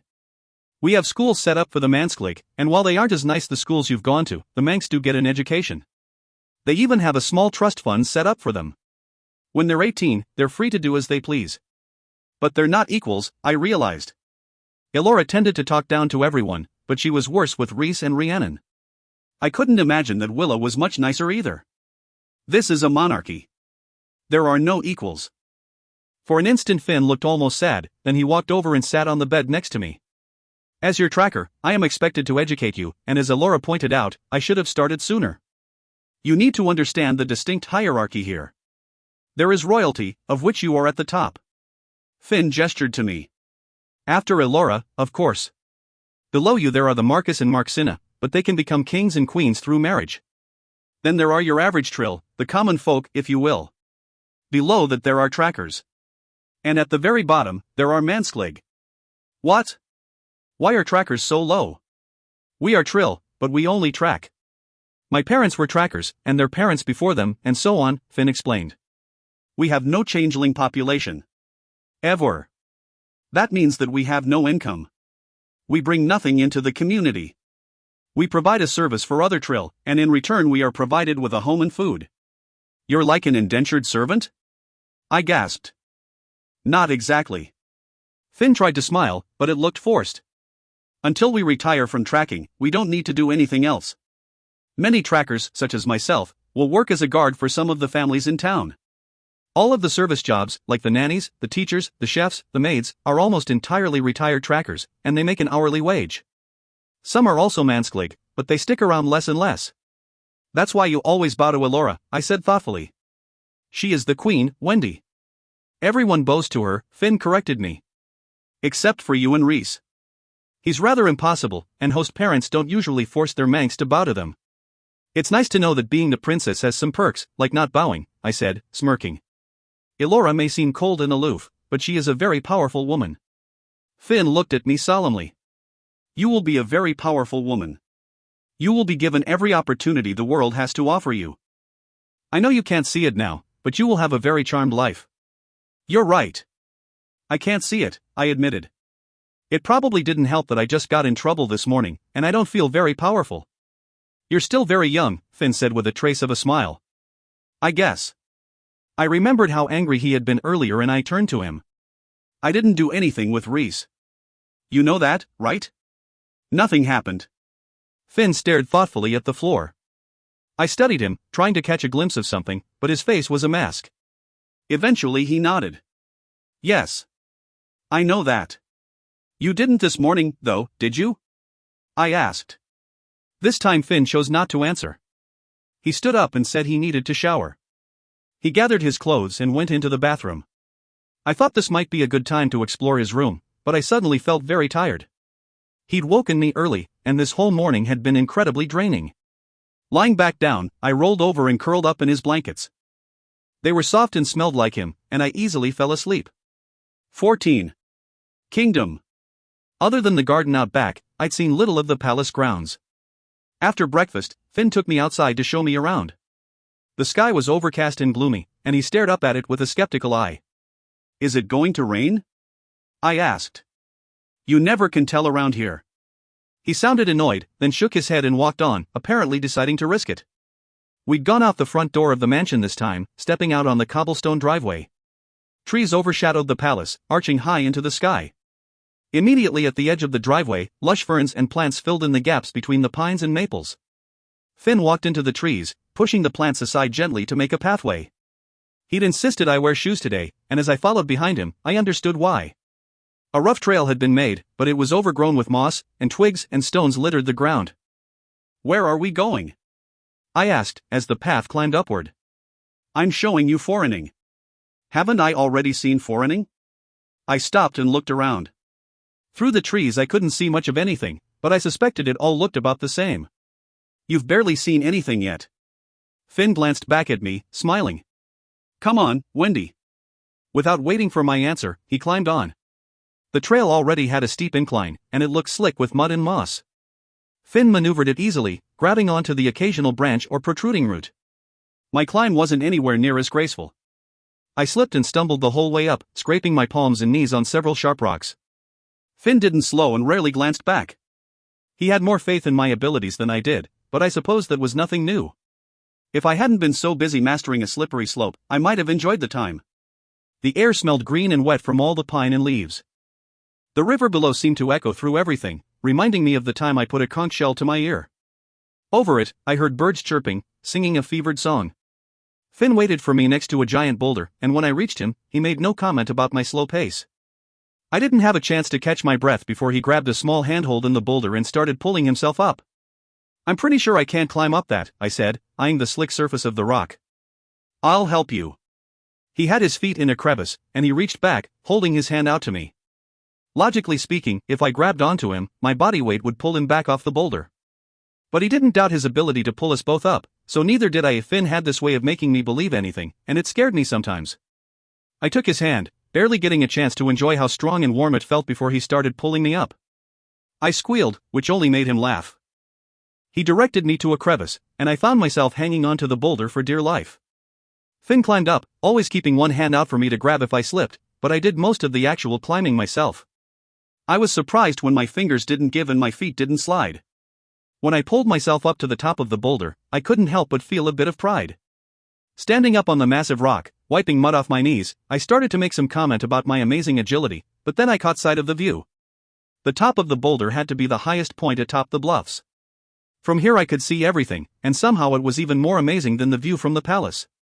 Chimneys stood out like dots among the trees, and I could see the plumes of smoke blowing away in the wind. Roads curved and wound through the town, and a few people walked along them. Elora's palace was masked with vines and trees, but it still looked startlingly large hanging on the edge of its bluff. The wind whipping through my hair made the whole thing exhilarating. Almost like I was flying, even though I was just standing there. This is Foreigning. Finn gestured to the hidden houses peeking out among the green foliage. It is breathtaking, I admitted. I'm totally in awe. It's all yours. His dark eyes met mine, emphasizing the solemnity of his words. Then he looked away, scanning the trees. This is your kingdom. Yeah, but it's not actually mine. Actually, it kind of is. He offered me a small smile. I looked back down. In terms of kingdoms, I knew this one was relatively small. It wasn't as if I'd inherited the Roman Empire or anything, but it still felt strange to me that I might possess any kind of kingdom. What's the point? I asked softly. When Finn didn't answer, I thought my words might have been carried away by the wind, so I asked louder. Why do I get this? What am I to do with it? Rule over it. Finn had been standing behind me, but he stepped closer, moving next to me. Make the decisions. Keep the peace. Declare the wars. Declare the wars? I looked at him sharply. That's really something we do? He shrugged. I don't understand, I said. Most things will already be decided when you take the throne, Finn said, staring down at the houses instead of me. The order is already in place. You just have to uphold it, enforce it. Mostly, you live in the palace, attend parties, trivial governmental meetings, and occasionally decide on something substantial. Like what? I asked, not liking the hard tone his voice had taken on. Banishments, for one. He looked thoughtful. Your mother once banished a Marxina. It hadn't been done in years, but she's entrusted with making the decisions that best protect our people and our way of life. Why did she banish her? I asked. She corrupted a bloodline. He didn't say anything for a minute, and I looked at him questioningly. She had a child with a human. I wanted to ask him more about that, but I felt a drop of rain splash on my forehead. I looked up to the sky to be certain I'd felt rain, and the clouds seemed to rip open, pouring water down before I had a chance to shield myself. Come on. Finn grabbed my hand, pulling me. We slid down the side of the rock, my back scraping against the rough surface of it, and fell heavily into a thicket of ferns. Rain had already soaked through my clothes, chilling my skin. Still holding my hand, Finn led me to shelter underneath a giant pine tree. That came on really suddenly, I said, peering out from under the branches. We weren't completely dry under the tree, but only a few fat drops of rain made their way through. The weather is so temperamental here. The locals blame it on the river, but the Trill have more to do with it, Finn explained. I thought back to Willa, and her complaint that she could only control the wind, and her mother, the clouds. The garden behind the palace bloomed year-round thanks to Trill abilities, so it wouldn't be hard to fathom that they could make it rain too. The birds had fallen silent, and over the sound of the rainfall I couldn't hear the river. The air smelled thick with pine, and even in the middle of the rainstorm I felt oddly at peace. We stood there watching the rain in companionable silence for a while longer, but soon the growing chill began to affect me, and my teeth started to chatter. You're cold. I shook my head. I'm fine. Without further prompting, Finn put his arm around me, pulling me closer to him. The abruptness of it made me forget to breathe, and even though he felt no warmer than I did, the strength of his arm wrapped around me sent warmth spreading through me. I suppose I'm not much help, he said, his voice low and deep. I've stopped shivering, I pointed out quietly. We should get back inside, so you can change into dry clothes. He breathed deeply, looking at me a moment longer. Just as abruptly as he had grabbed me, he pulled away and started heading back down the bluff. The rain came down fast and cold, and without him to warn me, I had no urge to stay in it longer than I had to. I went down after him, half running, half sliding to the bottom. We ran inside the front doors, skidding on the marble floors, and water dripped off us into rapidly growing puddles. I only had a second to catch myself when I realized we weren't alone in the entryway. Elora walked toward us, carrying herself with her usual regality. Her gown swam around her, making her appear to float as she moved. With her was an obese balding man, his jowls jiggling as he walked. How good of you to arrive now, as I'm showing the Chancellor out, Elora said icily, glaring at both Finn and me. I wasn't sure which of us she was more angry with. Your Majesty, I can stay and talk, the Chancellor said, looking up at her with small, fevered eyes. He wore a white suit that I couldn't imagine looking good on anyone, but it made him look like a giant, sweaty snowball. Chancellor, I'm sorry we missed your visit, Finn said, doing his best to compose himself. Even dripping wet, he looked collected and eager to please. I, on the other hand, hugged my arms around myself and tried not to shiver. No, you've given me much to consider, and I don't want to waste your time further. Elora smiled thinly at the Chancellor, and her eyes burned with contempt. You will take it under advisement, then? He looked up at her hopefully and stopped walking. She'd been trying to usher him to the door, and her smile grew strained when he stopped. Yes, of course. Elora sounded too sweet, and I assumed she was lying. I take all of your concerns very seriously. My sources are very good, the Chancellor went on. Elora had gotten him walking again, urging him closer to the door. I have spies all over, even in the Vitra camps. That is how I got my position. Yes, I remember your platform. Elora appeared to suppress an eye roll, but his chest puffed up as if she'd complimented him. If they say there's a plot, then there's a plot, the Chancellor said with conviction. Next to me I saw Finn tense up, narrowing his eyes at the Chancellor. Yes, I'm sure there is. Elora nodded to Finn, who held the door open for the Chancellor. I'd love to talk with you more, but you must hurry if you want to beat the worst of this storm. I don't want you to get stranded. Oh, yes, quite right. The Chancellor looked at the sheets of rain coming down, and his face paled slightly. He turned back toward Elora. Bowing, he took her hand and kissed it once. My queen. I'm at your service, always. She smiled tightly at him while Finn wished him a safe journey. The Chancellor barely even glanced in my direction before diving out into the rain. Finn shut the door behind him, and Elora let out a sigh of relief.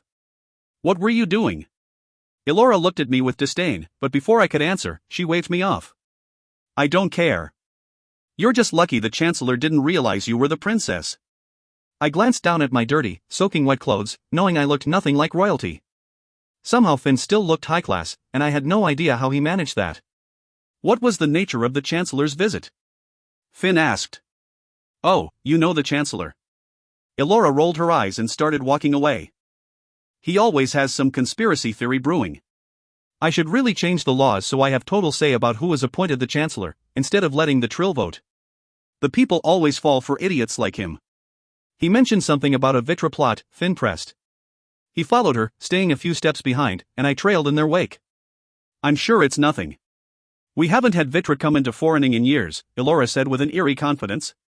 Yes, but with the princess, Finn began, but she held up her hand, silencing him.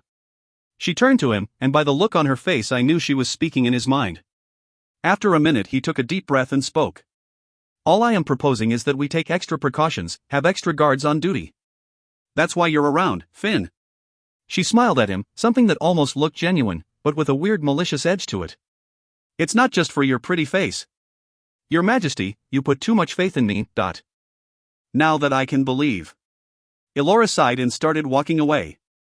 Go change out of those clothes. You're dripping all over everything. Finn watched her retreating figure for a minute, and I waited next to him until I was certain she was out of earshot. Although, if I thought about it, I wasn't sure that Elora was ever out of earshot. What was that about? I whispered.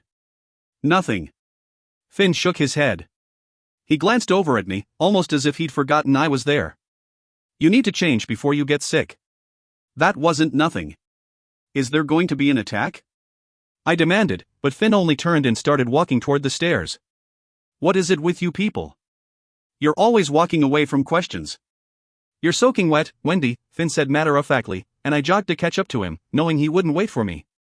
And you heard everything I heard. You know what I know. That's not true. I know she did that creepy mind speak with you, but... Yes, but she only told me to keep quiet. He climbed the stairs without looking back at me. You'll be safe. You're the princess, the most important asset this kingdom has right now, and Elora won't risk you. She just hates the Chancellor. Are you sure I'm safe? I asked, and I couldn't help but think of that painting in Elora's hidden room. The one that showed me terrified and reaching for nothing. I would never do anything to put you at risk, Finn assured me when we reached the top of the stairs. He gestured down the hall to my room. We still have much to go over. It'd be best if you forgot about this and changed into something warmer. 15. Education. After I had changed, Finn directed me to a sitting room on the second floor, down the hall from my room. The vaulted ceiling had a mural, all clouds and unicorns and angels. Despite that, the furniture looked modern and normal, unlike the expensive antiques that filled most of the house. Finn explained that this had once been Reese's playroom. When he'd outgrown it, they had turned it into a room for him, but he rarely used it. Lying on my back on the couch, I stared up at the ceiling. Finn sat in an overstuffed chair across from me with a book splayed open on his lap. Stacks of text sat on the floor next to him, and he tried to give me a crash course on Trill history. Unfortunately, despite the fact that we were some type of mythical creatures, Trill history wasn't any more exciting than human history had been. What are the roles of the Marcus and Marxina? Finn quizzed me. I don't know. Nothing, I replied glibly. Wendy, you need to learn this. Finn sighed. There will be conversations at the ball, and you need to appear knowledgeable. You can't just sit back without saying anything anymore. I'm a princess. I should be able to do whatever I want, I grumbled. My legs were draped over the arm of the couch, and I swung my feet back and forth. What are the roles of the Marcus and Marxina? Finn repeated. In other provinces, where the king and queen don't live, the Marcus and Marxina are the leaders. They're like governors or something. I shrugged. In times when the king or queen can't fulfill their duties, a Marcus can step up and take their place. In places like foreigning, their title is mostly just a way of saying that they're better than everyone else, but they don't really have any power. That is true, but you can't say that last part, Finn said, then flipped a page in the book. What is the role of the Chancellor? The Chancellor is an elected official, much like the Prime Minister in England, I answered tiredly. The monarchy has the final word and wields the most power, but the Chancellor serves as their advisor and helps give the Trill commoners a voice in the way the government is run. But I don't get it, I said, looking at him. We live in America, and this isn't a separate country. Don't we have to follow their laws? Theoretically, yes, and for the most part Trill laws coincide with American laws, except that we have more of them. However, we live in separate pockets unto ourselves. Using our resources, namely, cash and persuasion, we can get government officials to look the other way, and we conduct our business in private. I twirled a lock of hair on my finger and thought over what he was saying. Do you know everything about Trill society? When you were talking with Garrett and Elora, it was like there was nothing you didn't know. I'm sure he would have easily won the Kroners over if he had tried. Instead he had assumed it was his role to hide in the background when they were around, so he'd kept his mouth shut. But everything about him was more refined than me. Cool, collected, intelligent, charming, and handsome, he seemed much more like a leader than I did. A foolish man thinks he knows everything. A wise man knows he doesn't, Finn replied absently, still looking down at the book. That's such a fortune cookie answer, I said with a laugh, and even he smirked at me. But seriously, Finn. This doesn't make any sense. You should be a ruler, not me. I don't know anything, but you're all set to go. I'll never be a ruler. Finn shook his head. And you are right for the job. You just haven't had the training that I've had. That's stupid, I grumbled. It should be based on your abilities, not lineage. It is based on abilities, Finn insisted. They just happen to come with lineage. What are you talking about? I asked, and he shut the book on his lap. Your persuasion? That comes from your mother, Finn elaborated. The Marcus and Marxina are what they are because of the abilities they have, and they are passed down through their children. Regular Trill have some abilities, but they've faded with time. Your mother is one of the most powerful queens we've had in a very long time, and the hope is that you will continue the tradition of power. But I can barely do anything. I sat up. I have mild persuasion, and you said it wouldn't even work on you. Not yet, no, but it will, Finn corrected me. Once you start your training, it will make more sense to you. Training? What training? After the ball this weekend. Then you will begin working on your abilities, Finn said. Right now your only priority is preparing for the ball. So, he flipped open the book again, but I wasn't ready to go back to studying. But you have abilities, I countered. And Elora prefers you to me. I'm sure she'd like it better if you were prince. I realized sadly that that was true, and I lay back down on the couch. I'm sure that isn't true. It is too, I said. What is the deal with you and Elora? She definitely likes you better than me, and she seems to confide in you, Elora doesn't really confide in anyone. Finn fell silent for a moment, and then exhaled. If I explain this to you, do you promise to get back to studying? Yes. I answered immediately and looked over at him. What I say to you cannot leave this room. Do you understand? Finn asked gravely, and I nodded, gulping, afraid of what he was going to tell me. I had been growing more and more preoccupied with Finn and Elora's relationship. She was an attractive older woman, and he was definitely a foxy guy, and I could see her digging her cougar claws into him. That was what I was afraid of, anyway. About 16 years ago, after your father was gone, my father came under the employ of your mother. He had retired from tracking, and Elora hired him to guard her and the estate. His eyes darkened and his lips tightened, and my heart raced. Elora was in love with my father. No one knew, except for my mother, who was still married to him. Eventually, my mother convinced him to leave. However, Elora remained quite fond of my father and, in turn, rather fond of me. He sighed and continued casually, as if he were talking about the weather. She has personally requested my services over the years, and because she pays well, I have accepted. I stared at him, feeling nauseous and nervous. Since his father became involved with my mother after I was born, I could safely assume that we weren't siblings, so at least that was something. Everything else made it feel rather disturbing, and I wondered if Finn secretly hated me. He had to hate Elora, and he must only be here because of how much she paid him. Then I wondered if he was some kind of glorified gigolo, and I had to fight to keep from vomiting. I am not sleeping with her, and she has never made any advances of the sort, Finn clarified, looking at me evenly. She is fond of me because of her feelings for my father. I don't blame her for what happened between them. It was a long time ago, and my father was the one who had a family to think of, not her. Ha! I looked up at the ceiling because it was easier than looking at him. I have distressed you. I'm sorry, Finn apologized sincerely. This is why I was hesitant to say anything to you. No, I'm fine. Let's just go on, I insisted unconvincingly. I have a lot to go over and all that. Finn remained silent for a minute, letting me absorb what he had just told me, but I tried to push it from my mind as quickly as possible. Thinking about it made me feel dirty, and I already had too much on my mind. Eventually Finn continued on with the texts, and I tried harder to pay attention. If I was thinking about what exactly a queen's job entailed, I wasn't thinking about my mother crushing on his father. Frederick von Elsen, the dress designer, came over the next day. He was excited and flamboyant, and I couldn't tell for sure whether or not he was Trill. I wore only a slip as he took my measurements and sketched like mad in a notepad. Finally, he declared that he had the perfect gown in mind, and he dashed out of my room to get working on it. All day long there was an irritating succession of people.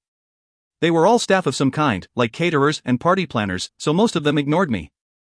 They just trailed after Elora as she rattled off an inconceivable amount of information about what she expected them to do, and they all scurried to write it down or punch it into their BlackBerries.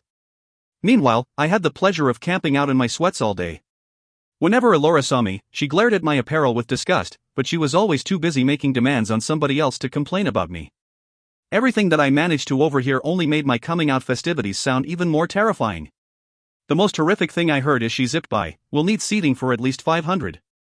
500 people were going to be at a party where I would be the center of attention? Splendid. The only upside of the day was that I got to spend the entire thing with Finn. But that became less enjoyable because Finn refused to talk about anything that wasn't related to my performance at the party. We spent 2 hours going over the names and pictures of the more prominent guests. 2 whole hours spent poring over a yearbook-type thing trying to memorize the faces, names, and notable facts of about 100 people. Then there was the hour and a half spent at the dinner table. Apparently I did not know how to eat properly. There were certain ways to hold the fork, tilt the bowl, lift the glass, and even place the napkin. Up until that time I had never mastered any of those skills, and from what I gathered about the way Finn regarded me, I still hadn't. Eventually I gave up. Pushing my plate back, I laid my head down and pressed my cheek against the cold wood of the table. "Oh, my God, has he killed you?" Willa asked, sounding appalled. I lifted my head to see her standing at the end of the dining room table, hands on her fashionable hips. She wore too much jewelry, her necklaces and bracelets overly adorned and jangly, but perhaps that was part of being a troll. They all seemed to have a fondness for trinkets, something I had somehow missed, other than my obsession with my thumb ring. He bored me to death too. Willa smiled at me, and I couldn't believe I felt relieved to see her. No way would she try to drill me about the names of the past 300 monarchs. "And yet you look as alive as ever," Finn said dryly, leaning back in his chair. "Perhaps I didn't try hard enough with you. Is that some kind of burn, Stork?" Willa pulled back her lip in some kind of snide grimace, but she didn't completely pull it off. "If you're feeling a burn, I suggest you look to your former sexual partners." Finn gave her a small smile, and I gaped at him. I'd never heard him speak like that to anyone before. Funny. Willa tried to keep a straight face, but I got the impression she was amused. "Anyway, I'm here to rescue the princess." "Really?" I asked a little too brightly. "Rescue me how?" "Fun stuff." She shrugged in a cute way, and I looked to Finn to see if I could leave. "Go." He waved vaguely at me. "You've worked hard and you need a break." I didn't think I'd ever be happy to get away from Finn, but I nearly scampered after Willa. She looped her arm through mine, leading me away from the dining room and toward my room. I instantly felt bad about leaving Finn, but I couldn't take another lecture on silverware. Willa chatted with me the whole way to my room in one endless stream of commentary about how dreadful her first few weeks were. She'd been certain that Finn would stab her with a fork before they even made it through the dining service, or vice versa. "This is the worst part," she said solemnly as we walked into my bedroom. "The whole boot camp before the ball." She wrinkled her nose. "It's horrid." "Yeah, I'm not enjoying it," I admitted tiredly. "But I made it through, so you'll definitely make it through." She walked into my bathroom, and when I didn't follow, she looked back at me. "Are you coming? To the bathroom with you?" "To practice hairstyles." She gave me a dull look, and reluctantly I walked in after her. Out of the frying pan and into the fire. "Hairstyles?" I asked as Willa ushered me over to the stool in front of the vanity. "Yeah, for the ball." She sifted through the hair products on the counter and stopped, meeting my eyes in the mirror. "Unless your mother is going to help you with it." "Not that I know of." I shook my head. "She's definitely not the nurturing type," Willa agreed, somewhat sadly. Picking a bottle of something and a brush, she turned to me. "Do you want your hair up or down, Dot?" "I don't know." I thought back to when I'd first met Willa, and Finn had told me to wear it down. "Down. I guess." "Good choice." She smiled and pulled out my hair tie, painfully taking my hair down. "So, did Frederique come today?" Yeah, a few hours ago," I said between gritted teeth as she raked a comb through my hair. "Excellent," Willa said. "When you have your fitting, you should take a picture and send it to me. I'd love to see what it looks like." "Yeah, sure thing." I know how ridiculous and confusing everything is at first. Willa teased and primped my hair, all the while chatting happily. And Finn knows pretty much everything, but he can be a little cold at times. And I'm sure the Queen isn't much better. "Not really," I admitted. But cold wouldn't be how I described Finn. Sometimes he was standoffish, but other times, when he looked at me just so, he was anything but cold. I'm just letting you know that I want to help you. She stopped pulling at my hair long enough to meet my eyes in the mirror again. And not like that backstabbing bitch Aurora Croner, or because my father told me to, although he did. Or even like Finn because it's his job. I just know what it's like to be you. And if I can help, I want to. She gave me a crooked smile, and the sincerity in it startled me. Underneath her vapid pretense, she was actually a kind person. So few people here seem to genuinely care about anyone else, and it was nice to have finally found one. Immediately after that moment, Willa launched into a lengthy monologue about gowns. She could describe every gown she'd seen since coming to foreigning 3 years ago, and she only liked 1 or 2 of them. So my training with Willa didn't turn out to be that much more interesting than that with Finn. She had a lot more gossip, about who dated whom and who was engaged and all that. But since I didn't know who any of the people were, it wasn't that interesting. Willa was thus far single, and it didn't sit well with her. She kept saying that her father needed to arrange something, and mentioned a few guys she'd had her eye on who'd slipped by. She spoke very fondly of Tove Croner. Although she did point out that by missing out on him, she'd also miss out on a monster of a mother-in-law. Still, by the end of the day I had a hairstyle picked out, a makeup plan in order, and I felt like I knew a little bit more about Trill royalty. She made it all sound a lot like high school, which would have been comforting, except I hadn't done that well at high school. 16. Further instruction. They had taken an interest in me, and I knew I should feel flattered, but I wished they'd just left me alone. Elora and Aurora Croner stood on the opposite side of the table. A seating chart stretched across the giant oak surface, and they both leaned over it, staring with intense scrutiny. I had a feeling Elora had just dragged me with her because misery loves company. As for Aurora, I didn't really get why she was interested in me. The best I could figure was that she hoped to understand me in order to bring about my demise. The too big way she smiled at me kept making me want to cringe. Finn had snuck into my room early in the morning, and my initial excitement faded when I saw how frantically he picked out my clothes. He instructed me to get ready with lightning speed and to be on my best behavior all day. I hated the way he treated me like I was 5 and it was my first day of kindergarten. But sitting there, watching them analyze every minute detail of a flippin' seating chart, I really felt like a 5-year-old. One who had gotten in trouble and had to sit in a very agonizing timeout. I tried to look studious and interested in all of this, but I didn't know any of these people. We were in the war room in the south wing where walls were plastered with maps. Red and green patches speckled all of them, indicating other tribes of trolls. I'd been trying to study them while Elora and Aurora talked, but Elora kept snapping my attention back every time it wandered. If we put the Chancellor here, then Marcus Torman will have to move from this table entirely. Aurora tapped the paper. I don't see another way around it. Elora smiled as sweetly as she could manage, and Aurora matched it perfectly. He's traveling a great distance to be here for this. Aurora batted her eyes at Elora. He'll still be near enough where he can hear the christening, Elora said and turned her attention to me. Are you ready for the christening ceremony? Yeah, I said. Finn had mentioned it to me, but I hadn't been paying that much attention. I couldn't say that to Elora, though, so I just smiled and tried to look confident. A princess doesn't say Elora narrowed her eyes at me, and Aurora did a poor job of trying to mask a snicker. I sighed. Sorry. Elora looked like she wanted to chastise me further, but Aurora watched us both like a hawk. Elora pursed her lips, biting her tongue so she wouldn't show any sign of weakness. I didn't understand what Aurora was doing here or what Elora had to fear from her. She was the queen, and as far as I could tell, Aurora's only ability seemed to be making backhanded compliments and veiled threats.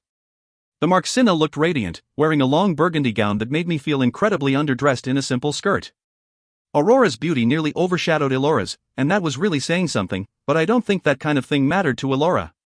Perhaps you should continue your training elsewhere, Elora suggested, glaring at me. Yes. Excellent idea. I jumped to my feet so quickly I almost knocked the chair over behind me. Aurora's amused expression changed to downright disgust, and Elora rolled her eyes. Sorry. I'm very excited about all of this, Contain yourself, princess. Using restraint, I left the room as calmly as I could. I wanted to rush out, feeling much like a kid on the last day of school. I wasn't sure that I knew my way back, and I had no idea where Finn was, but as soon as I thought it was safe, I picked up my pace, nearly jogging away. I'd made it a little ways down the hall, past several closed doors, when somebody stopped me. Princess! A voice called from one of the few open doors. I stopped, tentatively peering inside the room. It appeared to be more of a den, with a lush red rug in the center surrounded by leather chairs. One wall was made of glass, but the shades had been pulled shut over most of it, leaving the room in shadows.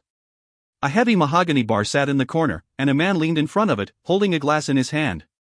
I squinted, trying to get a better look at him. His hair looked disheveled, and he was dressed nice but casual. "Don't you recognize me, princess?" He had a smile in his voice, so I thought he might be teasing. "It's just hard to see," I said, stepping into the room. "Garrett Strom." "Willa's father," he told me, and I could see his grin widening. "Oh, right. It's good to see you." I smiled back, feeling more at ease. I'd only met him at dinner the other night, but I liked him. "Can I help you with something?" "Nope. I'm just waiting for your mother, but I'm assuming it'll be a long day, so I got a jump start." Garrett motioned to the drink in his hand. "Nice. Do you want something to drink?" Garrett offered. "I'm sure you need one, with Elora putting you through your paces." I chewed my lip, thinking. I'd never drank before, other than a glass of wine with dinner, but after the last few days I definitely could use something to take the edge off. However, Elora would kill me if she found out, and Finn would be more than disappointed in me. "No, I'm good." I shook my head. "Thanks, though." "Don't thank me."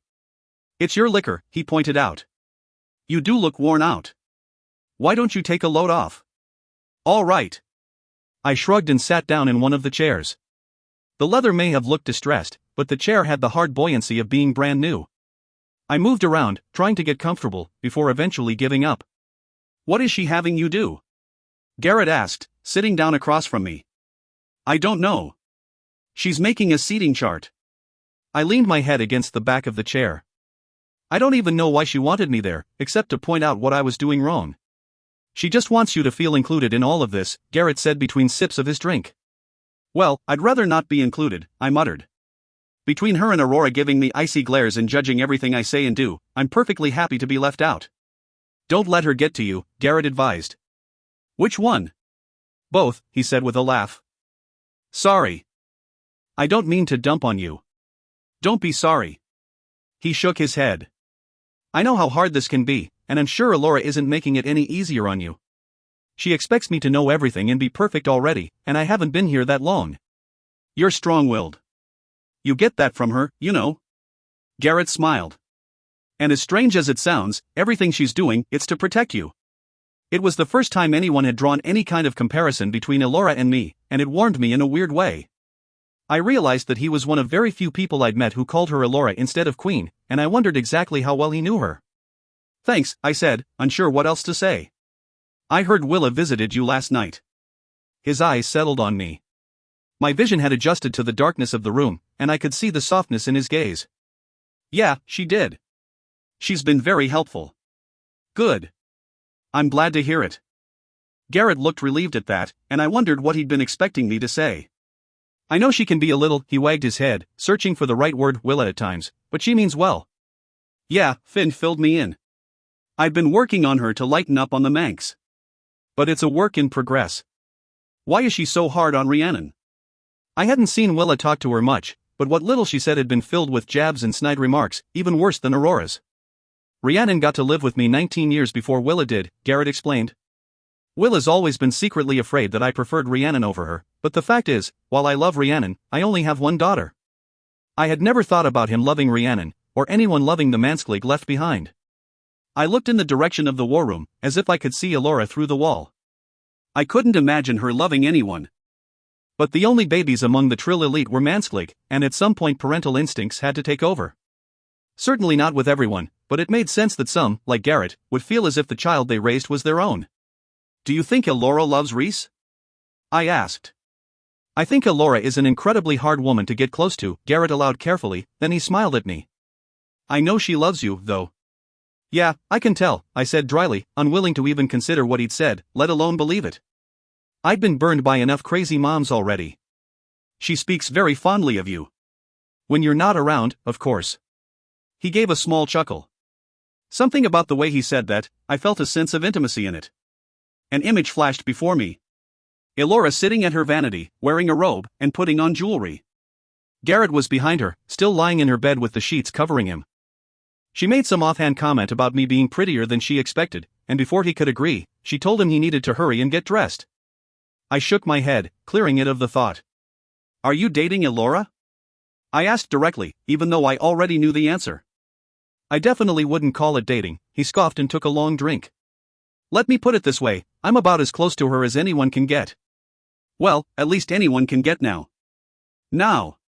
I furrowed my brow. What do you mean by that? Elora wasn't always the cool, collected queen you know and fear. There was a bitter edge to his words, and I wondered how long he'd been seeing her. Had it been while she was married to my father? Or when she was in love with Finn's father? What made her change? I asked. The same thing that makes everyone change, experience. He turned his glass in his hands, admiring what little liquor he had left. What happened to my father? You're really digging deep, aren't you? Garrett cocked an eyebrow at me. I do not have enough alcohol for this conversation. He knocked back the rest in one swallow. Why? What happened? I pressed, leaning forward in my chair. It was a very long time ago. He took a deep breath, still looking down. And Elora was devastated. She really loved him, then? I still found it weird to think that she'd ever loved anyone. She didn't seem capable of any emotion deeper than anger. I honestly don't know. I didn't know her that well back then. Garrett abruptly got up from his chair and walked over to the bar. My wife was still alive, and we only had a casual acquaintance with the queen. He poured himself another drink, keeping his back to me. If you want to know more about all of this, you'll have to talk to Elora. She won't tell me anything. I sighed and leaned back in the chair. Some things are better forgotten, Garrett mused. He took a long drink, still keeping his back to me, and I realized belatedly that I'd upset him. Sorry. I stood up. I didn't know how to correct the situation, so I thought leaving might be the best way to fix it. He shook his head. No need to be sorry. I should get back, anyway. I edged toward the door. Finn is probably looking for me by now. Garrett nodded. Probably. I'd almost made it out the door when he stopped me. Princess? He turned his head to the side, so shadows darkened his profile. Elora's hard on you because she's afraid to care about you. But she'll fight to the death for you. Thanks, I mumbled. The light in the hallway felt too bright after the dimness of the den. I didn't know what I'd said that had upset Garrett so much. Maybe bringing up memories of his dead wife. Or maybe reminding him that while Elora couldn't openly care for him now, she had cared once, for another man. I tried to push away the confusion Garrett had made me feel. I wasn't sure if I could trust the things he'd said about Elora. I didn't think he was a liar, but he'd wanted to make me feel better. Convincing me that I had a mother who actually loved me probably would help, but I had long since stopped holding out for that dream. I found Finn in the front hall, directing several of Elora's aides with the planning for the ball. He had his back to me, so he didn't notice me right away. I stood there for a moment, just watching him direct and take control. He knew exactly what to do with everything, and I couldn't help but admire him for it. Princess. Finn caught sight of me when he glanced over his shoulder, then he turned fully to me with a smile. An aide asked him something, and he gestured vaguely to the dining hall before walking over to me. How did this morning go? I shrugged. It could have been worse. That doesn't sound promising. He raised an eyebrow. But I suppose you've earned a bit of a reprieve, . A reprieve? It was my turn to look skeptical. Yeah, I thought we'd do something fun for a while. Finn smiled. Fun? I remembered yesterday how he'd tried to convince me his mind-numbing training had been fun. Do you mean fun? Or do you mean looking at pictures for 2 hours fun? Or using a fork 101 fun? Something that at least resembles actual fun, Finn answered. Come on. 17. Jealousy. As Finn led me down a hall to the south wing, I realized that I'd never seen any of this before. When Garrett had teased Elora about this being a palace, he wasn't kidding. There were so many places I had yet to see. It was astounding. Finn gestured to a few rooms, pointing out the library, meeting halls where business was conducted, the opulent dining hall where we would hold the dinner on Saturday, and then, finally, the ballroom. Pushing open the doors, which seemed to be 2 stories high, Finn led me into the grandest room I had ever seen. Massive and exquisite, the ceiling seemed to stretch on forever, thanks in part to the fact that the entire thing was skylight. Gold beams ran across it, holding up glittering diamond chandeliers. The floors were marble, the walls were off-white with gold detailing, and it looked every bit the ballroom from a Disney fairy tale.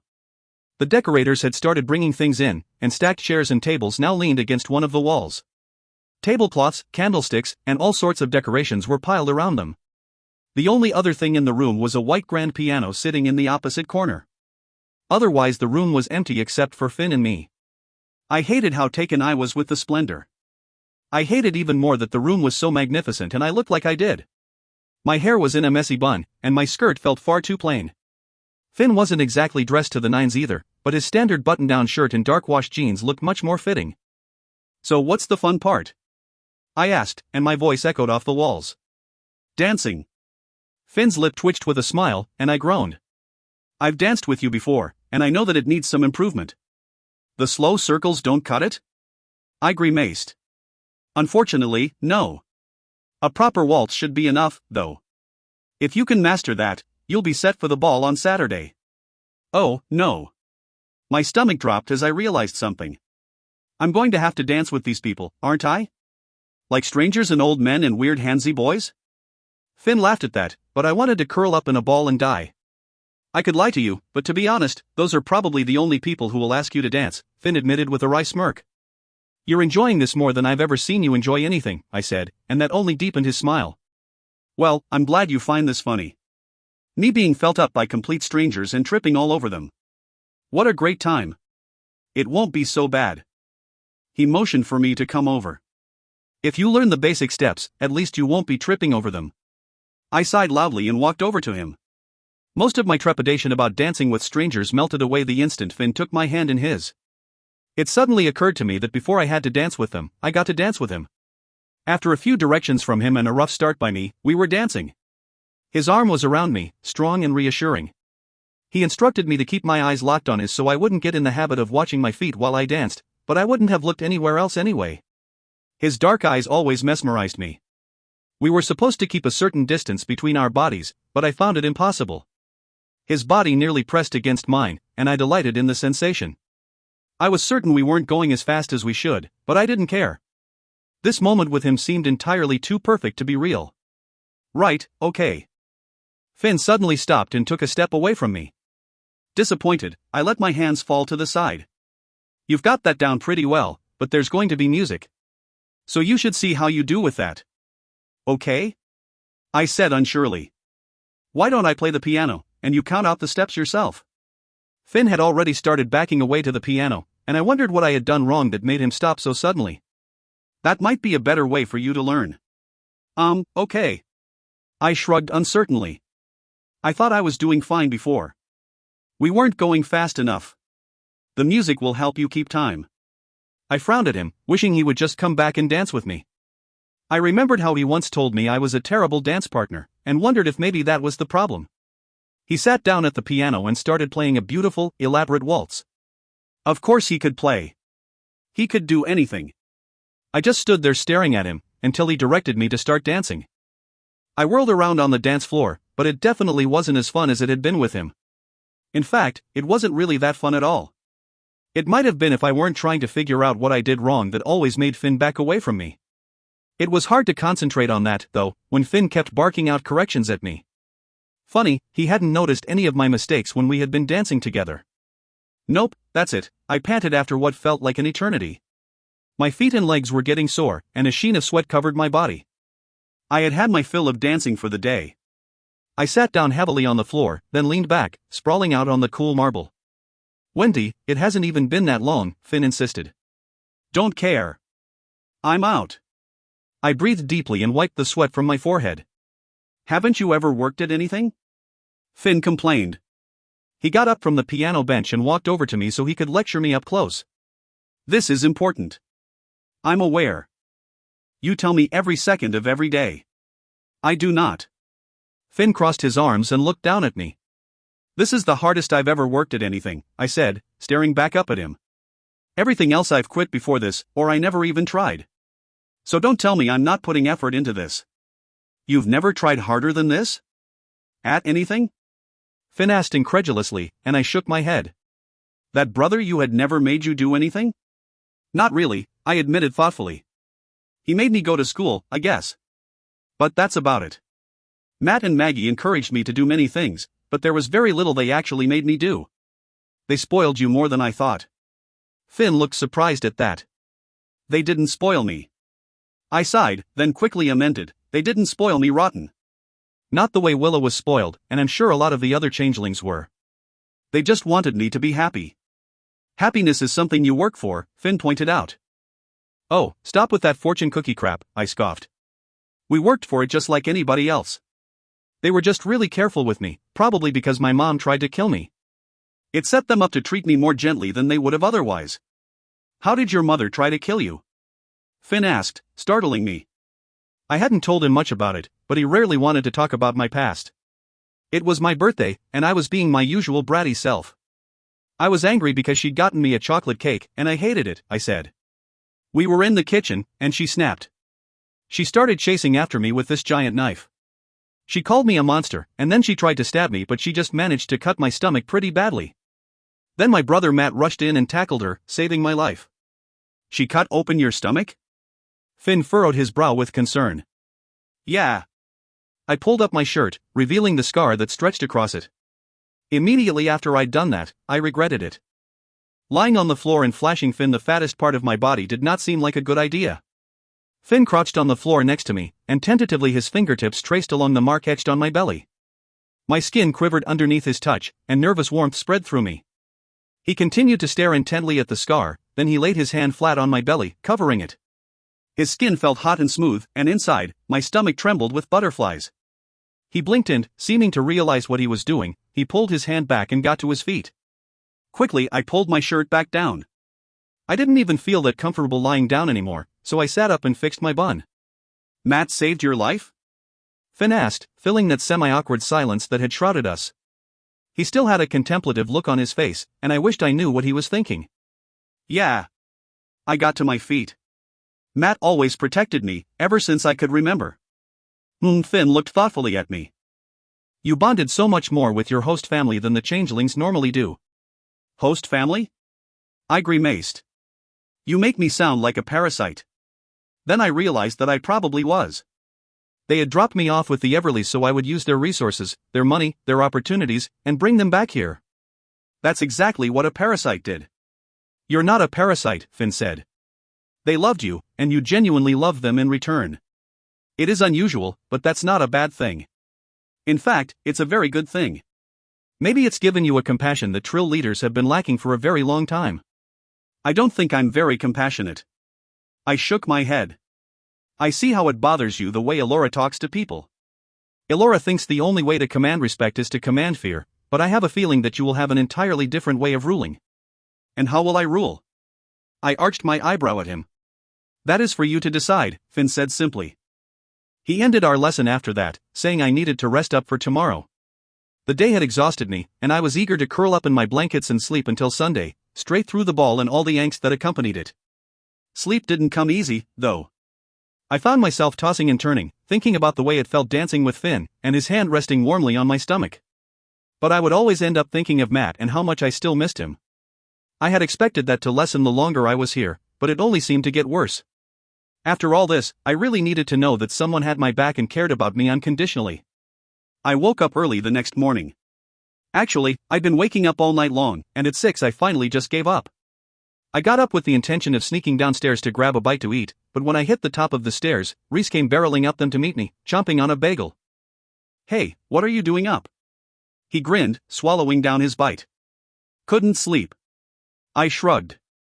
You? Same. I have to get ready for school soon anyway.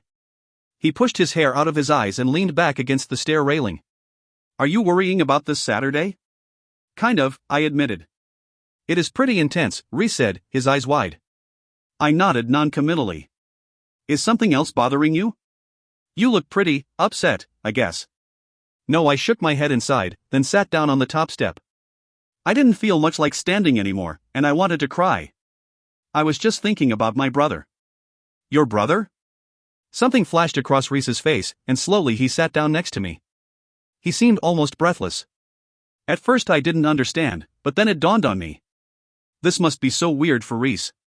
His whole life he had known that this wasn't his real family, and it wasn't even the same as being adopted. His family hadn't wanted to give him up. He had been stolen, and not even by a family that had wanted him. They had just wanted me to have his life. Yeah. I mean, your brother, actually, I corrected myself, and it felt painful saying that. Matt would always be my brother, no matter what our genetics were. What's his name? Reese asked quietly. Matt. He's pretty much the nicest guy in the whole world. Matt? Reese repeated in an odd tone. Yeah. I nodded. He's the bravest guy ever. He would do anything to protect the people he cares about, and he's completely selfless. He always puts everybody else first. And he's really, really strong. I swallowed and decided that I couldn't talk about him anymore. I shook my head and looked away. What about my mom and dad? Reese pressed, and I didn't know how to answer that. Dad died when I was 5, I said carefully. My mother took it pretty hard, and, she's been in the hospital ever since.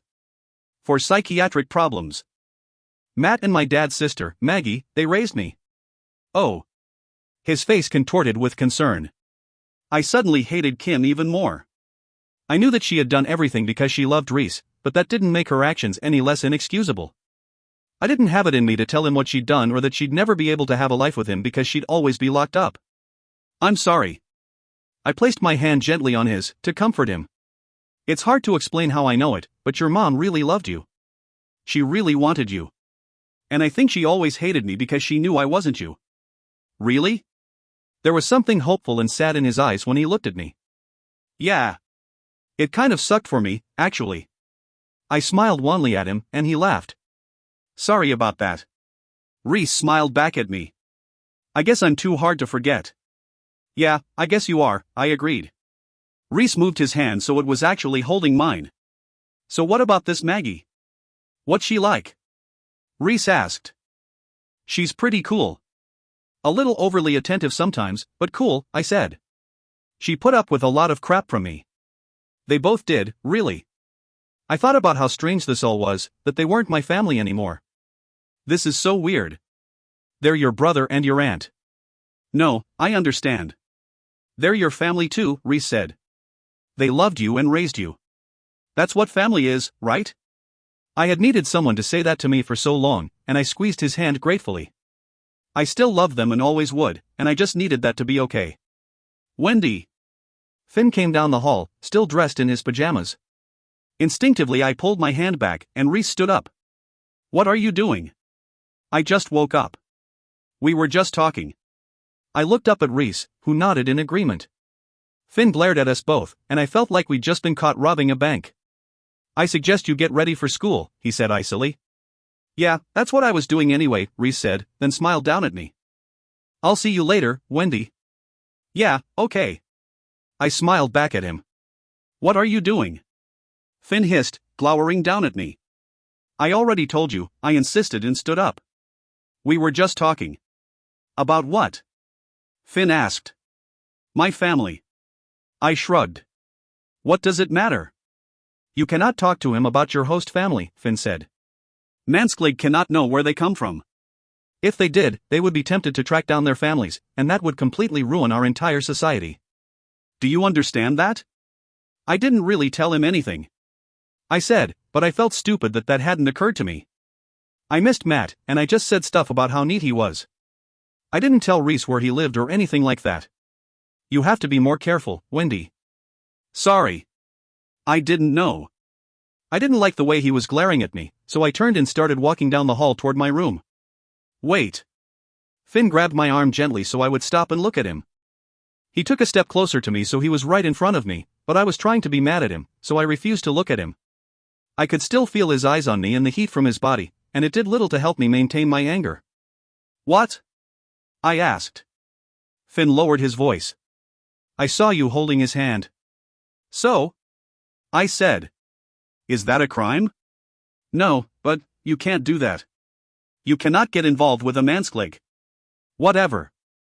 I pulled my arm from his grip, irritated that the only thing he ever thought about was his job. You're just jealous. I am not jealous. Finn took a step back from me. I am watching out for your well-being. You don't understand how dangerous it would be to get involved with him. Yeah, I muttered and started walking back to my room. I don't understand anything. That's not what I said. Finn followed me. But it's true, isn't it? I countered. I don't know anything. Wendy. Finn snapped, and grudgingly, I turned back to look at him. If you don't understand things, it's because I didn't explain them well enough. He swallowed hard and looked down at the floor, his dark eyelashes falling on his cheeks. There was something more that he wanted to say to me, so I crossed my arms, waiting. But you were right. He was clearly struggling with the words, and I watched him carefully. I was jealous. What? My jaw fell open, and my eyes widened with surprise. That does not affect the job I have to do, nor does it change the fact that you absolutely cannot become involved with a mansklig, Finn said firmly, still looking at the floor instead of at me. Now go get ready. We have another long day ahead of us. He turned around and started to walk away. Wait, Finn. I called after him, and he paused, half looking back at me. The matter is not open for discussion, he replied coolly. I promised I would never lie to you, so I didn't. I stood in front of my bedroom door, reeling from his confession. For the first time, he had actually admitted that at least some of his feelings for me had nothing to do with the job at hand. Yet somehow I was supposed to forget all that and go about as if everything were normal.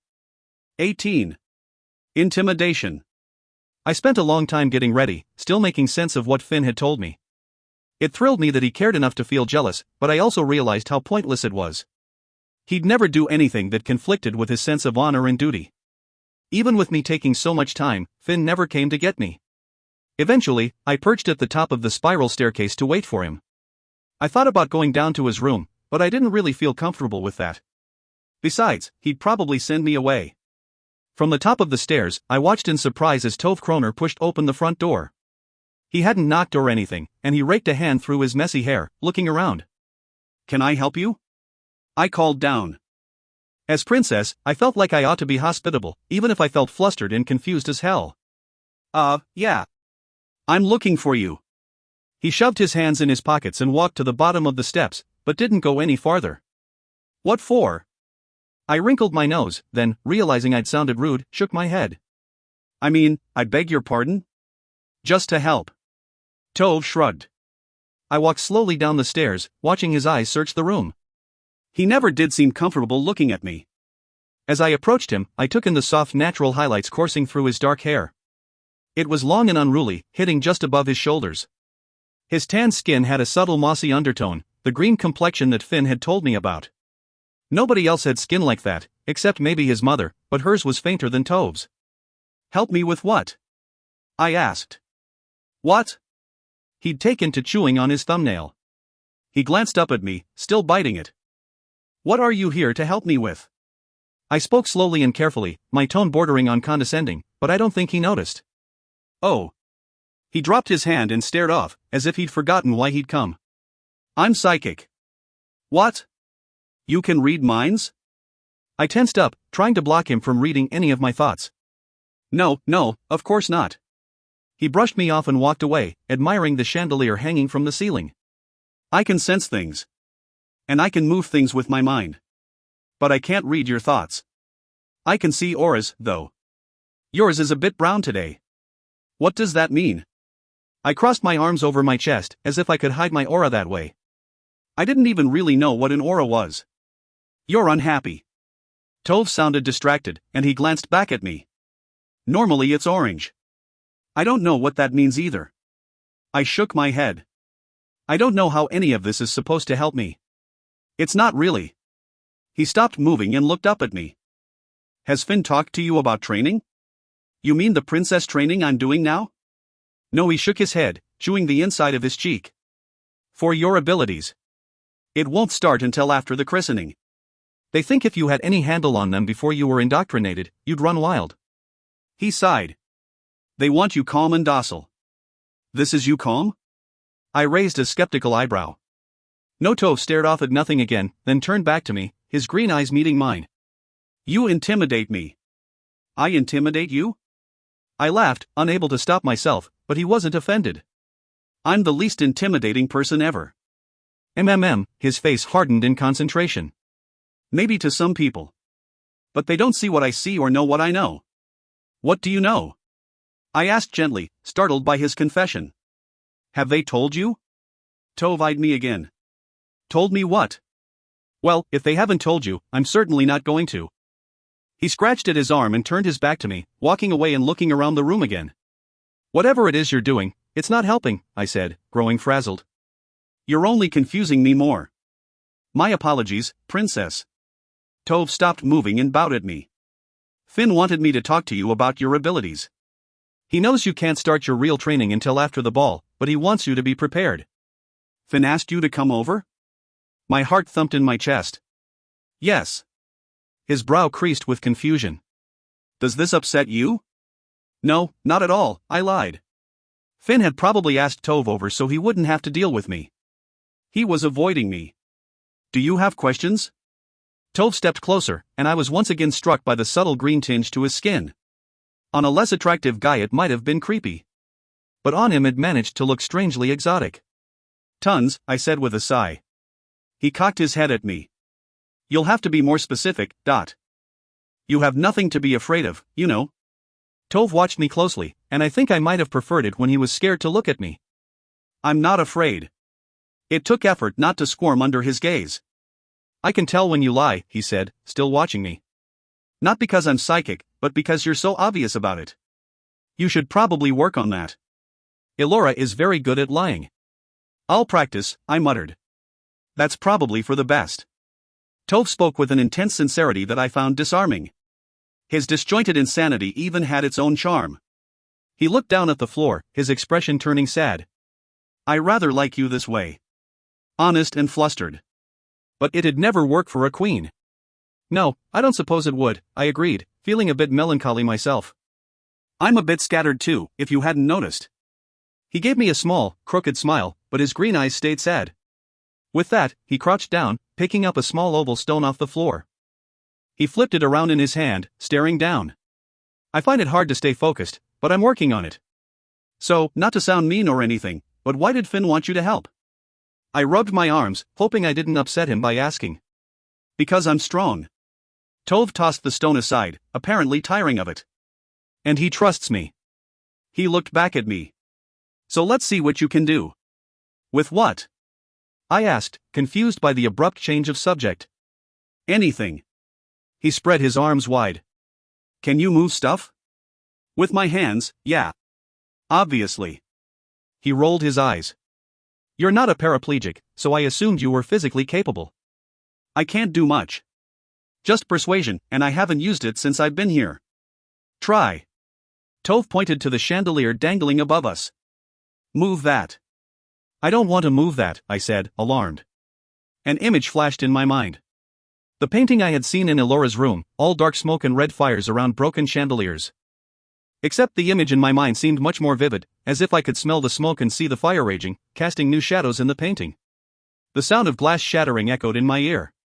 I swallowed hard and shook my head, taking several steps back from the chandelier. I hadn't been underneath it exactly, but I wanted to get farther away. What was that? Tove asked, cocking his head at me. What? Something happened. He studied me, trying to decipher my reaction, but I just shook my head. It felt like too much to explain, and I wasn't sure that I hadn't imagined it. Interesting. Thanks, I mumbled. I hate to do this, since you look so frightened, but I need to get you out of my head. He looked up at the chandelier, and my eyes followed his. My heart raced in my chest, and my throat felt dry. The crystal shards twinkled and chimed and started to shimmer. I took several steps back, wanting to yell at him to stop, but I didn't even know if he'd listen. Then the whole chandelier started to sway, and I couldn't hold back. Stop! I shouted, my voice echoing through the front hall. Why are you doing that? I am sorry. He exhaled deeply, and looked back down at me. I kept my eyes locked on the chandelier until I was certain it had stopped moving. I had to do something, and there was nothing else in the room I could move, except for you yourself, and I didn't think you'd like that either. Why did you have to move anything? I snapped. My panic had started to fade, replaced by a pulsating anger, and I clenched my fists at my sides. When you get frightened like that, you project it so intensely. He held up his hands, pushing them out to demonstrate. Most people can't hear it or feel it anymore, but I'm particularly sensitive to emotion. And when I move things, it helps focus me. It kinda shuts off the noise for a while. You were too strong. I had to silence it. He shrugged. I'm sorry, Dot. You didn't need to freak me out like that. I calmed a bit, but my words still came out hard. Just don't do that again, please. It's such a shame. Tove watched me, looking both bemused and rueful. They won't even be able to see what you really are. They've all gotten so weak that they won't be able to tell how powerful you are. What are you talking about? I momentarily forgot my anger. Your mother is so powerful. Tove sounded almost awed by it. Probably not as much as you, and maybe not as much as me, but it's in her blood, crackling like electricity. I feel her walking through a room, and she's almost magnetized. But the rest of them, he shook his head. You mean the other Trill? I clarified, since Tove insisted on being so cryptic. We used to move the earth. He sounded wistful, and his whole demeanor had changed. He was no longer pacing or looking around, and I realized that moving the chandelier really had done something to him. Are you speaking literally or metaphorically? I asked. Literally. We could make mountains, stop rivers. He moved his arms dramatically, as if he could do those things now. We created everything around us. We were magic. Aren't we still magic? I asked, surprised by the passion in his voice. Not the way we were before. Once the humans created their own magic with technology, the dependence switched. They had all the power and the money, and we started to depend on them to raise our children, he scoffed. Changelings stopped coming back when they realized we didn't have that much to offer them anymore. We came back, I pointed out emptily. Your gardener, who makes the flowers bloom, she's a Marxina. Tove pointed to the back of the house where the garden lay. A gardener. I'm not one for class, but when one of the most powerful members of your population is the gardener, you know it's a problem. Well, why is she a gardener, then? I asked. Because nobody else can do it. He looked at me, his green eyes burning with something.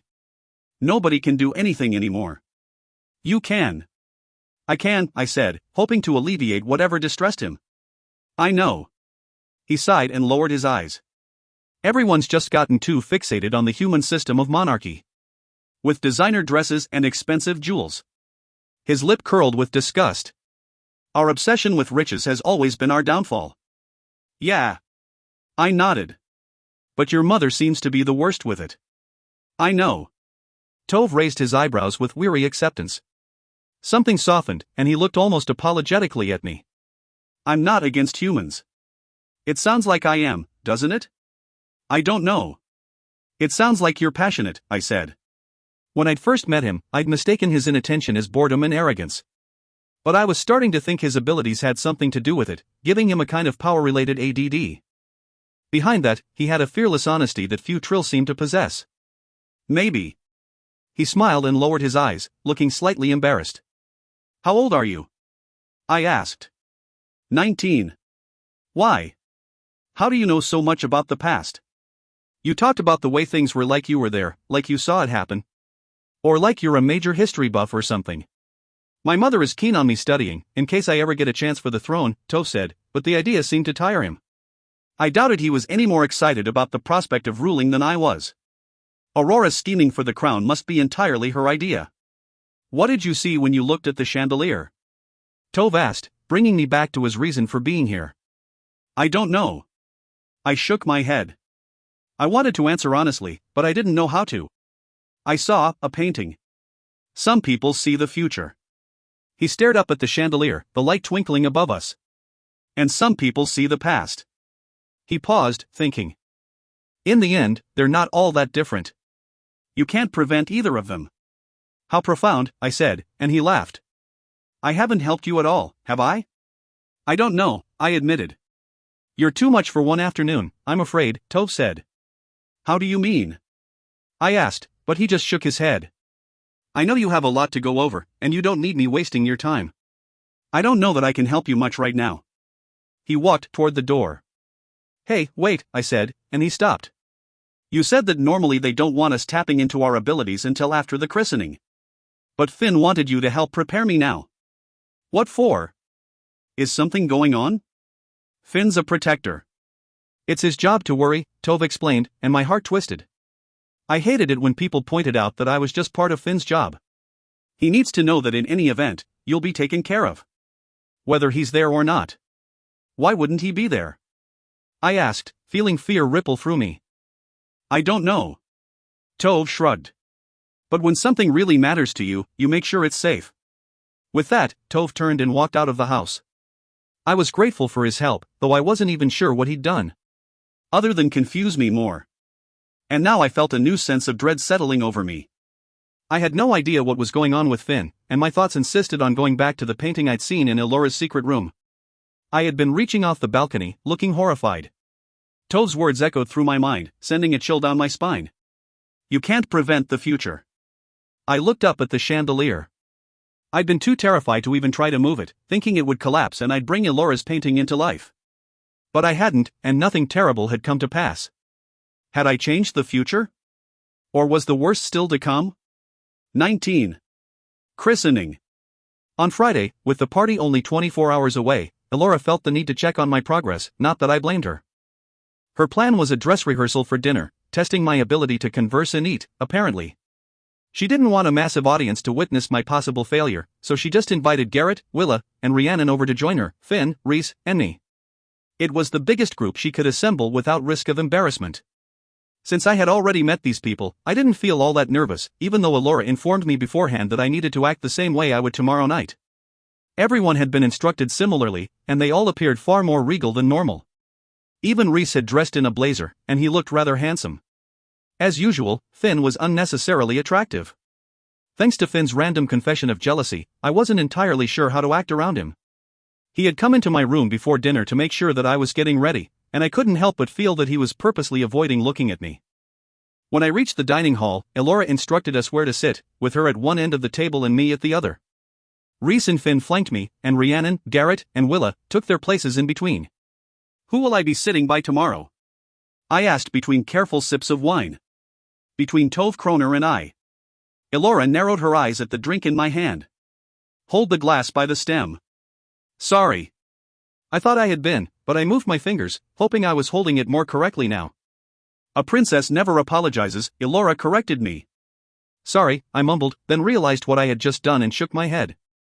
That was an accident. It won't happen again. Don't shake your head, it's not ladylike, Elora chastised me. A princess doesn't make promises either. She might not be able to keep them, and she doesn't want them held against her. I wasn't really making a promise, I pointed out, and Elora narrowed her eyes more severely. A princess is never contrary, she said coolly. I've only been a princess for like a week. Can't you give me a little break? I asked as kindly as I could. I'd grown frustrated by all the princess talk. Nearly every sentence she'd said to me in the past 2 days had started with a princess and was followed by things that a princess never or always did. You've been a princess your entire life. It's in your blood. Elora sat up even straighter in her chair, as if she were trying to loom over me. You should know how to behave. I am working on it, I grumbled. Speak up. Use a clear, strong voice no matter what it is you're saying, Elora snapped. And you don't have time to work on it. Your party is tomorrow. You must be ready now. I wanted to snap back at her, but both Rhys and Finn were giving me warning stares to keep my mouth shut. Rhiannon stared nervously at her plate, and Garrett just went about munching his food politely. I understand. I exhaled deeply and took another drink of my wine. I'm not sure if I held the glass right this time, but Elora didn't say anything. So, I got your picture of the dress. Willa smiled at me. It was really stunning. I'm a little jealous, actually. You only get to be the belle of the ball once, and you definitely will be tomorrow. You're going to look amazing. She was coming to my aid, changing the subject from things I was doing wrong to something I was doing right. Even if she was a bitch to Finn and Rhiannon, I just couldn't bring myself to hate her. Thank you. I smiled back at her gratefully. My final fitting had been earlier in the day, and since Willa had asked me to the other night, I sent her a picture. Finn took it on his camera phone. I felt very awkward posing for the photo, and it didn't help that he never reassured me that I looked good in the dress. It felt like too much for me to pull off, and I would have liked a little boost just then. But Finn had simply snapped the picture, and that had been the end of that. Have you seen the dress?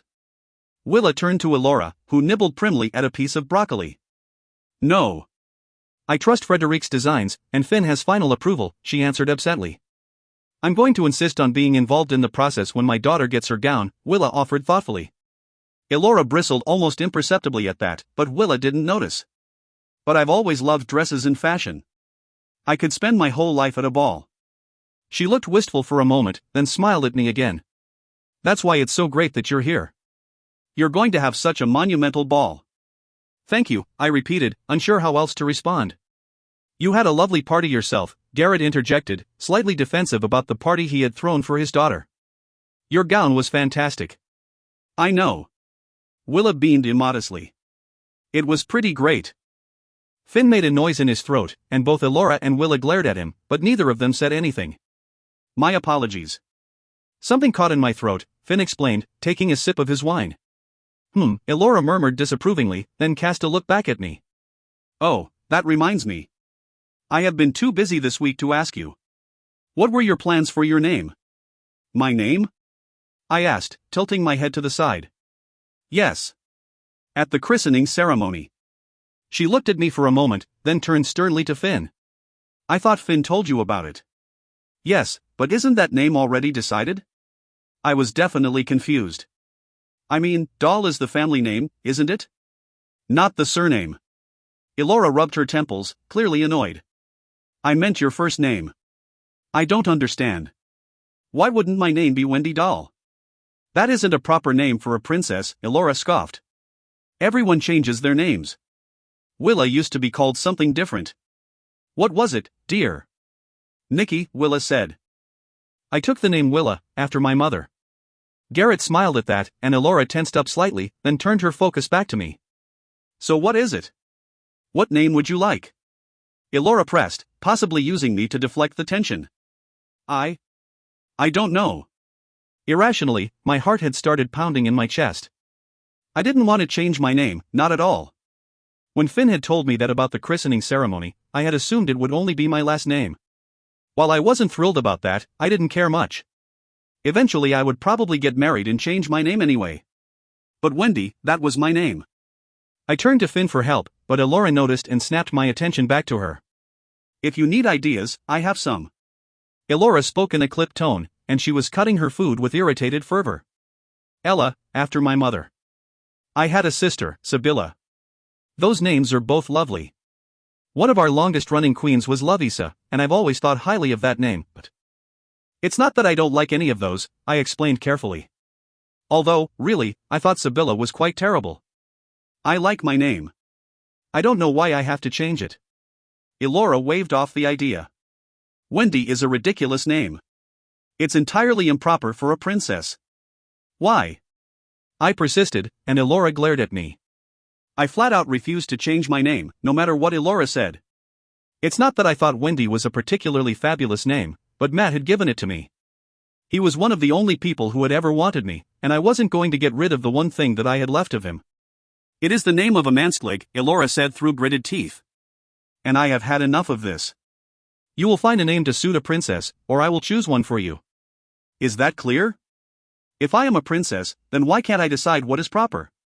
I forced my voice to stay even and clear, trying not to let it shake with anger and frustration.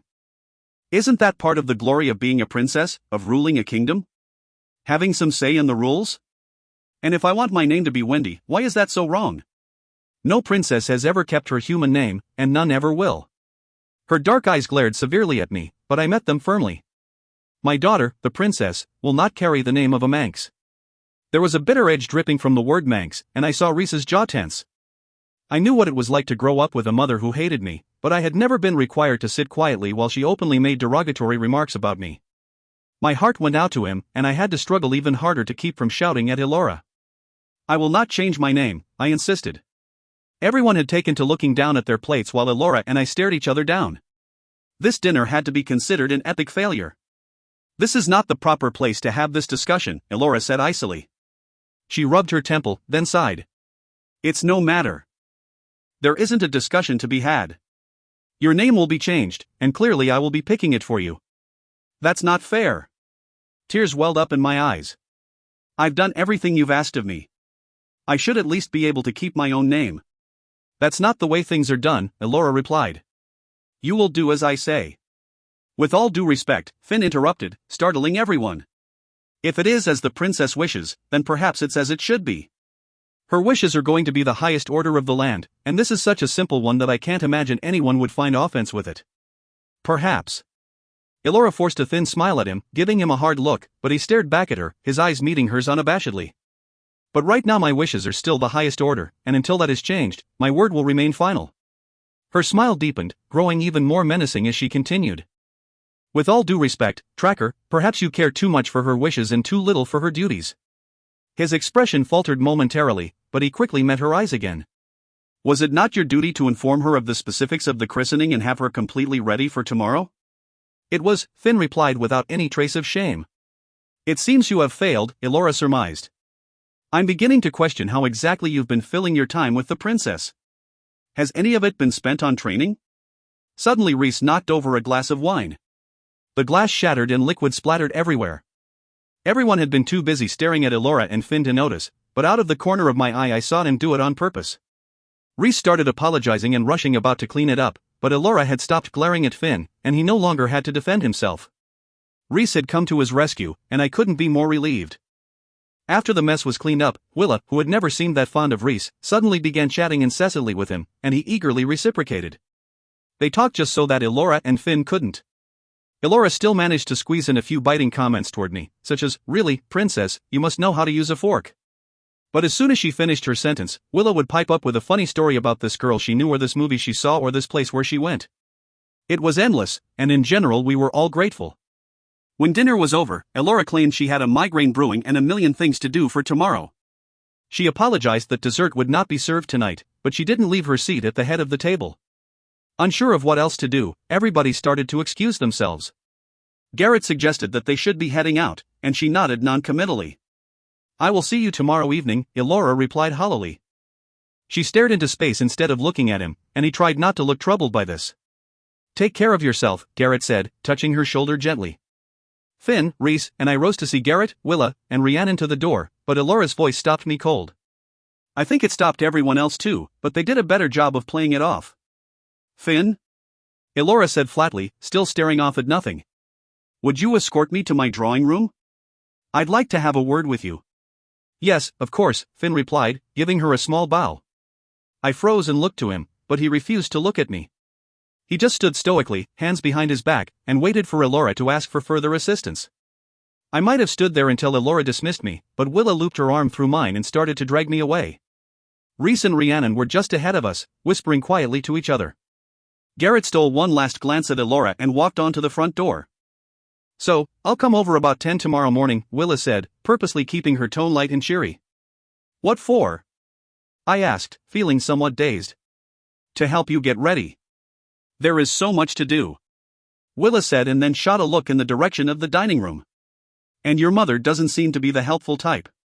"Willa, don't talk bad about the Queen," Garrett said without conviction. "Well, anyway, I'll be over to help you with everything. You'll be fabulous." She gave me a reassuring smile and squeezed my arm right before she left with her father. Soon Rhys and I were alone, standing in the entryway. "You okay?" he asked. "Yeah, I'm fine," I lied. I felt oddly shaky and ill, and I was pretty sure that I didn't want to be a princess anymore, if I ever did. There weren't many more dinners like this I could handle. I took a step away, preparing to tell Elora just that, but I felt Rhys's hand warm on my arm, stopping me. "If you go in there, you'll just make it worse," Rhys insisted gently. "Come on." He put his hand on the small of my back and ushered me over to the stairs. When we reached them, I expected him to try to push me up the stairs to my room, but he didn't. He knew that I had to wait for Finn to find out what had happened. I peered in the direction of the dining room, hoping to catch a glimpse of something. I wasn't sure what that would help, but I thought if I could just see what was happening, I could somehow make it okay. "That was a rough dinner," Rhys said with a joyless laugh and sat down on the stairs. I couldn't see anything, so I gave up. Pulling my skirt underneath me, I sat next to him. "I'm sorry," I said. "Don't be sorry." "It wasn't your fault," Rhys assured me with his lopsided grin. "You just made this house a whole lot more interesting." Elora had purposely pulled Finn aside to make a public spectacle. Otherwise, she would have lectured him privately, inside his head. For some reason, she had wanted me to witness that. I didn't understand what exactly he had done wrong, except disagree with her. But he had been respectful and hadn't said anything that wasn't true. "What do you think she's saying?" I asked. "I don't know," Rhys said. "She's never really yelled at me." "You've got to be kidding." I stared at him skeptically. Rhys was always flouting the rules, and Elora was about as strict as they came. "No, seriously." Rhys laughed at my shock. She snapped at me to knock stuff off when she's around me, but do you know how often she's even around? I was raised by nannies. Elora made it perfectly clear from day one that she wasn't my mother and she never wanted to be. Did she ever want to be a mother at all? From what little I knew of her, she seemed to be lacking even the slightest bit of maternal instinct. Honestly? Reese debated whether or not to tell me, before sadly replying, no. I don't think she did. But she had a lineage to carry on. A duty. I'm just part of her job, I muttered bitterly. For once, I just wished that somebody actually wanted me around. Oh, come on, Wendy, Reese admonished me softly and leaned in closer. Lots of people want you around. You can't take it personally that Elora's a bitch. It's a little hard not to.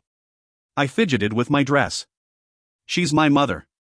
Elora is a strong, complicated woman that you and I can't even begin to understand, Reese explained tiredly. She is a queen above all else, and that makes her cold and distant and cruel. What was it like growing up with that? I glanced over at him, suddenly feeling guilty for moping about my life when he'd had it even harder.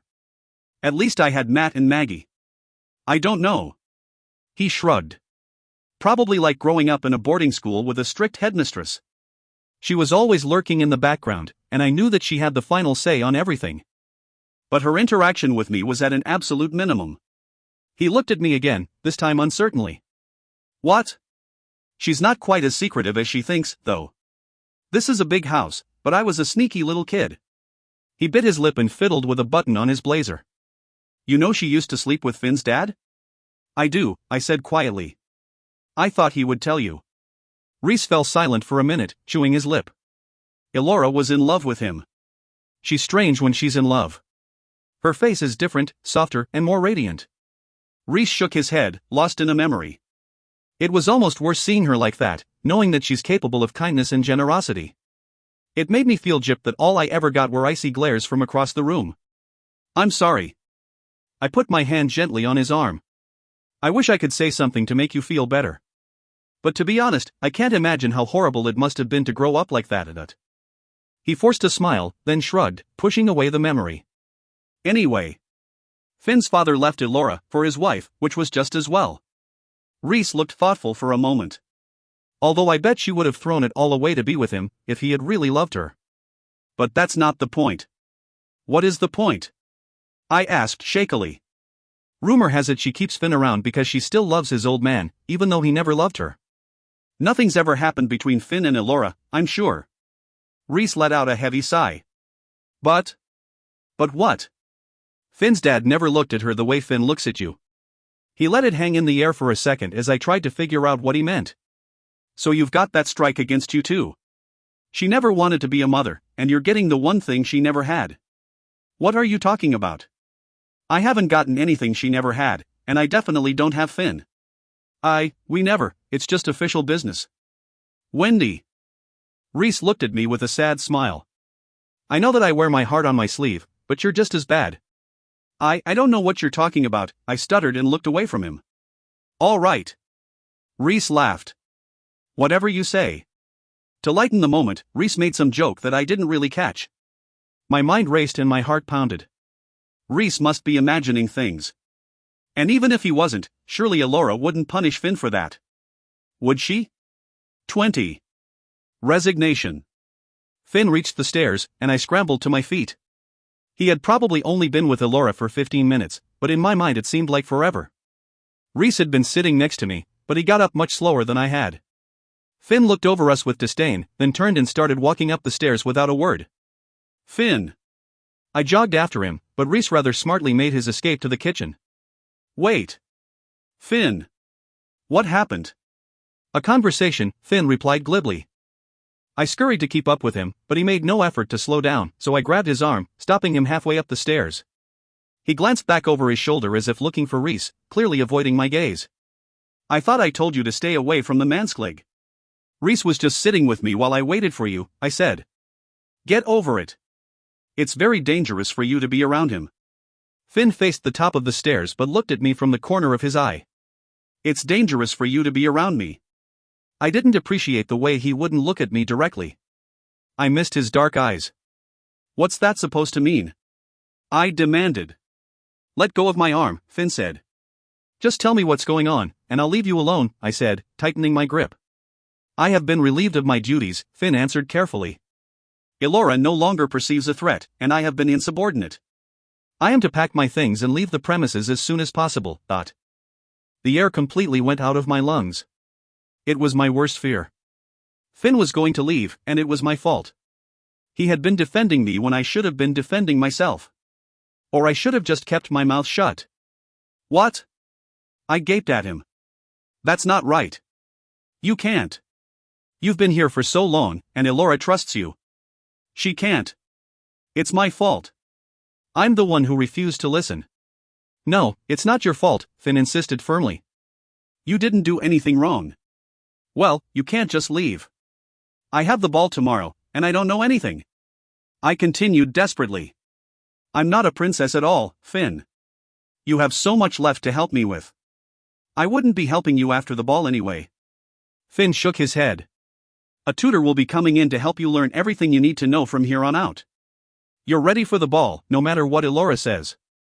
You'll do wonderfully tomorrow. But you won't be here? He turned away from me and quietly said, You don't need me, Dot. This is my fault. I'm gonna talk to Elora. You can't leave. She has to see that. Wendy, no, you can't, Finn said, but I had already started back down the stairs. There was an unbearable panic settling over me. Finn had forced me to leave the only people who had ever made me feel loved, and I had done it because I trusted him. Now he was going to leave me alone with Elora and a monarchy I wanted no part of. Reese would still be here, but I knew that it was only a matter of time before she sent him away as well. I was going to be more alone and isolated than I had ever been before, and I couldn't handle it. Even as I was running down to Elora's drawing room, I knew it was more than that. I couldn't stand to lose Finn, and it didn't matter how Elora or anyone else treated me. A life without him just didn't seem possible anymore.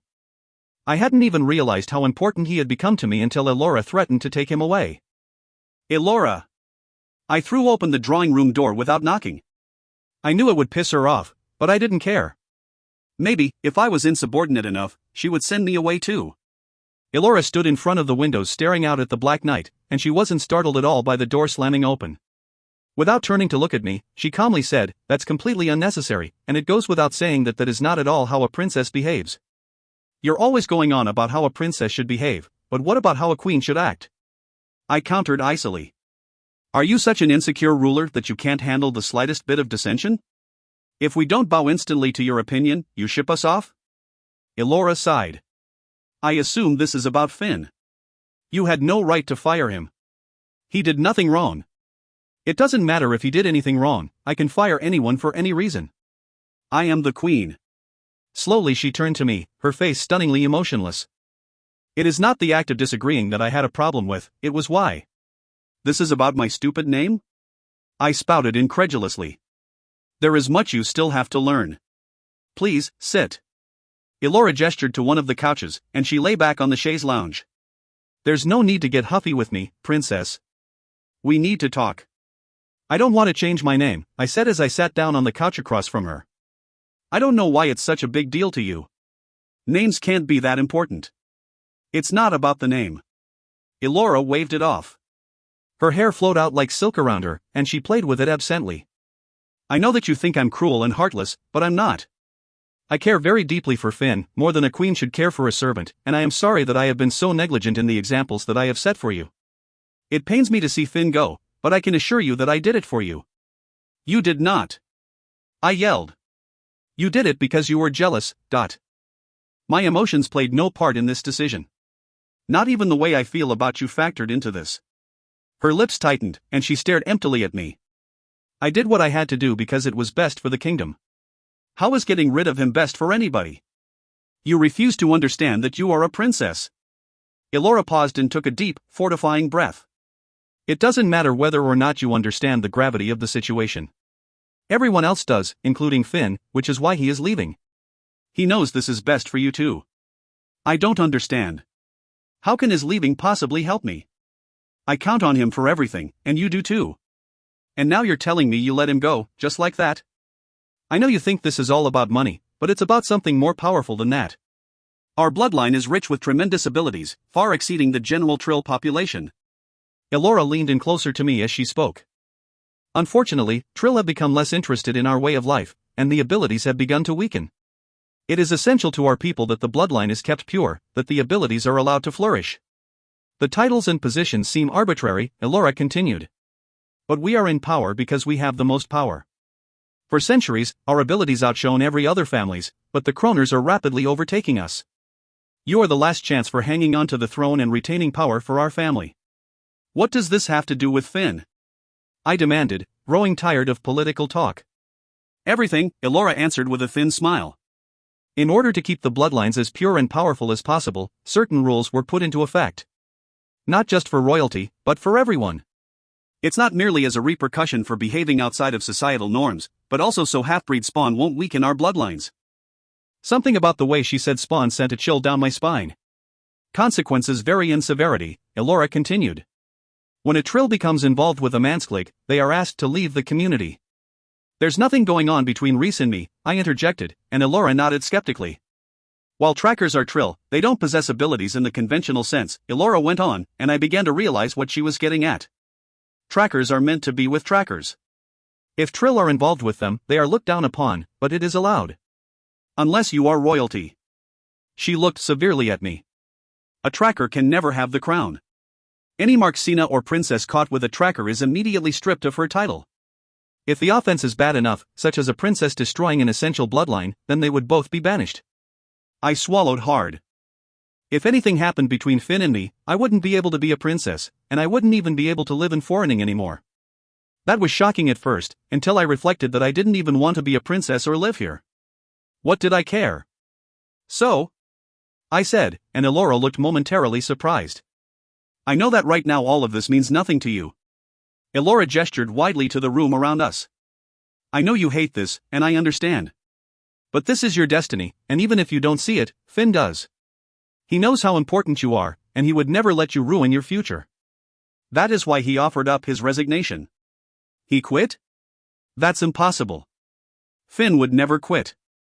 Not when he knew how much I needed him. And he had to know. That's why he stood up for me with Elora. He knew that I would be lost without him, and he couldn't do that to me. It would go against everything he believed in. It's a shame, Elora continued as if my refusal to believe didn't merit a response. I blame myself because the signs were so obvious.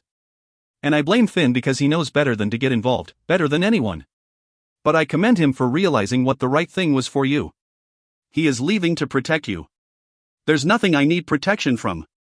I got to my feet. He has no reason to leave because nothing's going on.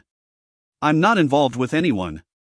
I would find that much more believable if you hadn't raced down here with tears in your eyes to plead for his job, Elora replied coolly. Or if he had promised me he could keep things purely business from here on, I would have kept him. She looked down at the chaise, pulling at a loose thread in the fabric. But he couldn't even do that. He didn't even try to convince me. I wanted to argue with her, but I began to realize exactly what she was saying. Finn cared about me, and he'd admitted it to Elora, knowing how she would react. He cared about me so much he had been unable to continue doing his job. He couldn't keep things separate anymore, and he was upstairs packing right now. I would have liked to yell at Elora more, blame her for everything horrible in my life and tell her that I was giving up the crown, but I didn't have time to waste. I had to catch him before he left, because I had no idea where he would go. By the time I made it to his room, my breath was ragged. My hands were trembling, and that familiar butterfly feeling Finn gave me had spread throughout my body. I was in love with him, and I wasn't going to give him up. Not for anything in this world or the next.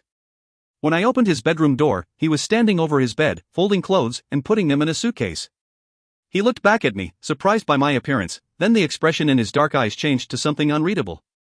Dark stubble covered his cheeks, and there was something so ruggedly handsome about him, he was almost unbearable to look at. The top few buttons of his dress shirt were undone, revealing a hint of chest that I found strangely provocative. Are you all right? Finn stopped what he was doing and took a step toward me. Yeah. I nodded, swallowing hard. I'm going with you. Wendy, his expression softened, and he shook his head. You can't go with me. You need to be here. No, I don't care about here. I insisted. I don't want to be a stupid princess, and they don't need me. I'm terrible at everything. My leaving is the best thing for everyone. They do need you. You have no idea how badly they need you. Finn turned away from me. Without you, it will completely fall apart. That doesn't make any sense. I'm just one stupid girl who can't even figure out which fork to eat with. I have no abilities. I'm awkward and silly and inappropriate, and that Kroner kid is much better suited for this. I don't need to be here, and I'm not going to stay if you're not here. There is much you have yet to learn, Finn said tiredly, almost to himself. He had started folding his clothes again, so I walked over to him and grabbed his arm. I want to be with you, Anne. I think you want to be with me. I felt sick to my stomach saying it aloud. I expected him to laugh at me or tell me that I was insane, but instead, he slowly looked at me. In a rare moment of vulnerability, his dark eyes betrayed everything they had been trying to hide from me, affection and warmth, and something even deeper than that.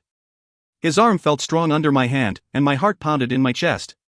Gently he placed his hand on my cheek, letting his fingers press warmly on my skin, and I stared hopefully at him.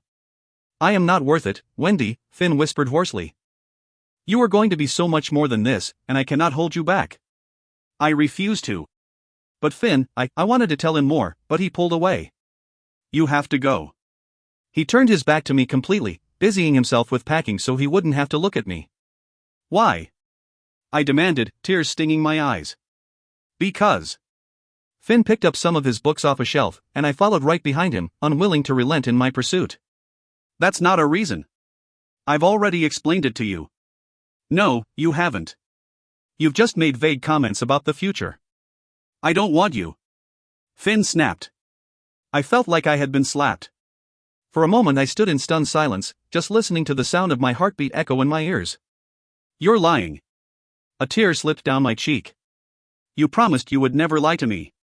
Wendy, I need you to leave. He growled. He breathed heavily, with his back to me, but he had stopped moving around. He leaned against the bookshelf, his shoulders hunched forward. This was my last chance to convince him, and I knew it. I touched his back, and he tried to pull away from me, but I wouldn't move my hand. He whirled on me, grabbing my wrist. He pushed me until my back was against the wall, pinning me there.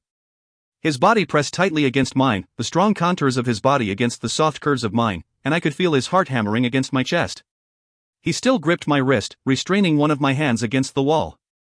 I wasn't sure what he intended to do, but he looked down at me, his dark eyes smoldering. Then suddenly I felt his lips press roughly against mine.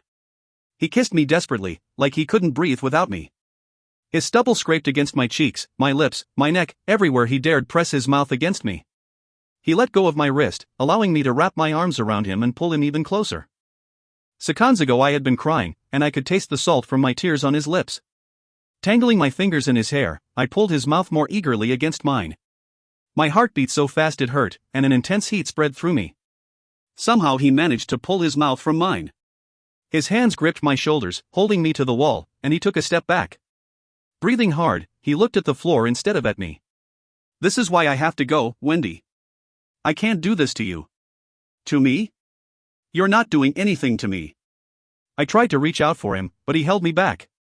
Just let me go with you. Wendy, he lifted his hand back to my cheek, using his thumb to brush away a fresh tear, and looked at me intently. You trust me, don't you? I nodded hesitantly. Then you have to trust me on this. You need to stay here, and I need to go. Okay? Finn. I'm sorry. Finn let go of me and grabbed his half-packed suitcase off his bed. I stayed too long. He started walking to the door, and I ran after him. Wendy. Enough. But you can't just leave, I pleaded. He hesitated at the doorway and shook his head. Then he opened the door and left. I could have followed him, but I didn't have any more arguments. His kiss had left me feeling dazed and disarmed, and I wondered dimly if that had been his plan all along. He knew his kiss would leave me too weak to chase after him and too confused to argue with him. After he had gone, I sat down on the bed, which still smelled like him, and started to sob. 21. The ball. I'm not sure I had slept at all when Willa burst into my room the next day to wake me for the ball. My eyes were red and swollen, but she made very little comment about it. She just started in on getting me ready and talking excitedly about how much fun it was all going to be. I didn't believe her, but she didn't seem to notice. Almost everything I did required verbal and physical prompts. She even had to remind me to rinse the shampoo from my hair, and I was just lucky that modesty had never been her strong suit. It was impossible to combine fresh heartbreak with the fervor of a ball. Willa kept trying to get me excited or at least nervous about the whole thing, but her efforts were completely futile. The only way I managed to function was by being completely numb. I couldn't understand how this had happened. When I first met Finn, he had seemed creepy, and then he was just irritating. Repeatedly I had rejected him and told him that I didn't need him or want to be around him. How had it turned into this? I had lived my whole stupid life without him, and now I could barely make it through an hour. I sat on a stool, wrapped in my robe, while Willa did something to my hair. She had offered to style it in front of a mirror so I could see her progress, but I didn't care. Holding a bottle of spray in her hand, she stopped what she was doing and just looked at me. "Wendy." Willa sighed. "I know Finn's gone, and you're obviously taking it pretty hard. But he's just a stork, and you are a princess." "You don't know what you're talking about," I mumbled. I had considered defending him for a moment, but I was kind of pissed that he had left without me. There was no way that I could have left him after that kiss. As it was, it had been torture to stay behind. I just lowered my eyes and tried to close the subject. "Fine." Willa rolled her eyes and went back to spraying my hair. "But you're still a princess, and this is your night." I didn't say anything as she yanked and teased. "You're still young. You don't understand how many fish there really are in the sea, especially your sea. The most eligible, attractive men are gonna be all over you, and you're not even gonna remember that stupid stork who brought you here." "I don't like fishing," I muttered dryly, but she ignored me. "You know who was a catch? Tove Kroner." Willa made a pleased sound. "I wish my dad would set me up with him." She sighed wistfully and jerked on a lock of my hair. "He's really foxy, really rich," Willa went on, as if I had asked her to tell me more. "He's like the highest Marcus in the world, which is so weird. The Marxina are usually the ones with all the abilities. Guys can do some things, but they pale in comparison to what women can do, yet Tove has more ability than anybody else. I wouldn't be surprised if he could read minds." "I thought nobody could do that," I said, amazed that I was even following her. A few weeks ago, nothing she said would have made sense. "No. Only very, very few can. So few it's almost the stuff of legends these days." She gently fluffed my hair. "But Tove is the stuff of legends, so that makes sense. And if you play your cards right, you'll be pretty damn legendary yourself." She whipped me around so I was facing her and smiled at her handiwork. "Now we just need to get you into your gown, Ut." Somehow, while getting me ready, Willa had managed to ready herself. She had on a floor-length light blue gown that swept out at her hips, and she looked so beautiful, I had no hope of topping her. After she had finally gotten me into my own dress, she forced me in front of the mirror, insisting that I looked too amazing to not see myself. "Oh, wow." Saying that to my reflection felt egotistical, but I couldn't help it. I had never looked better in my life, and I doubted that I would ever look this good again. The gown was a shimmery silver and white that flowed around me. It was strapless in an elegant way, and the diamond necklace Willa had chosen set it off. My dark curls fell perfectly behind me, and subtle diamond clips sparkled in my hair. "You're gonna rock it tonight, princess," Willa promised with a sly smile. That was the last calm moment of the night. As soon as we stepped out of my bedroom, we were swept off by aides and staff that I didn't even know Elora had.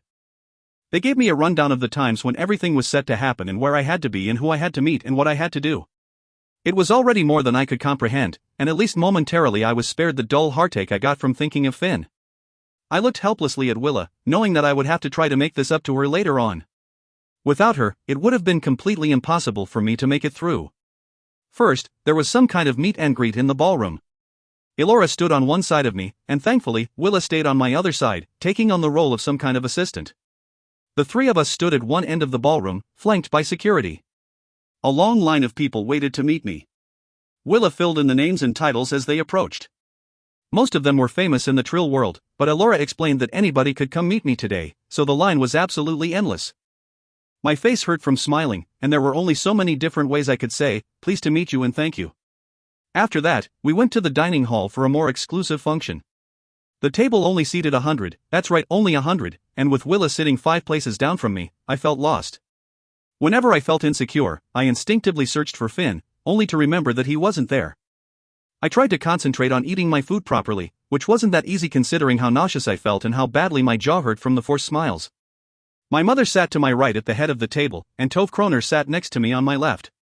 Throughout the dinner, he hardly said a thing, and Elora went about making polite conversation with the current chancellor. The chancellor didn't seem to remember me from the other day when I'd come in drenched from the rain, and I was glad for it. The way he looked at me creeped me out, and I found it impossible to smile at him out of fear I might vomit. Drink more wine, Tove suggested quietly. Holding a wineglass in his hand, he leaned in a bit toward me to be heard over the din. His mossy eyes rested on mine briefly before he averted them, staring instead at an empty space across from us. It relaxes the muscles. I beg your pardon? From smiling.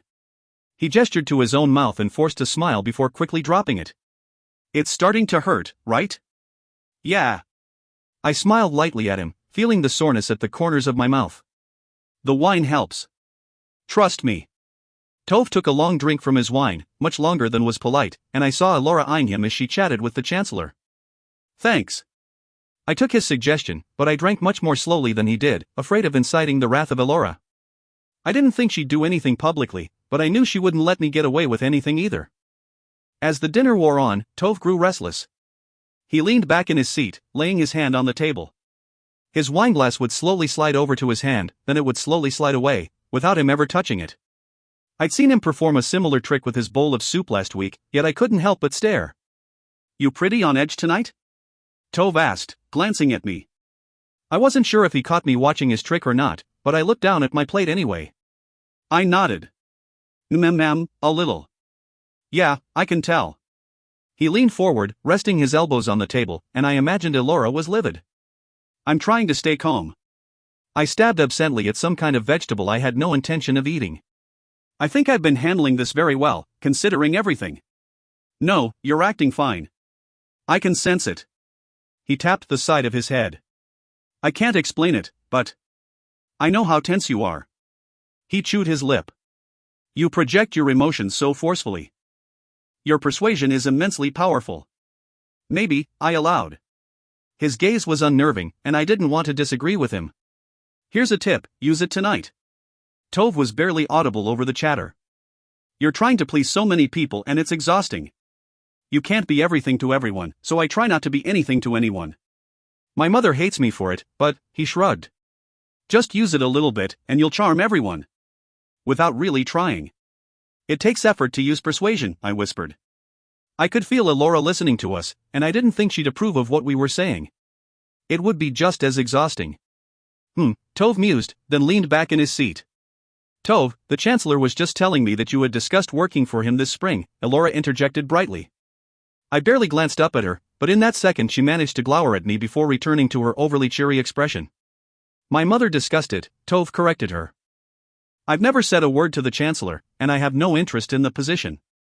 I was increasingly becoming a fan of Tove, even if he weirded me out and I didn't understand what he meant most of the time. He just said whatever he wanted without fear of repercussion, and I admired it. I see. Elora raised an eyebrow, and the Chancellor started saying something about the wine they were drinking. Tove managed to look bored and irritated the rest of the dinner, chewing his nails and looking at everything except me. There was something very strange and unstable about him. He belonged in this world even less than I did, but I imagined that there really wasn't any place that he'd fit in. Soon we moved on to the ballroom for dancing. The ballroom looked positively magical when it was all done up, and I couldn't help but think of the brief dance I had shared with Finn a couple days before. That, of course, reminded me of the passionate kiss we had shared last night, making me feel weak and sick. I couldn't even force a smile when I thought of Finn. Making matters worse, it soon became clear that dancing was by far the worst experience of the evening. The receiving line had been rough, but now I was being forced to make conversation with one weird man after another while they put their hands on me. Garrett managed to steal a dance with me, and that was a relief. I had been dancing non-stop for an hour because everyone kept cutting in. He complimented me, but not in the creepy perv way everyone else seemed to be going for. Every now and then I would catch Elora spinning around on the floor, or Willow would sneak me a smile as she twirled around with some foxy young guy. It was unfair that she got to pick who she danced with, but I was stuck with every stranger who asked. You're probably the most ravishing princess we've ever had, the Chancellor told me after he cut in for a dance. His pudgy cheeks were red from exertion, and I wanted to suggest that he sit down and take a break, but I thought Elora would disapprove. He held me much closer than was necessary, and his hand was like a massive ham on my back, pressing me to him. I couldn't pull away without making a scene, so I just tried to force a smile. I'm sure that's not true, I demurred. He sweated so badly, it had to be bleeding onto my dress. The beautiful silver and white fabric would be stained yellow after this. No, you really are. His eyes were wide with some kind of weird pleasure, and I wished someone would hurry up and cut in. We had just started dancing, but I couldn't take much more of this. In fact, I've never seen anyone more ravishing than you. Now, that, I'm certain, cannot be true. I glanced around, hoping to spot Willa somewhere so I could try to pawn him off on her. I know that you'll be expected to start courting soon, and I'd just like you to know that I have a lot of things going for me, the Chancellor went on. I'm very wealthy, very secure, and my bloodline is immaculate. Your mother would approve of this arrangement. I haven't made any arrangements yet. I craned my neck, knowing that if Elora saw me, she would accuse me of being rude. But I didn't know how else to react. This blubbery man had grabbed my ass during some kind of marriage proposal. I had to get out of there. The Chancellor lowered his voice. I've been told I'm an excellent lover, as well. I'm sure that you don't have any experience, but I could definitely teach you. His expression grew hungry, and his eyes had dropped lower than my face. It was taking all my restraint not to push him off me, and in my head I screamed to get away from him. May I cut in? Tove appeared at my side. The Chancellor looked disappointed at the sight of him, but before he could say anything, Tove had put his hand on the Chancellor's shoulder and taken my hand, pulling me away. Thank you, I breathed gratefully as we waltzed away from a very confused-looking Chancellor. I heard you calling for help. Tove smiled at me. You seem to be using your persuasion more than you think. In my mind, I had been begging for a way out, but I hadn't uttered an actual word. You heard me? I gasped, feeling pale. How many other people heard me? Probably just me. Don't worry. Hardly anybody can sense anything anymore, Tove said. The Chancellor might have noticed if he hadn't been too busy staring at your chest, or if you were more skilled at it. You'll get the hang of it. I don't really care if I get the hang of it. I just wanted to get rid of him, I muttered. I'm sorry if I'm wet. I'm probably covered in his sweat. No, you're fine, Tove assured me. We danced the appropriate width apart, so he probably couldn't feel my dress to tell if it was soaked or not, but there was something relaxing about being with him. I didn't have to say anything or worry about being felt up or ogled. He barely looked at me and said nothing else at all, but the silence between us felt completely comfortable. Elora finally interrupted the festivities. The christening ceremony would be happening in 20 minutes, and she noted that I needed a break from all the dancing. The dance floor emptied and everyone took seats at the tables edging the dance floor, or milled around the refreshments table. I knew that I should sit down while I had the chance, but I was desperate to have a moment to breathe, so I went to a corner hidden behind extra chairs and leaned against the wall. Who are you hiding from? Rhys teased, finding me in the corner. Dressed in a flashy tux, he looked dashing as he sauntered over to me, grinning. Everyone. I smiled at him. You look really good. Funny, I was just gonna tell you the same thing. Rhys stood next to me, putting his hands in his pockets and smiling even wider. Although good doesn't even begin to do you justice. You look otherworldly. Like nothing else here can even compare to you. It's the dress. I looked down, hoping to keep my cheeks from blushing. That Frederique is amazing. The dress is nice, but trust me, you make the dress. Gently, he reached over and fixed a wayward curl that had fallen out of place. He let his hand linger there a minute, his eyes meeting mine, then dropped his hand. So, having fun yet? Rhys asked. A blast. I smirked. What about you? I can't dance with the princess, so I'm a little bitter, he said with a sad smile. Why can't you dance with me? I would have loved to dance with him. It would have been a blessed reprieve after everything I'd been through tonight. Manx. He pointed his thumbs at himself. I'm lucky I'm even allowed in. Oh. I looked down at the floor, thinking about what he just said. Not to sound rude or anything, because I'm glad you're here, but why are you here? Why aren't you banned or something equally ridiculous? Didn't you know? Rhys asked with a cocky grin. I am the highest Manx in the land. And why is that? I couldn't tell if he was teasing me or not, so I tilted my head, watching as his expression got more serious. Because I'm yours, he replied softly. He was invited because he was my mansklig, my opposite, but when he answered, that wasn't what he meant at all. Something in his eyes made me blush for real this time, and I smiled sadly at him. One of Elora's aides burst into the corner, ruining what was left of the moment, and demanded that I take my seat at the head table with the queen. The christening ceremony was about to start, and a knot formed in my stomach. I hadn't heard what my name was to be, and I was depressed about the idea of changing it. Duty calls. I smiled apologetically at Rhys and started to walk past him. Hey. Rhys grabbed my hand to stop me, and I turned to look at him. You're gonna be great. Everyone's raving about you. Thanks. I squeezed his hand gratefully. A cracking echoed through the room, followed by a tinkling that I didn't understand. The sound was coming from everywhere, so it was hard to place right away. But then it looked like the ceiling was raining glitter, and the skylights crashed to the floor. 22. Falling. Reese realized what was happening before I did, and, still holding my hand, he yanked me behind him. We were in the corner, out of the way of most of the glass, but from the agonized screams, I gathered that everyone else wasn't so lucky. Dark figures fell through the broken skylights, landing on the floor with surprising grace. Blood and broken glass layered the floor. Before I recognized them, I remembered the uniform. Matching long black trench coats, like a crime-fighting team. The word seemed to swell through the room without anybody saying anything, Vitra. Vitra had broken in, crashing through the ceiling, and Trill guards circled them. In the very center I saw Jen, the tracker who had been so fond of hitting me, his eyes scanning the room. "You are not invited. Please leave." Elora's voice boomed above everything else. "You know what we want, and we're not leaving until we get it." Kyra stepped forward, Jen's accomplice from before. She walked on the glass with bare feet but didn't seem to notice. "She's got to be here. Where are you hiding her?" Jen turned toward me, and his black eyes met mine over Reese's shoulder. When he grinned wickedly, Reese realized we were in trouble. He started to push me toward the door, but before we made it, Jen bolted toward us, and everyone burst into life. The Vitra scrambled, going after the guards and other Trill. Elora glared at Kyra, who collapsed on the ground, writhing in pain. Nobody had touched her, and based on the look in Elora's eyes, I figured that Kyra's agony had something to do with Elora's abilities. I saw Tove bound over the table he was sitting at, using his powers to send Vitra flying without even touching them. People screamed, and I felt a strong wind blow through the room, surely Willa's attempt at helping.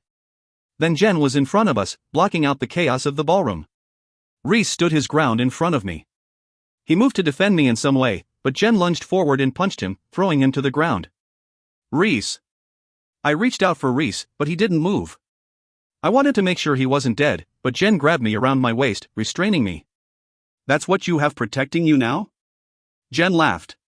"Did we scare off Finn? Let go of me." I kicked at him and tried to pry his arm off me. With his arm still gripping me, we both abruptly went flying backward, as if someone had pushed him. He slammed into the wall, and his arm loosened enough that I could scramble away from him on my hands and knees. Dazed, I got to my feet and tried to figure out what had happened. Tove stood on the other side of a glass-strewn table, holding his hand palm out at Jen. I smiled appreciatively at him, but my smile disappeared as soon as I got a look at the room. The Vitra clearly had the upper hand. Even though the Trill in the room outnumbered the Vitra attackers, most of them weren't fighting back. The trackers were throwing punches and pushing back against the Vitra, but most of the royalty appeared to do little more than cower in fear. A visiting Trill on the other side of the room had begun using fire, and I could feel Willa's wind whipping about. Garrett had no real powers of his own, but he was attempting hand-to-hand combat with the Vitra, even though they physically appeared to be much stronger. Other than Tove, Willa, Elora, and the Trill using fire, none of the other Trill really seemed to have abilities, or at least they weren't using them. The room was total pandemonium, and it was about to get worse. Even more Vitra streamed in through the ceiling. "This is why you need to work on your persuasion." Tove looked at me evenly, and another Vitra charged at his back. "Watch out!" I yelled. Tove turned, throwing his hand back and tossing the Vitra across the room. I looked around to grab a weapon when I felt Jen's arms around my waist again. I yelled and fought as hard as I could, but his arms felt like granite around me. Tove turned his attention back to me, but two other Vitra chased after him, so he only had a moment to send Jen flying back into the wall again. We hit even harder this time, and it jostled me painfully, but Jen let go. My head throbbed from the impact, and I blinked to clear it. A hand took mine, helping me to my feet. I wasn't sure if I should accept it, but I did anyway. "You've got to be more careful, Tove," he said. "I was just trying to get her free." Tove snapped, and another Vitra yelled as Tove sent him flying into a table across the room. "And I'm busy here." I turned back to see who had helped me, and all the air went out of my lungs. Wearing a black hoodie under a black jacket, Finn surveyed the mess around me. He stood right next to me, holding my hand, and I couldn't think or move. "Finn!" I gasped, and he finally looked at me, his dark eyes a mixture of relief and panic. "This is bedlam," Tove growled. A table had been flipped on its side, and it separated Tove from Finn and me. Using his abilities, Tove sent it sailing into a Vitra attacking the Chancellor, and then he rushed over to us. All the Vitras seemed to be busy, so he had a moment to catch his breath. "It's worse than I thought." Finn pursed his lips. We've gotta protect the princess, Tove said. I squeezed Finn's hand and watched as Jen started to get up, only to be slammed back into the wall by Tove. I'll get her out of here, Finn said. Can you handle it down here? I don't have a choice. Tove barely had time to answer when Willa started screaming across the room. I couldn't see her, and that scared me even more. Willa! I tried to run to see what was happening, but Finn wrapped his arms around me, pulling me back. Get her out of here, Tove commanded as he took a step in the direction of Willa's screams. Finn started dragging me out of the ballroom while I strained to see what was going on. Tove had disappeared, and I couldn't see Elora or Willa. As Finn pulled me, my feet hit Rhys's leg, and I remembered that he was lying unconscious, bleeding on the ground.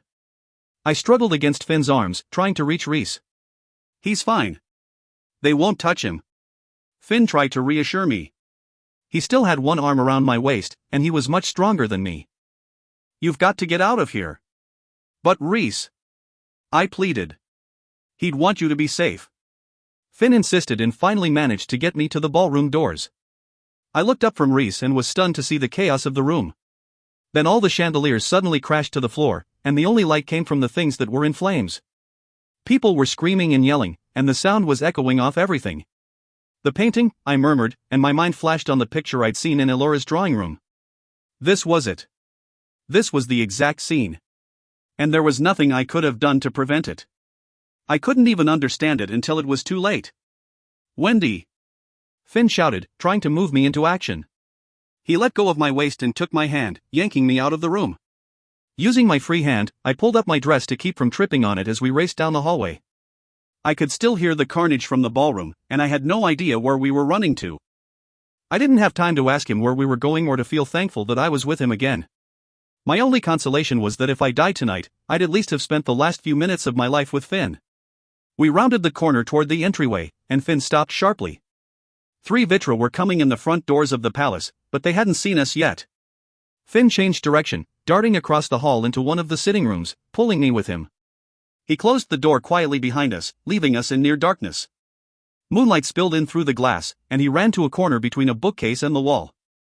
He pulled me tightly to him, shielding me with his body. We could hear the Vitra outside.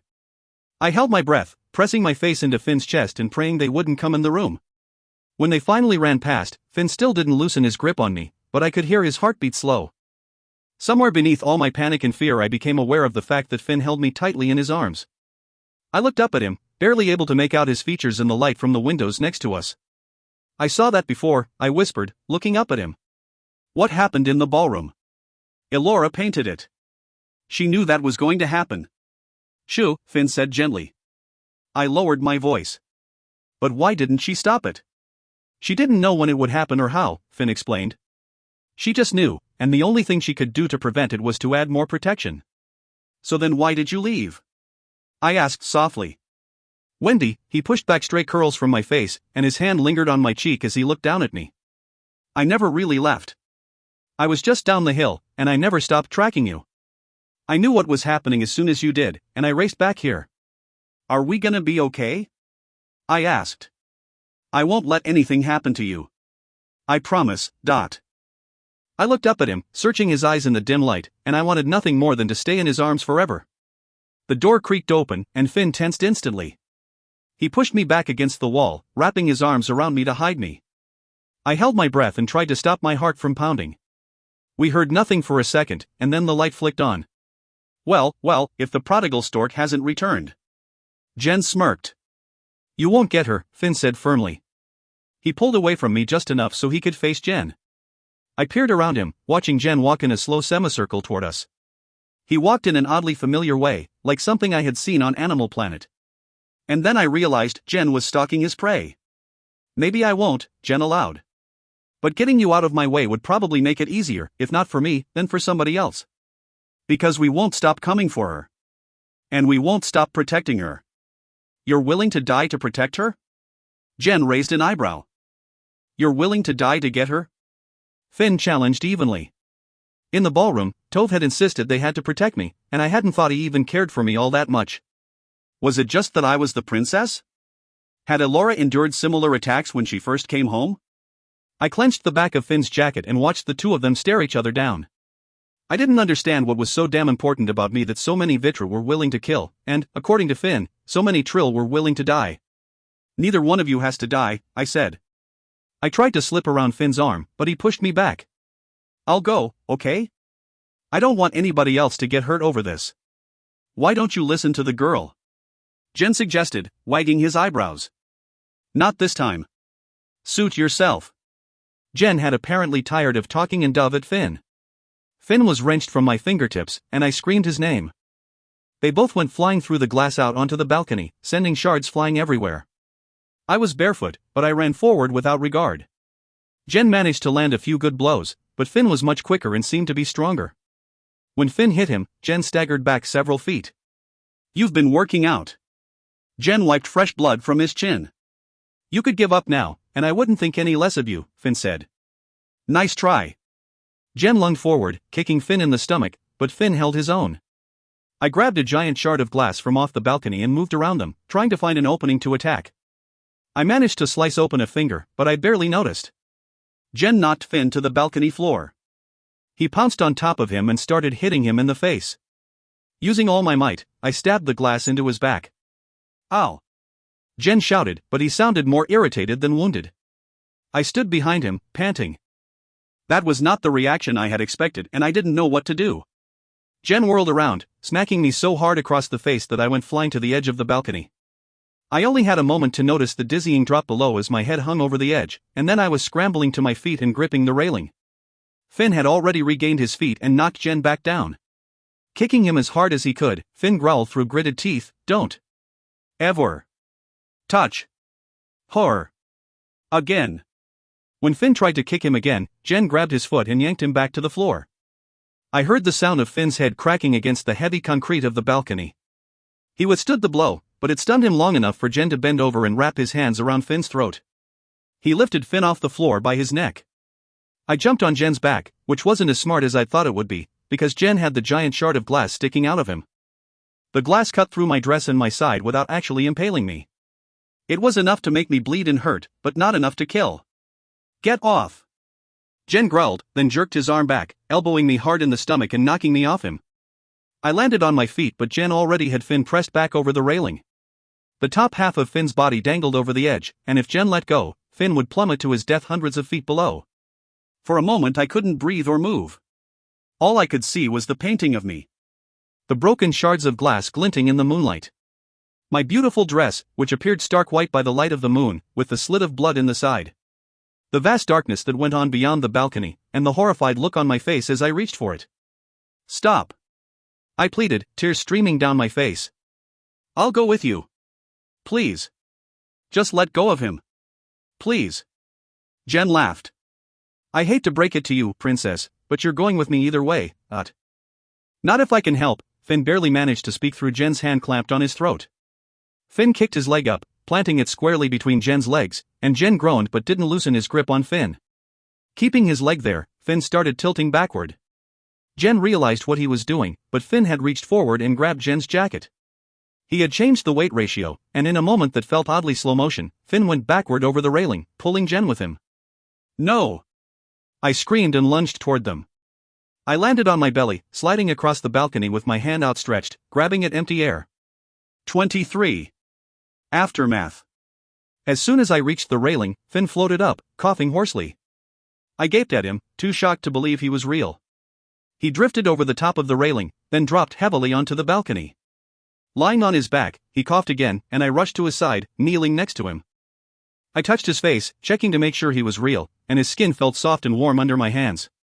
That was quite the gamble, Tove remarked from behind me, and I turned to look at him. Tove had lost his blazer, and his white shirt looked slightly burned and bloody. Other than that, he didn't look that bad as he took a step toward us. Nah, you always come through, Finn said. And I realized that when Finn had gone over the balcony, Tove had used his power to catch him and lift him back up, setting him down safely. I went back to staring down at Finn, unable to believe that he was alive and here with me again. My hand was on his chest, above his heart, so I could feel it pounding. He placed his hand over mine, holding it gently, but he looked past me at Tove. What's going on in there? Finn asked Tove and nodded to the house. They're retreating. Tove stood over us. A lot of people were hurt, but Aurora is working on them. My father broke a few ribs, but he'll live. Unfortunately, that's more than I can say for some of the trill. Did we lose a lot of people? Finn asked, his expression grim. I can't say yet for sure, but we lost a few. Tove grimaced. But we could have avoided that completely if the Marcus and Marxina would learn to fight. They leave all of their protection in the hands of the trackers, but if the royalty would just get their hands dirty, they could have. He shook his head. Nobody needed to die today. Finn pressed his lips together grimly, then looked at me. What happened? Are you hurt? His hand went to my side, where I bled all over my dress. I winced under his touch but shook my head. It's nothing. I'm fine. Have my mother look at it. She'll patch you both up, Tove said. When I gave him a confused look, he went on, Aurora's a healer. She can touch you and fix you. That's her ability. Come on. Finn gave me a shaky smile and slowly sat up. He tried to act like he was perfectly fine, but he had taken quite a beating and there was hesitation in his movements. Tove helped him to his feet, then took my hand and pulled me up. I wrapped my arm around Finn's waist, and Finn put his arm around my shoulders, reluctantly putting some of his weight on me. We walked carefully through the broken glass back into the house, and Tove gave more details about the attack. Other than the trackers who had been guarding, most of the trill had played defenseless, myself included. The Vitra might not have as many abilities, but they had mastered physical combat much better than the trill. Thankfully, a few of the trill like Tove and Elora were strong enough and smart enough to fight back. What they lacked in physical prowess, they made up for in overwhelming abilities.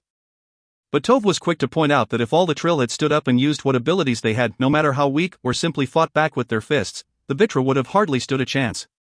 We should have won this without any deaths and hardly any injuries. The trill royals had grown too complacent, to the point where they believed that defending themselves was beneath them. They'd become too focused on social class to realize that they needed to handle some things themselves, instead of leaving the trackers and Manx to do all the dirty work. The ballroom looked even worse than it had when we'd left it. Someone had lit lanterns around the edges of the room, so we could at least see better than before. Willa ran over when she saw me and threw her arms around me. I hugged her back, feeling tremendous relief that she was alive. Despite a few scrapes and bruises, she looked okay. She then launched into an excited tale about how she had blown a few Vitra out of the ceiling, and I told her I was proud. I wanted to listen to her talk, but the destruction was too overwhelming. When Elora saw us, she pulled Aurora from where she was helping a bleeding man.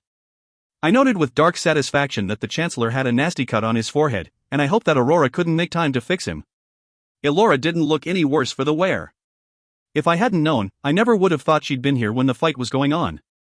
Aurora, on the other hand, though she still looked beautiful and regal, did show signs of the battle. Her dress was torn, her hair was a mess, and there was blood all over her hands and arms, though I doubted most of it was hers. Princess. Elora looked genuinely relieved when she walked over to us, delicately stepping over broken tables and a Vitra corpse. I'm glad to see you're all right. I was very worried about you. Yeah, I'm fine, Dot. She reached out and touched my cheek, but there was nothing affectionate about it. It was the way I would touch a strange animal that I'd been assured was safe, though I didn't really believe it. I don't know what I would have done if something happened to you. She smiled wanly at me, then dropped her hand and looked at Finn. I'm sure a thank you is in order for saving my daughter. No need, Finn replied rather curtly, and Elora gazed at him intently for a moment, saying something in his mind. Then she turned and walked away, apparently to deal with something far more pressing than her daughter. Aurora squeezed Tove's arms and looked at him warmly, making me feel a horrible pang at my own mother's reaction. Aurora had seemed like an ice queen too, but she could at least show signs of genuine happiness that her son hadn't died. The moment passed quickly, and she moved on to me. She tore the hole in my dress wider so she could put her hand on my wound, and I gritted my teeth at the pain. Finn tightened his arm around my shoulders, a warm tingling sensation passed over my side, and moments later the pain stopped. Good as new. Aurora smiled tiredly at me.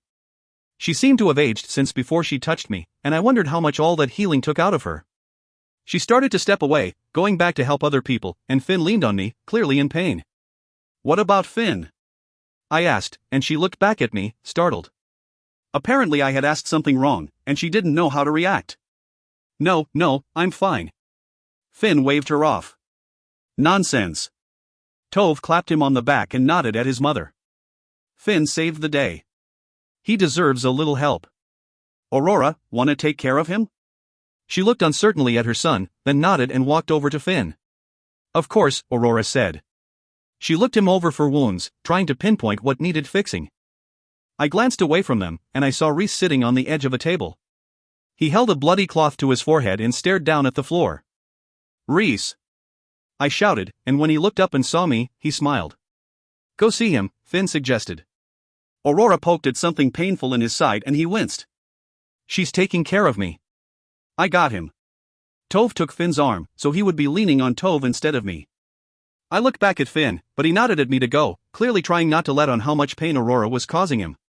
I really didn't want to leave Finn, but I felt like I should at least say hi to somebody who tried to save my life. Especially since Rhys had been the only person all night who had told me I looked beautiful without sounding really creepy about it. "You're alive." Rhys grinned. He tried to stand up, but I gestured for him to sit back down. "I wasn't sure what happened to you." He looked past me at Finn, and his expression faltered. "I didn't know Finn was back. If I had, I wouldn't have worried. I was worried about you." I reached out and carefully touched his forehead.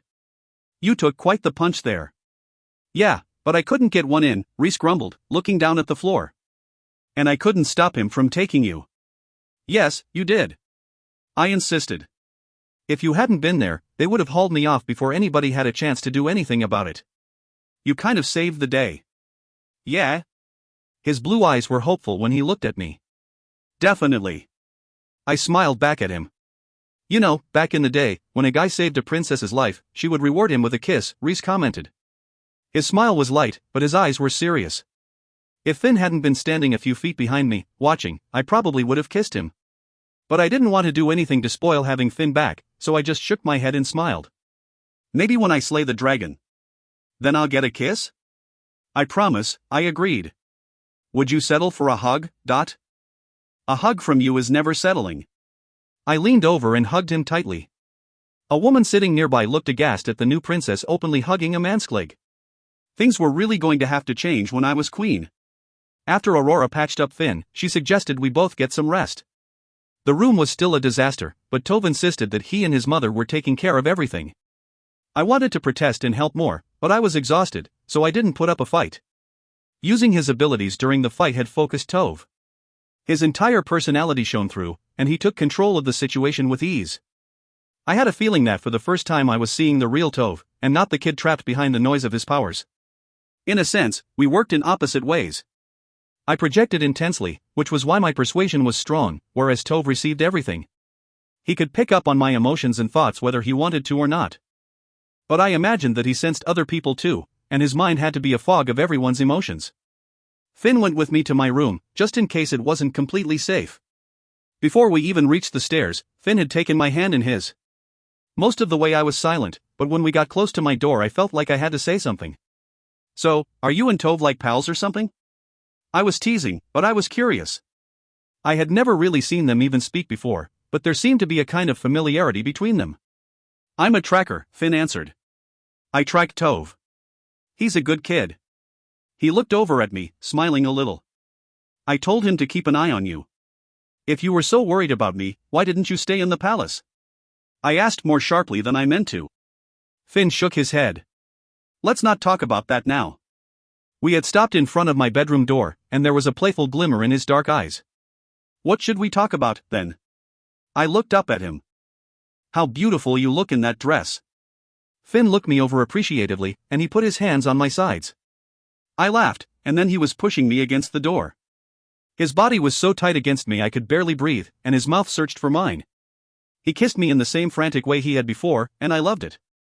I wrapped my arms around him and pushed myself against him eagerly. He reached around me, opening the door, and we tumbled into my room.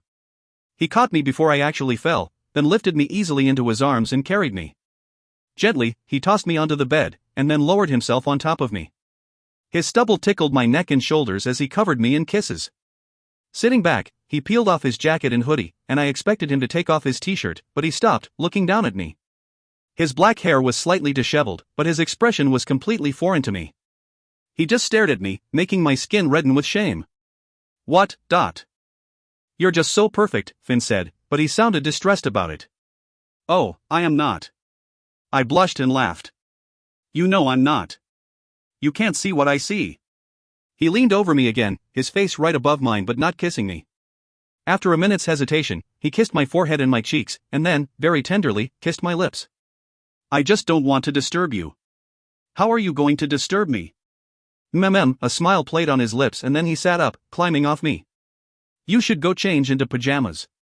That dress can't be comfortable. What do I need pajamas for?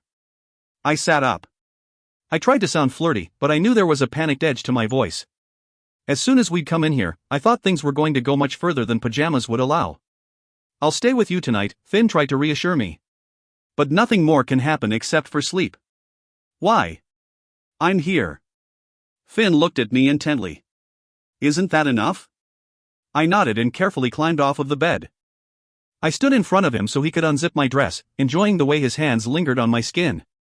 I didn't understand what was going on, but I would be happy for anything I could have with him. I went into the bathroom and changed into my pajamas, then came back and climbed into bed. He continued sitting on the edge for a minute, then, almost reluctantly, he came over to me. I curled up in his arms, burying my head in his chest, and he held me tightly to him. Nothing had ever felt better than being with him like that, and I tried to stay awake so I could relish every minute, but eventually my body gave in and I passed out. In the morning, I woke up to Elora coming in my room for the first time ever. She was wearing pants, something I had never seen her in. I was still curled up in Finn's arms, and she didn't seem surprised or offended by that. I trust you slept well. Elora looked around the room, but not in a nervous way. She had just never been here before. And I trust that Finn was a gentleman. He always is. I yawned. He had started pulling away from me and getting out of the bed. I furrowed my brow but didn't say anything. It wasn't that shocking that she'd be upset that we were together, so I didn't think much of it when Finn started to gather up his jacket and sweatshirt. Thank you for protecting my daughter, Elora said without looking at him. Finn paused at the doorway to look back at me, his dark eyes conflicted. He nodded, then turned and walked out of my room, shutting the door behind him. Well, you took that much better than I thought you would, I admitted, sitting up. He's not coming back. What? I stared at the door in dismay. He saved your life, so I gave him last night to say goodbye to you, Elora explained. I will be transferring him out of here as soon as possible. You mean he knew? I gaped at her. Yes. I made the agreement with him last night, Elora said. He had known and hadn't let me in on it, and hadn't tried to steal me away. But, he saved my life. I insisted, feeling a terrifying pain growing in my chest. It screamed that I couldn't possibly survive without Finn. He should be here to protect me. He is emotionally compromised and unsuitable for the job, Elora explained flatly. Not only that, if he stayed around, you would be banished from foreigning. He doesn't want that, and neither do I. She sighed. I shouldn't have even given him last night, but I don't want to know what you did with him. Don't tell me. Don't tell anyone. Is that clear? Nothing happened. I shook my head. But I want him back. He'll protect me better than anyone. Let me put it to you this way, he will do anything to keep you alive, princess. Elora looked at me evenly. That means he would die to save you, without hesitation. Do you really want that? Do you really want him to die because of you? No, I trailed off, looking dazedly at my blankets. I knew she was right. Last night he had almost died to save me. If Tove hadn't come out onto the balcony, he would be dead. Very well. It's in his best interest that he's not around you either, Elora said. Now you need to get up and get ready. We have much to go over. 24. Goodbye. The next few days were an endless stream of defense meetings. There had never been an attack on foreigning this severe. The body count was well into the double digits, including several visiting higher royal trill. Any loss of powerful trill was devastating for the kingdom. Elora and Aurora led all the meetings, while Tove and I sat quietly in the back. He was the most powerful and should have had more of a say, but he didn't seem that interested. The 20 or so other people who always seemed to be in attendance offered advice that was completely pointless. Tove just said that our best defense was to get our abilities under control. Willa took this advice to heart and busied herself with self-defense classes and getting a better control of her wind ability. Elora barely spoke to me, and never uttered a kind word. The one positive was that I'd been spared the christening ceremony, and Elora decided to allow me to keep my own name. I wandered around in a fog. I didn't care whether I lived or died.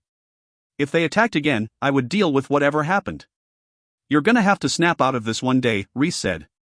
I lay in my bed, staring at the ceiling, while he leaned against the doorway. He still had a nasty cut above his eyebrow, since Aurora wouldn't resort to healing a Manx. The wound was slowly getting better, but it pained me to see it. It was just a reminder that he had gotten hurt for me. Maybe. I didn't feel like I ever would, and I hoped I wouldn't. Oh, come on. Rhys sighed and came over to sit on the bed next to me. I know that everything that's happened has really taken its toll on you, but it's not the end of the world. I never said it was, I muttered. I just hate this house. I hate my mother. I hate being a princess. I hate everything about being here. Even me? Rhys asked. No, of course not you. I shook my head. You're about the only thing I like anymore. I feel privileged. He smiled at me, but when I didn't smile back, his quickly faded.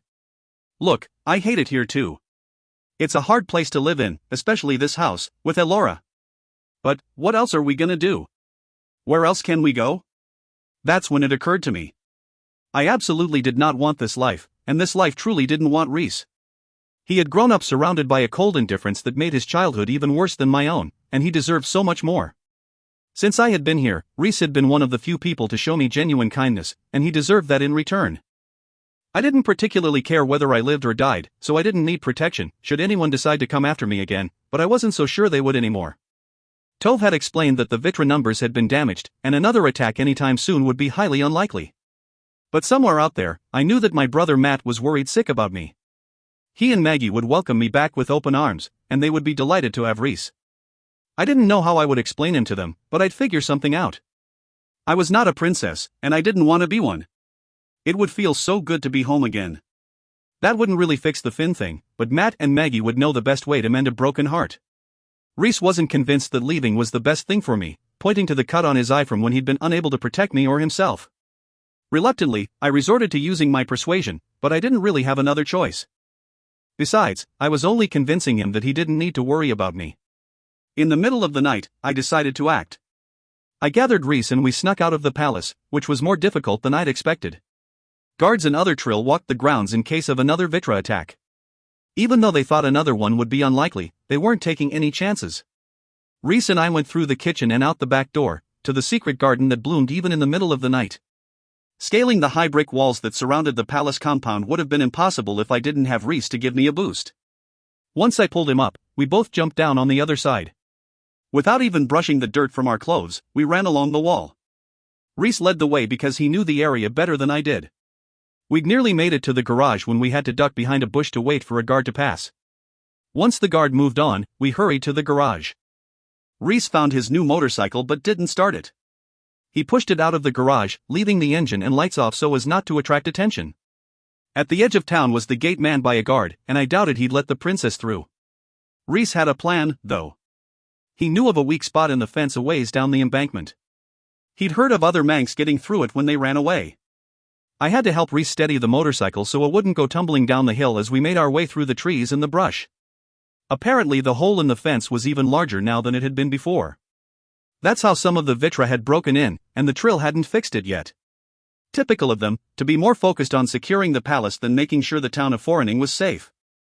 We were able to get the motorcycle through without much trouble, and it was then, as we pushed it up the hill, that I started feeling the exhilaration and relief of escape. I ignored any pangs of sadness or longing for some of the people I'd met here, like Willa and Tove, and I just tried to focus on the fact that I was getting away. I was free. Once we got to the road, Rhys started the motorcycle. We sped off into the darkness, and I sat on the bike behind him, wrapping my arms tightly around his waist and burying my face in his leather jacket. The sky had that eerie blue glow of very early morning when we pulled up in front of my house. Rhys hadn't even turned off the motorcycle before Matt threw open the front door and came jogging down the porch steps.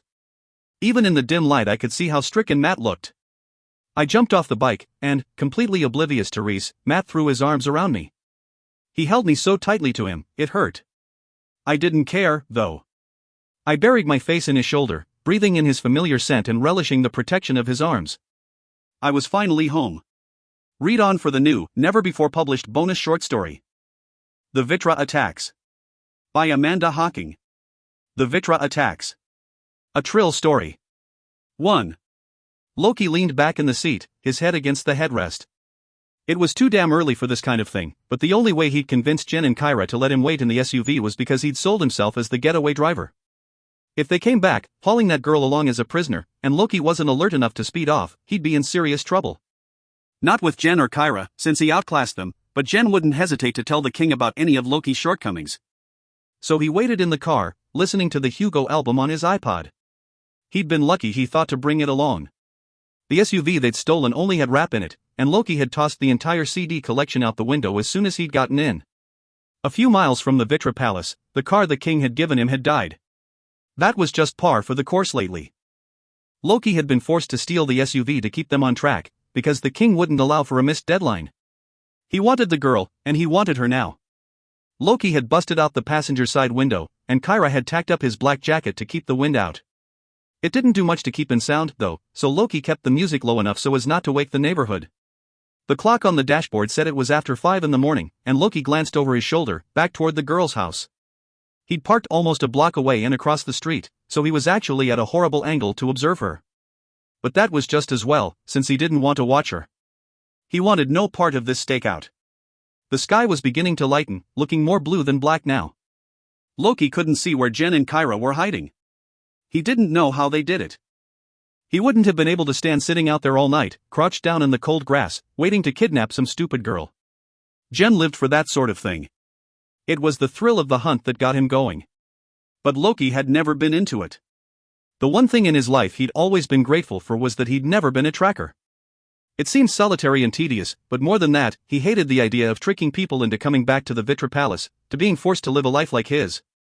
They would be so much better off in the human world, away from the king's iron fist and the totalitarian troll society. Loki had fought as hard as he could to get out of participating in this abduction. The king was always looking for a reason to kill him, and if Loki refused an order like this, that would be reason enough. Sitting in the SUV, it occurred to Loki that he could escape. He'd thought of escape almost incessantly since the day he was born. But it had never felt so possible. He was alone in the car. He could just drive off, leaving Jen and Kyra behind to deal with the mess. But the same problems always stopped him. Where would he go? What would he do? The king might track him down and kill him, just because he could. And even if he didn't, Loki didn't have anybody on the outside. He'd always believed in fighting for the things he loved, but he'd never found anything he loved enough to escape for. For now, he didn't really see any other options. He'd have to wait and do what the king said. From outside the car came a noise that sounded like shouting, but he didn't think Jen and Kyra would be stupid enough to draw attention to themselves. They knew how important this girl was to the king, to the Vitra as a whole, and they wouldn't mess it up. He leaned back in the seat, closing his eyes and humming along with "Hurt Makes It Beautiful." "Go!" Kyra shouted as she yanked open the passenger door. "What?" Loki sat up and turned to the back seat to see Jen hopping in. "Alone. Where's the girl?" "Just go." Jen snarled. "Seriously?" Loki rolled his eyes but did as he was told. He started the car, and when he didn't speed up fast enough, Kyra pushed her hand on his leg, forcing his foot to press harder on the gas. "Easy there," Loki told her. "Just because the king is going to kill you too doesn't mean we all need to die now." She let up, and Loki turned a corner just in time to see the police cars with their flashing lights approaching. "Hey, you're in this as much as we are," Jen snapped. Loki glanced in the rearview mirror at him. Jen's eyes were black, and every time Loki looked at him, he was afraid that Jen saw into his soul and stole a bit of it. "If anything, you're in worse, Loki," Kyra said. "The king put you in charge." "Yes, he did, but I delegated to you too."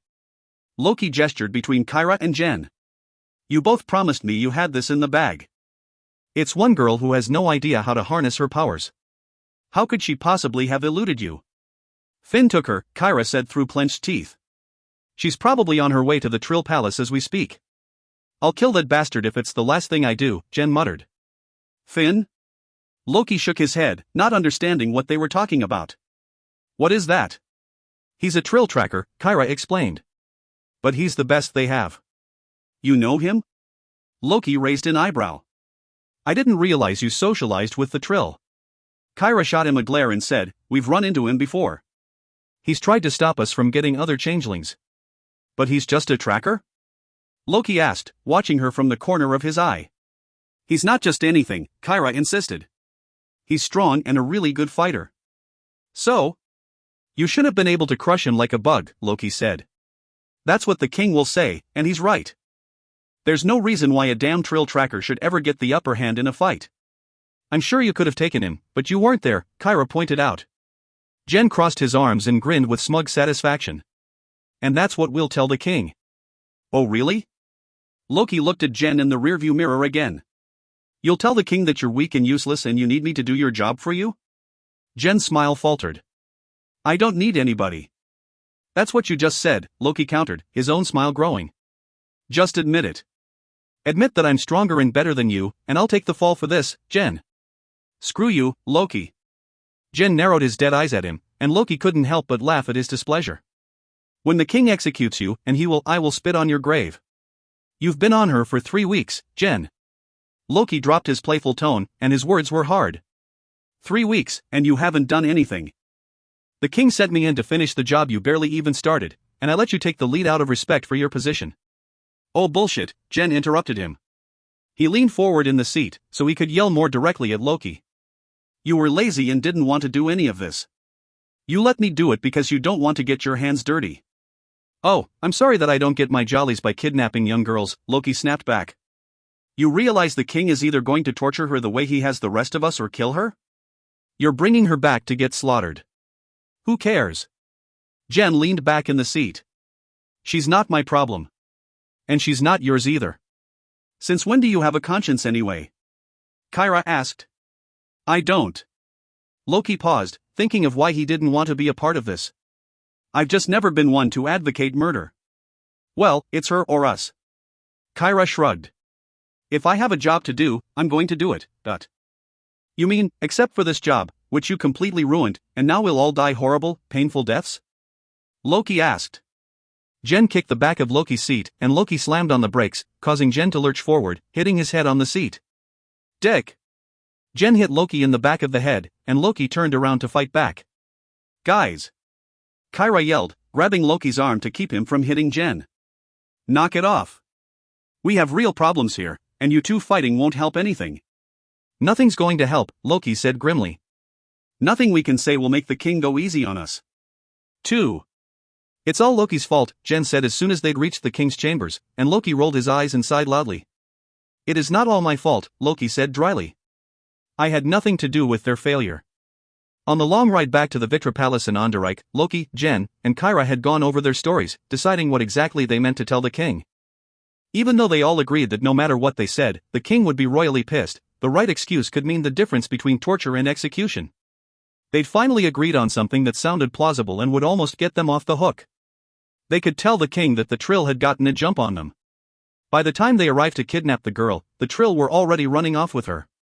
All of that completely went out the window, though, as Loki had known it would. Jen was only out for himself, which was how he'd made it that far in the Vitra army. The king seemed to respect backstabbing. He did nothing, Jen insisted. That's the problem. The king had his back to them, his long, red velvet jacket flowing down to the floor. His dark hair went down almost to his waist, and while he was a rather slight man, his presence was so imposing, even Loki found it hard not to cower around him at times. Kyra had curtsied when they came in, and she hadn't bothered to fully straighten up. Jen had his arms folded behind his back and stood rigid, like a soldier, while Loki had his arms folded over his chest. Other than the three of them and the king, the only other person in the room was Sarah, the queen. She sat in one of the chairs, her small Pomeranian Fraud on her lap, but neither of them had made a sound. They all waited with bated breath for the king's response. His chambers had high ceilings, but the dark mahogany walls made it feel smaller. There were no windows, so every time Loki went in to see the king, he always felt vaguely claustrophobic. The room was sparsely furnished, too, with only a large desk and few red high-back chairs. One wall was covered with floor-to-ceiling bookcases, and most of them were on Vitra and Troll history, but he had a few other choice titles. Once, when Loki had been left alone in the chambers, he'd gone over to inspect them. He'd found a copy of Mein Kampf, as well as a book that had graphic pictures of precisely how to inflict the worst torture and how to fillet living people. Is that true, Loki? The king asked, his voice booming like gravel and thunder through the room. That I did nothing? Loki shook his head. No, sire, of course not. I led the team, but I delegated. He waited in the car while we went after her, Jen interrupted with an unpleasant whine in his voice. He did nothing while the Trill took her away. Loki looked over at Jen, his caramel eyes hard. Yes, I waited in the car, but I told you to call for me if you needed me. He was nearly spitting out the words as he spoke. And you never called, not even when you let a lone tracker run off with her. We didn't let him do anything," Jen shouted. "And if you were there, you could have helped fight him off." "But you said you didn't need me," Loki countered. "You didn't even want the king to let me go along with you. You insisted you could handle this without me, so I gave you the benefit of the doubt." "Did I send you along to give them the benefit of the doubt?" the king asked, finally turning around to face them for the first time. No, Loki lowered his eyes. "But I was right there in the car. I thought they could handle a simple stakeout. But I told you they couldn't."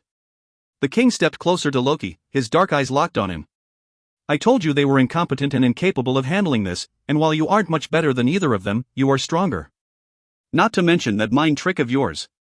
"I know, but I didn't think they would let her get away." Loki dared to look up at the king and gestured to Jen and Kyra standing beside him. "I mean, there's two of them, and one stupid girl. I didn't think they could screw things up that badly. But I did."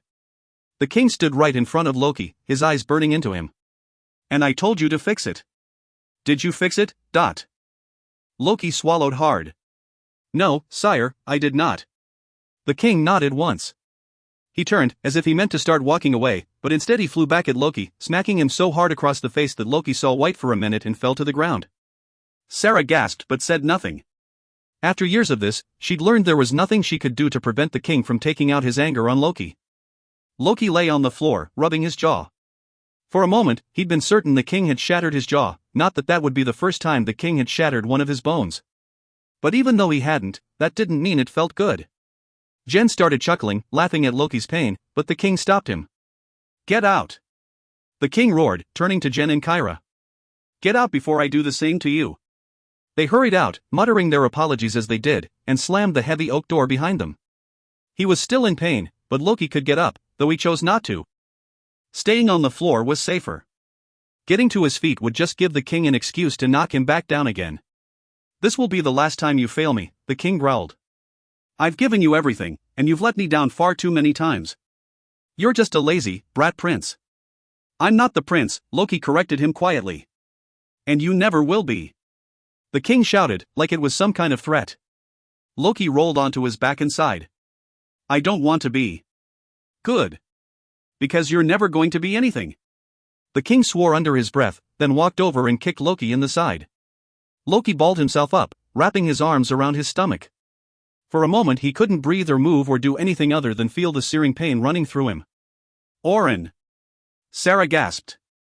Her hand clutched the arm of her chair, but she didn't get to her feet. The king shook his hands at her in exasperation, as if he didn't know what to do anymore. "I'm using restraint, my love," the king said, and Sarah could hear it in his voice. He repressed his urge to yell, and he kept his words even. "I want his head on a platter." He gestured to where Loki lay writhing in pain. "But it's not. He's alive. Out of respect for you and for his title. But he won't be for much longer if he keeps failing me." "I know." Sarah stood up and set the dog on the chair behind her. "And I thank you for that, my king." She walked toward her husband, keeping her tone soothing. "I understand how frustrated you are and how badly you want the princess. You know how much I want her, too." The king let out a deep breath and seemed to soften a bit, or as much as the king could soften. "I know." He nodded. "I do sometimes forget how much the princess would mean to you too." "Perhaps your anger at Loki is a tad misplaced," Sarah said. When the king opened his mouth to argue, she held up her hand. "Not at him. He has let you down. But perhaps it could be better directed at the Trill, and not at your own people." "What are you proposing?"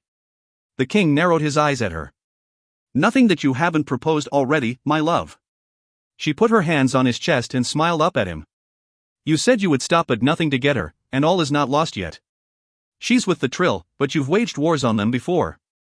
This will be no different." The king nodded, considering what his wife said.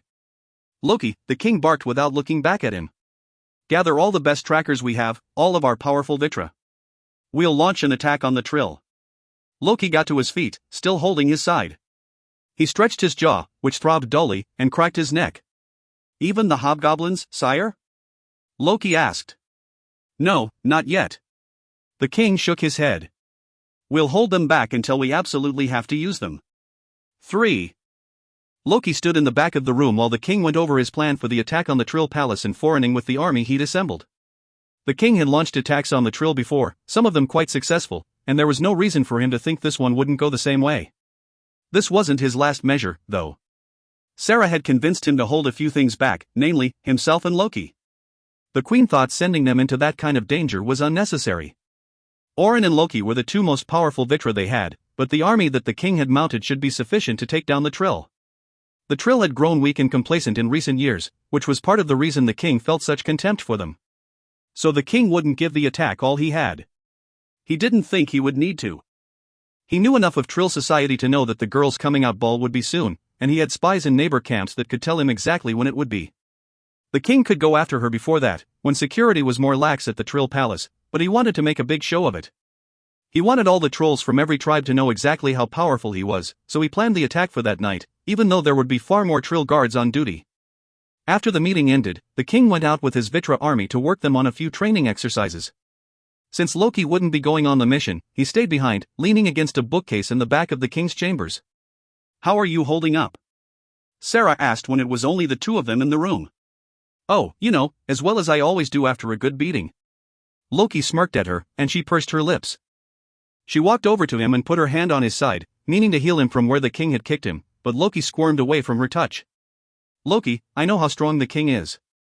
"Better than anyone," Sarah said. Over the years, he'd seen her with her fair share of bruises, probably even more than Loki himself had earned from the hands of the king. He glanced over at her but quickly looked away. "I'm fine," he insisted, even though he wasn't. "You should let me heal you." She stepped closer to him, but he just moved away. "You might have a ruptured organ or a broken rib. Why won't you let me help you?" "Because." He sighed and ran a hand through his sandy hair. "I deserve it." "Loki, you can't mean that. You know you don't deserve it. Orin lashes out over everything, and you can't take it to heart." "But I should have helped them," he said quietly. "Jen and Kyra. Orin told me to. He said they couldn't handle it. And I knew it. But I didn't help them enough. I knew that she would get away." "You couldn't have known that," Sarah said, trying to reassure him. "No, I did." He paused. "I even hoped for it." Sarah's jaw dropped and her eyes widened. "Loki." "Oh, come on, Sarah." Loki looked at her, exasperated. "I know how much you want that girl, but what good will it do bringing her here? Do you really think it will make your life better? Or the king's?" "We'll both be happier," Sarah said, but she lowered her eyes. "Everything's better when the king is happy." Loki laughed darkly. "You really think she'll make him happy? I've lived under the service of the king my entire life, and in 23 years, I've never seen him happy. Nothing makes him happy.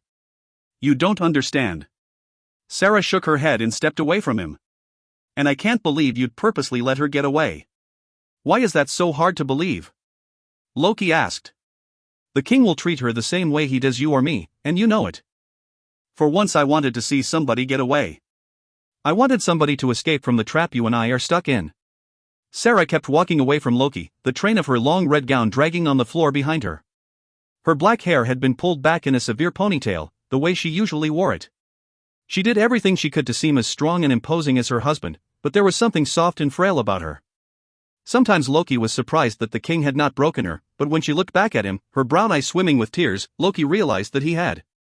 Physically, she may have looked the same, but inside, Sarah wasn't the same woman he'd met 14 years ago. "You don't understand," she said emphatically. "The princess will change things, and not just for me. For all of us. She has that power." "Sarah." Loki sighed and stepped over to her. He put his hands on her bare arms, and she stared up at him, her lips quivering. "You've been trying to change things since you married Orin, and I've been trying to for as long as I can remember. But nothing we do makes anything better. He's never going to relinquish his power. And one girl isn't going to change anything for us. Maybe you've given up, but I haven't." She wiped at her eyes and pulled away from him. "I will never stop believing that we can be better."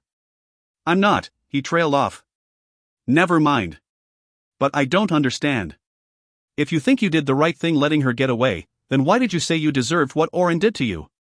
"Because of all that mess out there." Loki motioned vaguely to the door, through which they could hear the grunts and groans from the soldiers. "They're going to war over her. People will get hurt, some even killed, and I could have just brought her back and avoided this whole thing. Yes, you could've, Sarah snapped. You don't ever think anything through. He groaned and flopped into one of the king's chairs. I don't need a lecture, Sarah. You're not my mother. Your mother was a good woman, and she'd give you a lecture much worse than this one, Sarah shot back. You have to stop being so rash. The things you do have consequences. I was trying to do the right thing. You thought letting her getting away would be the right thing? Sarah asked dubiously. Kind of, yeah, he admitted.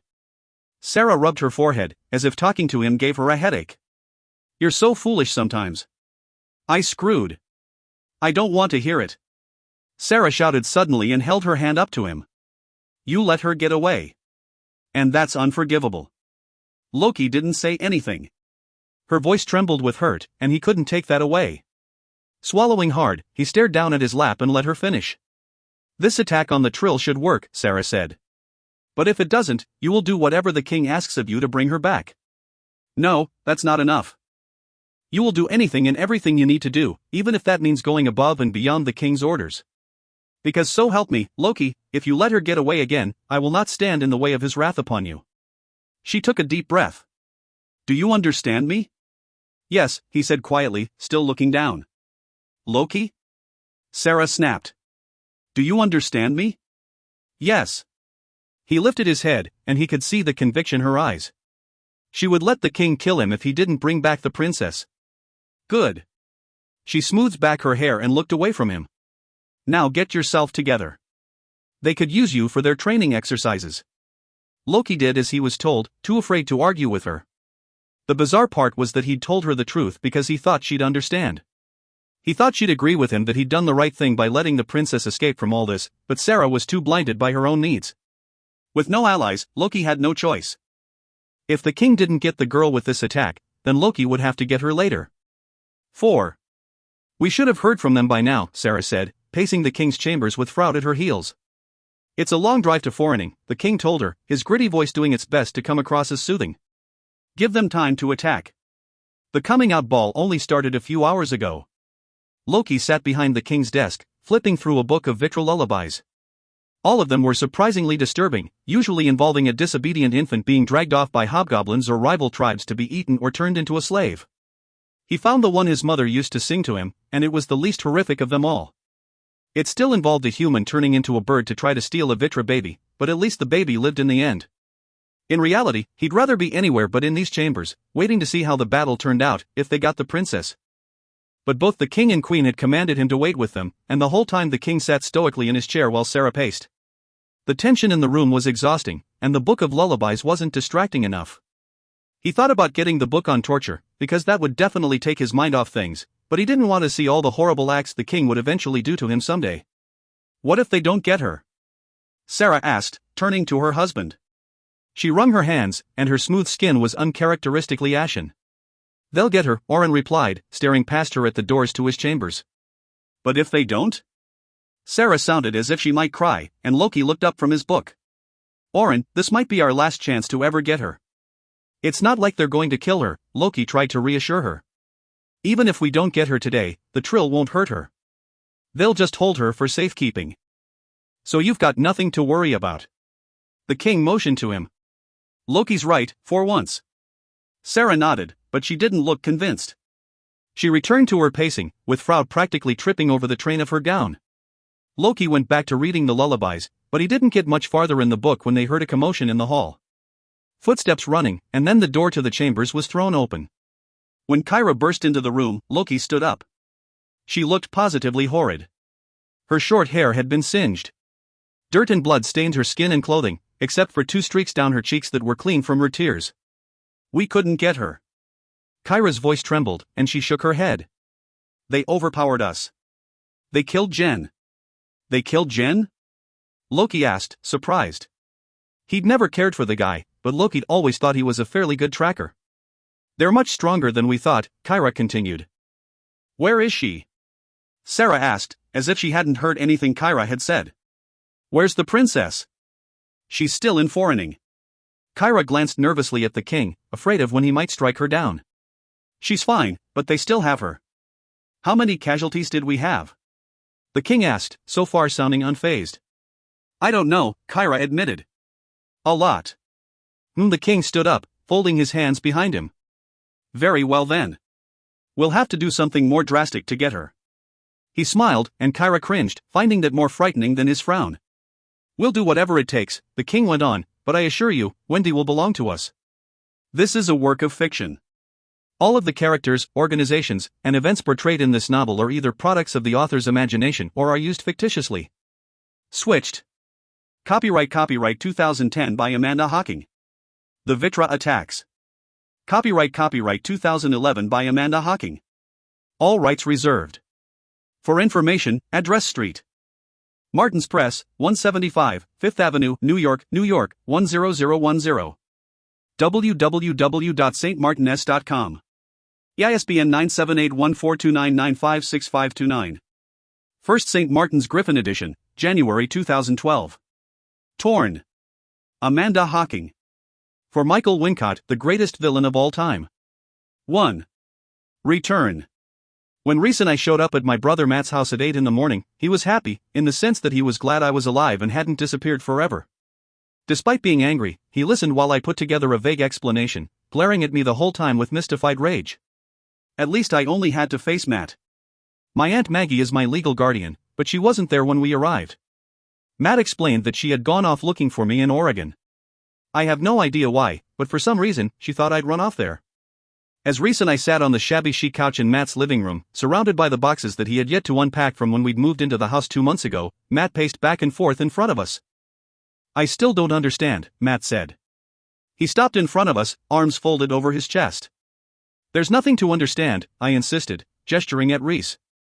He's your brother. It's pretty obvious when you look at him.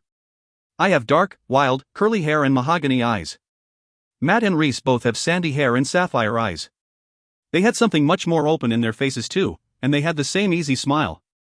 Reese stared up at Matt with bemused wonderment, his eyes wide with awe. How could you possibly know that?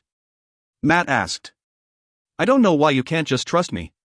I sighed and laid my head back on the couch. I never lie to you. You just ran away from home. I had no idea where you were. That's a major trust violation. Matt's anger couldn't cover up how hurt he still was, and his body showed signs of the strain he had been under. His face was gaunt and haggard, his eyes red and tired, and he had probably lost 10 pounds. When I disappeared, he completely collapsed, I'm sure. I felt guilty, but I hadn't had a choice. Matt had always been too preoccupied with my safety, a side effect from his mother having tried to kill me and all that. His life revolved around me to the point of being unhealthy. He had no friends, no job, no life of his own. I had to run away. Okay? I ran a hand through my tangled curls and shook my head. I can't explain it to you. I left for my safety and for yours. I don't know if I should even be here now. Safety? What were you running from? Where were you? Matt asked desperately, not for the first time. Matt, I can't tell you. I wish I could, but I can't. I wasn't sure if it was legal for me to tell him anything about the trill or not. I assumed everything about them was secret, but nobody had expressly forbidden me from telling outsiders either. Matt would never believe me, though, so I didn't see the point in trying. You're really my brother, Reese said in a hushed tone. He leaned forward to get a better look at Matt. This is so weird. Yeah, it is, Matt agreed.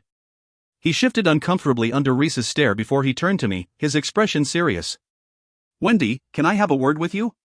Alone? Sure. I looked over at Reese. Taking his cue, Reese stood up. Where's your bathroom? Down that way, off the kitchen. Matt pointed to his right. Once Reese was gone, Matt sat down on the coffee table in front of me and lowered his voice. Look, Wendy, I don't understand what's going on. I have no idea how much of what you've told me is true, but that kid looks like a total weirdo to me. I don't want him in my house, and I don't know what you were thinking bringing him here. He's your brother, I said wearily. Honest, Matt. I would never ever lie about something this major. I am 100% certain that he is your real brother. Wendy, Matt rubbed his forehead, sighing. I get that you believe that. But how could you actually know? I think this kid is feeding you a story. No, he's really not. Reese is the most honest person I've ever known, except for you. Which makes sense, since you're brothers. I leaned in closer to Matt. Please. Give him a chance. You'll see. What about his family? Matt asked. Who has been raising him all these years? Don't they miss him? And aren't they your real family or whatever? Trust me, they won't miss him. And I like you better, I said with a smile. Matt shook his head as if unable to decide what to make of all this. I knew a large part of him didn't trust Reese and wanted to throw him out of the house, so I admired him all the more for his restraint. I wish you would be straight with me about all of this, he said. I'm being as straight with you as I can be. When Reese came back from the bathroom, Matt leaned away from me and eyed him warily. You don't have any family pictures up, Reese commented as he looked around the room. That was true. We didn't really have decorations of any kind up, but we didn't particularly care to remember our family. Matt especially was not fond of his mother. I had yet to explain to Reese about his mother being a lunatic locked up in a mental institution. Stuff like that is hard to break to someone, especially someone as awestruck as Reese. Yeah, we're just that way, I said and stood up. We drove all night to get here. I'm pretty beat. What about you, Reese? Yeah, I guess I'm tired. Reese seemed a bit startled by my suggestion. Even though he hadn't gotten any sleep, he didn't look tired at all. We should get some sleep, and we can talk more later. Oh. Matt got to his feet slowly. You're both going to be sleeping here, then? He looked uncertainly at Reese, then back at me. Yeah. I nodded.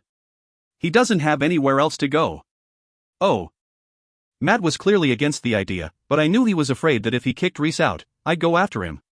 Reese, I guess you can sleep in my room, for now. Really? Reese tried to tone down his excitement over staying in Matt's room, but it was obvious. Matt awkwardly showed us up to our rooms. My room was still my room, all my stuff the same as I had left it weeks earlier. As I settled in, I listened to Matt and Reese talking across the hall in Matt's room. Reese was asking him to explain the simplest things, like how to turn on the bedside lamp, and it made Matt frustrated and uncomfortable. By the time Matt came into my room, I had already changed into my pajamas. They were worn and comfortable, and I loved them. Wendy, what is going on? Matt whispered. He shut the door behind him and locked it, as if Reese were some kind of spy. Who is that kid really? Where did you go? I can't tell you what happened while I was gone. Can't you just be happy that I'm here and I'm safe, Dot? No, not really. Matt shook his head. That kid is not right. He's so amazed by everything. He's amazed by you, I corrected him. You have no idea how exciting all this is for him. None of this is making any sense. Matt ran a hand through his hair. I really do need to get some sleep, and this is a lot for you to process. I get that. Why don't you go call Maggie? Let her know I'm safe. I'll get some rest, and you can think about everything I've been saying. Matt released a defeated sigh. Fine, he said, then his blue eyes went hard. But you better think about telling me what's really going on here. All right. I shrugged. I could think about it, but I wouldn't tell him. Matt's gaze softened again, and his shoulders slackened. I am glad you're home. I could see just then how terrible this had all been for him. And I knew I could never disappear like that again. I went over and hugged him tightly. Matt left me alone in my room, and I crawled into the familiar comfort of my twin bed. I had been sleeping in a giant king-sized bed in Foreigning, but somehow, my narrow bed felt so much better. I snuggled deeper in the covers, relieved to be somewhere that felt sane again. I'd always had an inkling that I didn't fit in with my family, despite Matt's devotion to me. My mother had nearly killed me when I was 6 years old, claiming that I was a monster and not her daughter. Turns out, she was right. Less than a month ago, I found out I was a changeling, a child that is exchanged in secret for another child. Specifically, I was switched at birth with Reese Doll. It turns out that I'm a Trill. Trill are basically glamorous grifters with mild superpowers. Technically, I'm a troll, but not in the creepy little green monster sort of way. I'm of normal height and fairly attractive. In Trill culture, the use of changelings is a practice that dates back centuries. The custom's intention is to make sure Trill offspring have the best childhoods possible. I'm supposed to be a princess in Foreigning, the compound in Minnesota where the Trill live. My birth mother is Elora, the Trill queen. After spending a few weeks in Foreigning, I decided to head home. I had a falling out with Elora, who had forbidden me from seeing Finn home simply because he's not royalty. I escaped and took Reese with me. In Foreigning, Reese had shown me genuine kindness, and I felt he deserved some of that in return. I brought him here to meet Matt, since he is really Reese's brother, not mine. Of course, I couldn't tell Matt all of that. He'd think I was completely insane. Growing drowsy, I thought again how good it felt to be home. It only took 10 minutes for Reese to shatter that comfort when he crept into my room. I was almost asleep, but the sound of my door opening made me alert. Matt had gone downstairs, presumably to make the phone call I suggested, and if he knew Reese was in here, he'd kill us both. Wendy? Are you asleep? Reese whispered, sitting gingerly on the edge of my bed. Yes, I muttered. Sorry. I can't sleep, Reese said. How can you sleep? It's not that exciting for me. I lived here before, remember? Yeah, but, he trailed off, probably because he had no argument for that. Suddenly he tensed and sucked in his breath. Did you hear that? You talking? Yes, but I've been trying not before I could finish my sentence. I heard it too. A rustling sound outside my bedroom window. Considering I had just had a horrible run-in with some very bad trolls known as Vitra, I was alarmed. I rolled over and peered at the window, but the curtains were drawn, blocking my view. The rustling turned into actual banging, and I sat up, my heart pounding. Reese shot a nervous glance at me. We heard the window slide open, and the curtains billowed out from the wind. 2. Interruptions. He stepped into my room in one graceful move, as if entering through bedroom windows were nothing out of the ordinary. His black hair was slicked back impeccably, but he had stubble growing along his jaw, making him look even sexier. His eyes were so dark they were nearly black, and he took one discerning look at Reese before settling them on me, making my heart forget to beat entirely. Finn Holmes had snuck into my room. He still managed to stun me the same way he always did. I was so happy to see him that I almost forgot how angry I was with him. The last time I had seen Finn, he was slinking out of my bedroom and foreigning, per his deal with my mother. Elora told him that he could spend one more night with me before leaving. Forever. We had only kissed, but Finn had failed to let me in on Elora's plan. He didn't even bother to say goodbye. He didn't fight it or try to get me to run away with him. He just crept out of my room, leaving Elora to explain to me exactly what had happened. What are you doing here? Reese asked, and Finn pulled his eyes off me to glare at Reese. I came to collect the princess, of course, Finn said, but irritation saturated his words. Well, yeah, but I thought Elora reassigned you. Reese seemed thrown by Finn's anger, and he fumbled for a minute. I mean, that's what people were saying around foreigning, that you weren't allowed around Wendy anymore. Finn tensed noticeably at Reese's words, his jaw flexing, and Reese looked down at the floor. I'm not, Finn admitted after a moment. I was preparing to leave when I heard that you two had vanished in the middle of the night. Elora was deciding who would be best suited to track Wendy, and I thought it would be in her best interest if I went after her, what with the Vitra stalking her. Reese opened his mouth to protest, but Finn cut in. We all know you did a wonderful job of protecting her at the ball, Finn said. If I hadn't shown up, you might have protected her right into getting murdered. I know the Vitra are a threat. Reese shot back. We came here to. Hearing his confusion, I got up off the bed, moving to intercede before Reese figured out why he'd let me talk him into coming here. The truth was, Reese didn't agree to come here. He wanted to meet Matt, but he was adamant about my safety and had flat out refused to let me leave the security of the compound. Unfortunately for Reese, I had persuasion. When I looked at people and thought about what I wanted them to do, they would do it, whether they wanted to or not. That's how I convinced Reese to go with me when we ran away, and I needed to distract him before he caught on. The Vitra lost a lot of trackers in that fight, I interjected. They're not eager to repeat it anytime soon. Besides that, I'm sure they're sick of trying to get me, but that's highly unlikely. Finn narrowed his eyes, studying Reese's bewilderment, and then he looked darkly at me. Wendy, do you care nothing for your own safety? I probably care more than you do. I crossed my arms firmly over my chest. You were leaving to go on to another job. If I had waited one more day to leave, you wouldn't have even known I was gone. Is this about getting my attention? Finn snapped, his eyes burning. I had never seen his anger directed at me this way before. I don't know how many times I have to explain this to you. You are a princess. I mean nothing. You need to forget about me.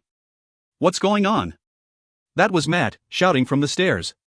If he came up here and caught Finn in my room, it would be very, very bad. I'll go, create a diversion. Reese glanced at me to make sure that was okay, and I nodded. He darted out the door, saying things to Matt about how awesome the house was, and their voices faded as they went downstairs. I tucked my curls behind my ears and refused to look at Finn. It was hard to believe that the last time I had been with him, he had been kissing me so passionately, I could barely breathe. I remembered the way his scruff scraped against my cheeks and the way his lips pressed against mine. I suddenly hated him for that memory, and I hated that all I could think about was how badly I wanted to kiss him again. Wendy, you are not safe here, Finn insisted quietly. I'm not going with you. You cannot stay here. I won't allow it. You won't allow it? I scoffed. I am the princess, remember? Who are you to allow me to do anything? You're not even my tracker anymore. You're some guy being a creepy stalker. That sounded much harsher than I'd meant it. Not that anything I said ever really seemed to hurt Finn. He just stared at me, his gaze level and unfazed. I knew I would find you faster than anyone. If you don't come home with me, that's fine, Finn said. Another tracker will be here shortly, and you can go with him. I'll just wait with you until he arrives, to ensure your safety. It's not about you, Finn. He had played a larger part in my leaving Foreigning than I would ever admit, but it really wasn't just him. I hated my mother, my title, my house, everything. I wasn't meant to be a princess. Finn looked at me for a long moment, trying to understand where this was coming from. I had to fight the urge to squirm as he scrutinized me. His eyes flashed darkly for a second, and his expression hardened. Is this about the Mansklig? Finn asked, referring to Rhys. I thought I told you to stay away from him. Mansklig were the human children taken in exchange for Trill babies. They were the lowest in the Trill hierarchy, and if a princess was caught dating one, they'd both be banished forever. Not that I cared, but I didn't have any feelings for Rhys that weren't purely platonic. It has nothing to do with Rhys. I just thought he'd like to see his family. I shrugged. It has to be better than living in that stupid house with Elora. Good. He can stay here, then. Finn nodded. Matt and Rhys are taken care of. Now you can come home. That is not my home. This is my home. I gestured widely to my room. I'm not going, Finn. You are not safe. He took a step closer to me, lowering his voice and staring into my eyes. You saw what the Vitra did in Foreigning. They sent an army out to get you, Wendy. He put his hands on my arms, strong and warm on my skin. They will not stop until they have you. Why? Why wouldn't they stop? I asked. There's got to be Trill out there who are easier to get than me. And so what if I'm a princess? If I don't come back, Elora can replace me. I'm meaningless. You are far more powerful than you know. What does that even mean? Before he could answer, there was a noise on the roof outside my window. Finn grabbed my arm and threw open my closet door, shoving me inside. As a rule, I don't enjoy being tossed into closets and having the door shut in my face, but I knew he was protecting me. I opened the door a crack, so I could watch what happened and intervene if necessary. Even as mad as I was at Finn, I would never let him get hurt over me. Not again. Finn stood a few feet from the window, his eyes blazing and his shoulders tense. But when the figure climbed through the window, Finn only scoffed. The kid coming in tripped on the windowsill. He wore skinny jeans and purple shoes with the laces untied. Finn towered over him, looking down at him wearily. Hey, what are you doing here? The kid flipped his bangs out of his eyes and pulled down his ill-fitting jacket. It was zipped all the way up, and the bottom met the top of his jeans. When he bent over or moved, it rode up. Getting the princess. They sent you after her? Finn arched an eyebrow. Elora really thought you'd be able to bring her back? Hey, I'm a good tracker. I've brought in way more people than you have. That's because you're 7 years older than me, Finn replied. That made the clumsy kid 27. He looked much younger than that. Whatever. Elora picked me. Deal with it. The kid shook his head. What?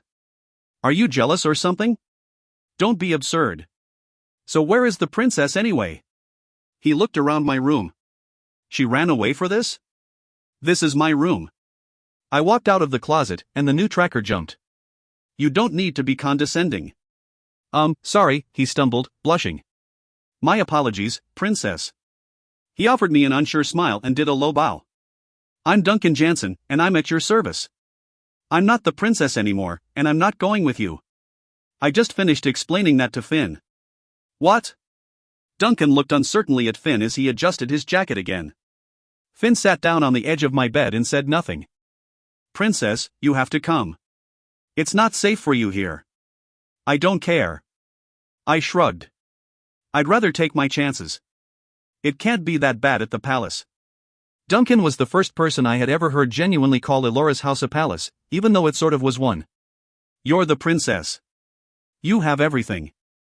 I'm not going. You can tell Elora that you tried your best, and I refused. Duncan once again looked to Finn for help. Finn shrugged at Duncan, and his shift to indifference startled me. I had put my foot down on the subject, but I hadn't really expected him to listen. She can't possibly stay here, Duncan said. You think I don't agree with you? Finn raised an eyebrow. I don't think you're helping. Duncan fidgeted with his jacket and tried to stare Finn down, a task I knew was impossible. What do you expect me to say to her that I haven't already said? Finn asked, sounding surprisingly helpless. So you're saying we simply leave her here, Dot? I'm right here, I said. And I don't really appreciate the way you keep referring to me like I'm not. If she wants to stay here, then she'll stay here, Finn said, continuing to ignore me. Duncan shifted and glanced over at me. We're not going to kidnap her. That leaves little in the way of options.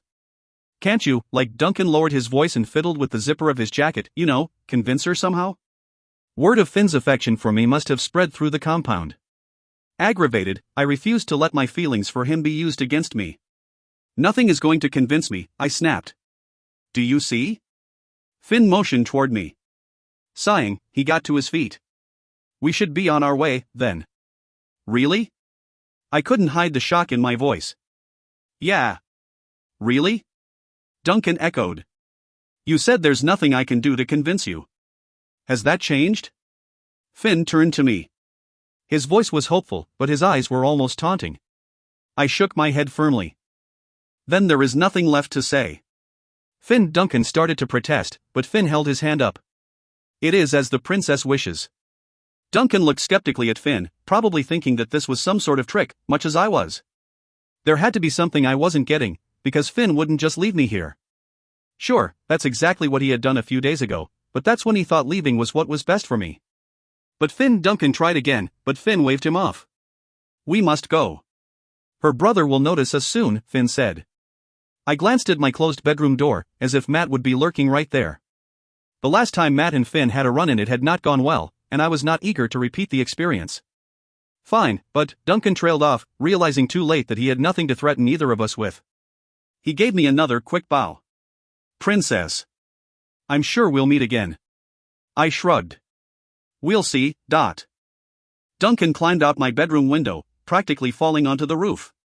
After he was out, he half jumped, half fell off the roof. Finn watched him apprehensively for a moment, holding my curtain open, but he didn't follow after immediately. Instead, he straightened up, looking over at me. My anger and resolution were fading, leaving me hopeful that Finn wouldn't really leave things this way. Once I'm out this window, lock it behind me, Finn commanded. Make sure all the doors are locked, and never go anywhere alone. Never go anyplace at night, and if at all possible, always take Matt and Reese with you. He looked past me for a moment, thinking of something. Although neither of them are really good for much of anything, his dark eyes rested on mine once again. His expression was imploring, and he raised his hand as if he meant to touch my face, but he lowered it again. You must be careful. Okay, I promised him. With Finn standing right in front of me, I could feel the warmth of his body and smell his cologne. His eyes were locked on mine, and I remembered the way it felt when he tangled his fingers in my hair and held me so close to him I couldn't breathe. He was so strong and controlled. In the brief moments he allowed himself to let go of his passion with me, it was the most wonderfully suffocating feeling I'd ever had. I didn't want him to leave, and he didn't want to leave. But we had both made choices we were unwilling to change. He nodded once more, breaking eye contact, and then turned and slid out the window. Duncan waited at the bottom of the tree, and Finn dropped gracefully to the ground. From the window, I watched Finn coax a hesitant Duncan away from the house. When they reached the hedges separating my lawn from the neighbors, Finn looked around, checking to make sure no one was there. Without even looking at me, he and Duncan turned and disappeared. I closed the window, locking it securely the way he'd said to. I felt a terrible ache watching him go. Even though he had done this kind of thing before, I couldn't wrap my mind around Finn really leaving and convincing Duncan to leave me too. If he was so concerned about the Vitra, why would he leave me so unprotected? It finally dawned on me. Finn had never left me unprotected, no matter what I or anybody else wanted. As soon as he had realized I wasn't going with him, he hadn't wanted to waste any more time arguing. He would wait in the wings until I changed my mind or... I shut the curtains tightly. I hated being spied on, but I also found it strangely comforting that Finn was watching over me. After having my window open for so long, my room felt chilly, so I went over to my closet and pulled on a heavy sweater. The adrenaline rush from seeing Finn had left me wide awake, but I was looking forward to curling up in bed, even if I wouldn't be able to sleep. I settled into my bed, trying futilely to forget about Finn. Within minutes, I heard a loud banging downstairs. Matt let out a yell, but it was cut short, leaving the house in total silence. I jumped and ran to my bedroom door. With shaking hands, I opened it, hoping that Finn had tried to sneak back in and had a misunderstanding with Matt. Then I heard Reese screaming. 3. Enchanted. Reese suddenly went silent. I barely took a step out of my room when I heard footsteps pounding up the stairs, and before I could react, she was there. Kyra, a Vitra tracker I had dealt with before, appeared at the top of the landing. Her dark hair was in a pixie cut, and she wore a long black leather jacket. She hung onto the railing, crouching down. As soon as she saw me, she sneered, showing more teeth than any human would. I rushed toward her, hoping for the element of surprise, but I was out of luck. She dodged before I got close and sent a swift kick into my abdomen. I stumbled backward, gripping my stomach dramatically, and when she came at me again, I punched her in the face. Unfazed, Kyra lunged at me and returned the blow much harder.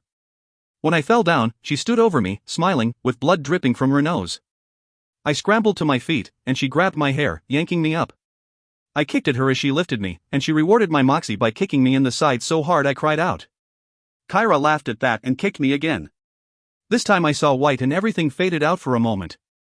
My hearing got wonky, and I barely hung on to consciousness. Stop! A strong voice shouted.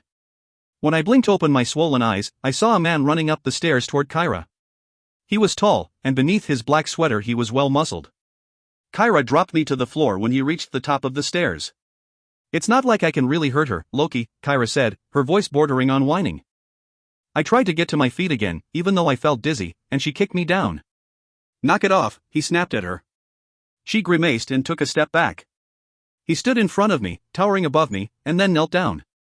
I could scramble away from him, but I wouldn't get far. He cocked his head, looking at me curiously. So you're what all the fuss is about, he mused. He reached forward, taking my face in his hands. Not painfully, but he was forcing me to look at him. His caramel eyes fixed on mine. I wanted to look away, but I couldn't. This strange fog settled over me, and as terrified as I was, I felt my body relaxing, losing its ability to fight. My eyelids were too heavy to keep open, and, unable to stop it, I fell asleep. I was dreaming of water. But anything more specific than that I couldn't remember. My body felt cold, like it should be shivering but wasn't. My cheeks were warm, though, resting against something soft. You're telling me that she's a princess? Matt asked, his voice a deep rumble above me. My head lay against his leg, and the more I woke up, the more I realized how terrible my body felt. It's not that hard to believe, really, Reese said. His voice came from somewhere on the other side of the room. Once you get all the trill stuff, the princess part is pretty easy to take. I'm not sure what to believe anymore, Matt admitted. I opened my eyes with a struggle. My lids felt unnaturally heavy, and my left eye was swollen from where Kyra had punched me. The room swayed, and I blinked it into focus. When my vision finally cleared, I still didn't understand what I was seeing.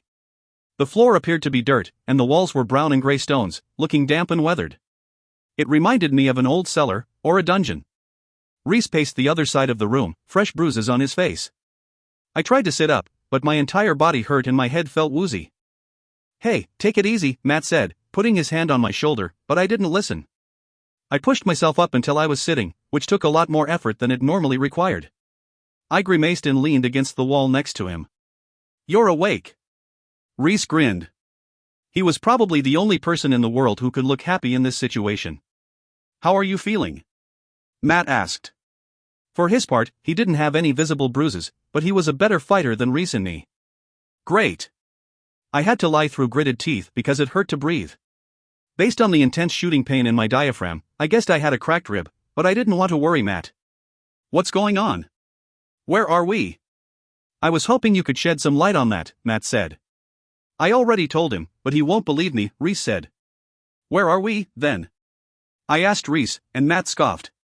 I'm not sure exactly. Reese shook his head. I think we're in the Vitra Palace in Onderijk. Onderijk? I asked. The Vitra capital, Reese explained. But I don't know exactly how far it is from foreigning. I figured as much, I said, sighing. I recognized the Vitra who attacked the house. Kyra went after me before. What? Matt's eyes were wide and disbelieving. These people went after you before? Yeah, that's why I had to leave. I closed my eyes because it hurt too much to keep them open. The world wanted to spin out from under me. Told you, Reese said to Matt. I'm not lying about this stuff. After what happened, you would think you'd cut me a little slack. Reese isn't lying, I said, wincing. It was getting harder to breathe, and I had to take very shallow breaths, which only made me more lightheaded. He knows more about all of this than I do. I wasn't there very long. Why are these Vitra people coming after you? Matt asked. Why do they want you? I shook my head, unwilling to risk the pain of speaking. I don't know, Reese answered when I didn't. I've never seen them go after anyone this way before. Then again, she's the first princess I've been around, and they've foretold of her for a while. I'd wanted to know what they were foretelling, but everyone gave me vague responses, so all I knew was that I'd be powerful someday. But I didn't feel very powerful, especially right now. It hurt too much to speak, and I was locked up in a dungeon. And even worse, not only had I failed to save myself, but I'd gotten Reese and Matt dragged into this mess along with me. Wendy, are you okay? Matt asked. Yeah, I lied. You don't look okay, Reese said. All your color is gone, and you're barely even breathing, Matt said, and I heard him getting to his feet next to me. You need a doctor or something. What are you doing? Reese asked. I opened my eyes to see what Matt was up to. His plan was simple and obvious. He went to the locked door and pounded on it. Help! Somebody! Wendy needs a doctor, . What makes you think they'd even want to help her? Reese asked, echoing my exact thoughts. Kyra had gone out of her way to hurt me when she captured me. They haven't killed her yet, so they probably don't want her dead. Matt had stopped pounding long enough to answer Reese, then went back to hitting the door and yelling for help. The sound of it echoed through the room, and I couldn't take it anymore. My head throbbed too much already. I was about to tell Matt to knock it off when the door opened. This was the perfect time for Matt and Reese to launch a counterattack, but it didn't occur to either of them. They both just moved away. The Vitra from the house walked into the room, the one who had rendered me unconscious, and I dimly remembered Kyra calling him Loki. His shaggy hair was surprisingly light for a Vitra, almost blonde. Walking next to him was a troll, like an actual troll. All short and goblin-y. His features were humanoid, but his skin was slimy and brown. He wore a hat, and tufts of grayish hair stuck out around the edge. He barely came up to Loki's hip, but the fact that he was an actual troll made him more intimidating somehow. Reese and Matt both gaped at the hobgoblin, and I probably would have too, if I'd been capable of gaping. I could barely keep my head up. You say the girl is in need of a doctor? Loki asked, his eyes resting on me. He regarded me with the same mild curiosity he had before. Kyra did that? The hobgoblin asked, his voice unexpectedly deep for such a small creature. He looked to Loki for confirmation, shaking his head at the damage she'd inflicted on me. She needs to be put on a leash. I don't think Wendy can breathe, Matt said, his features hardening with self-restraint. I was sure my condition was the only thing keeping him from attacking Loki. If he hurt them, they wouldn't be able to help me. Well, let me have a look. Loki walked over to me, his strides long and purposeful. The hobgoblin stayed by the door, guarding it from Matt and Reese, but they were too focused on me to consider escape. Loki crouched down in front of me, looking me over with something that resembled concern. I was in too much pain to feel real fear, but I'm not sure I would have been afraid of him.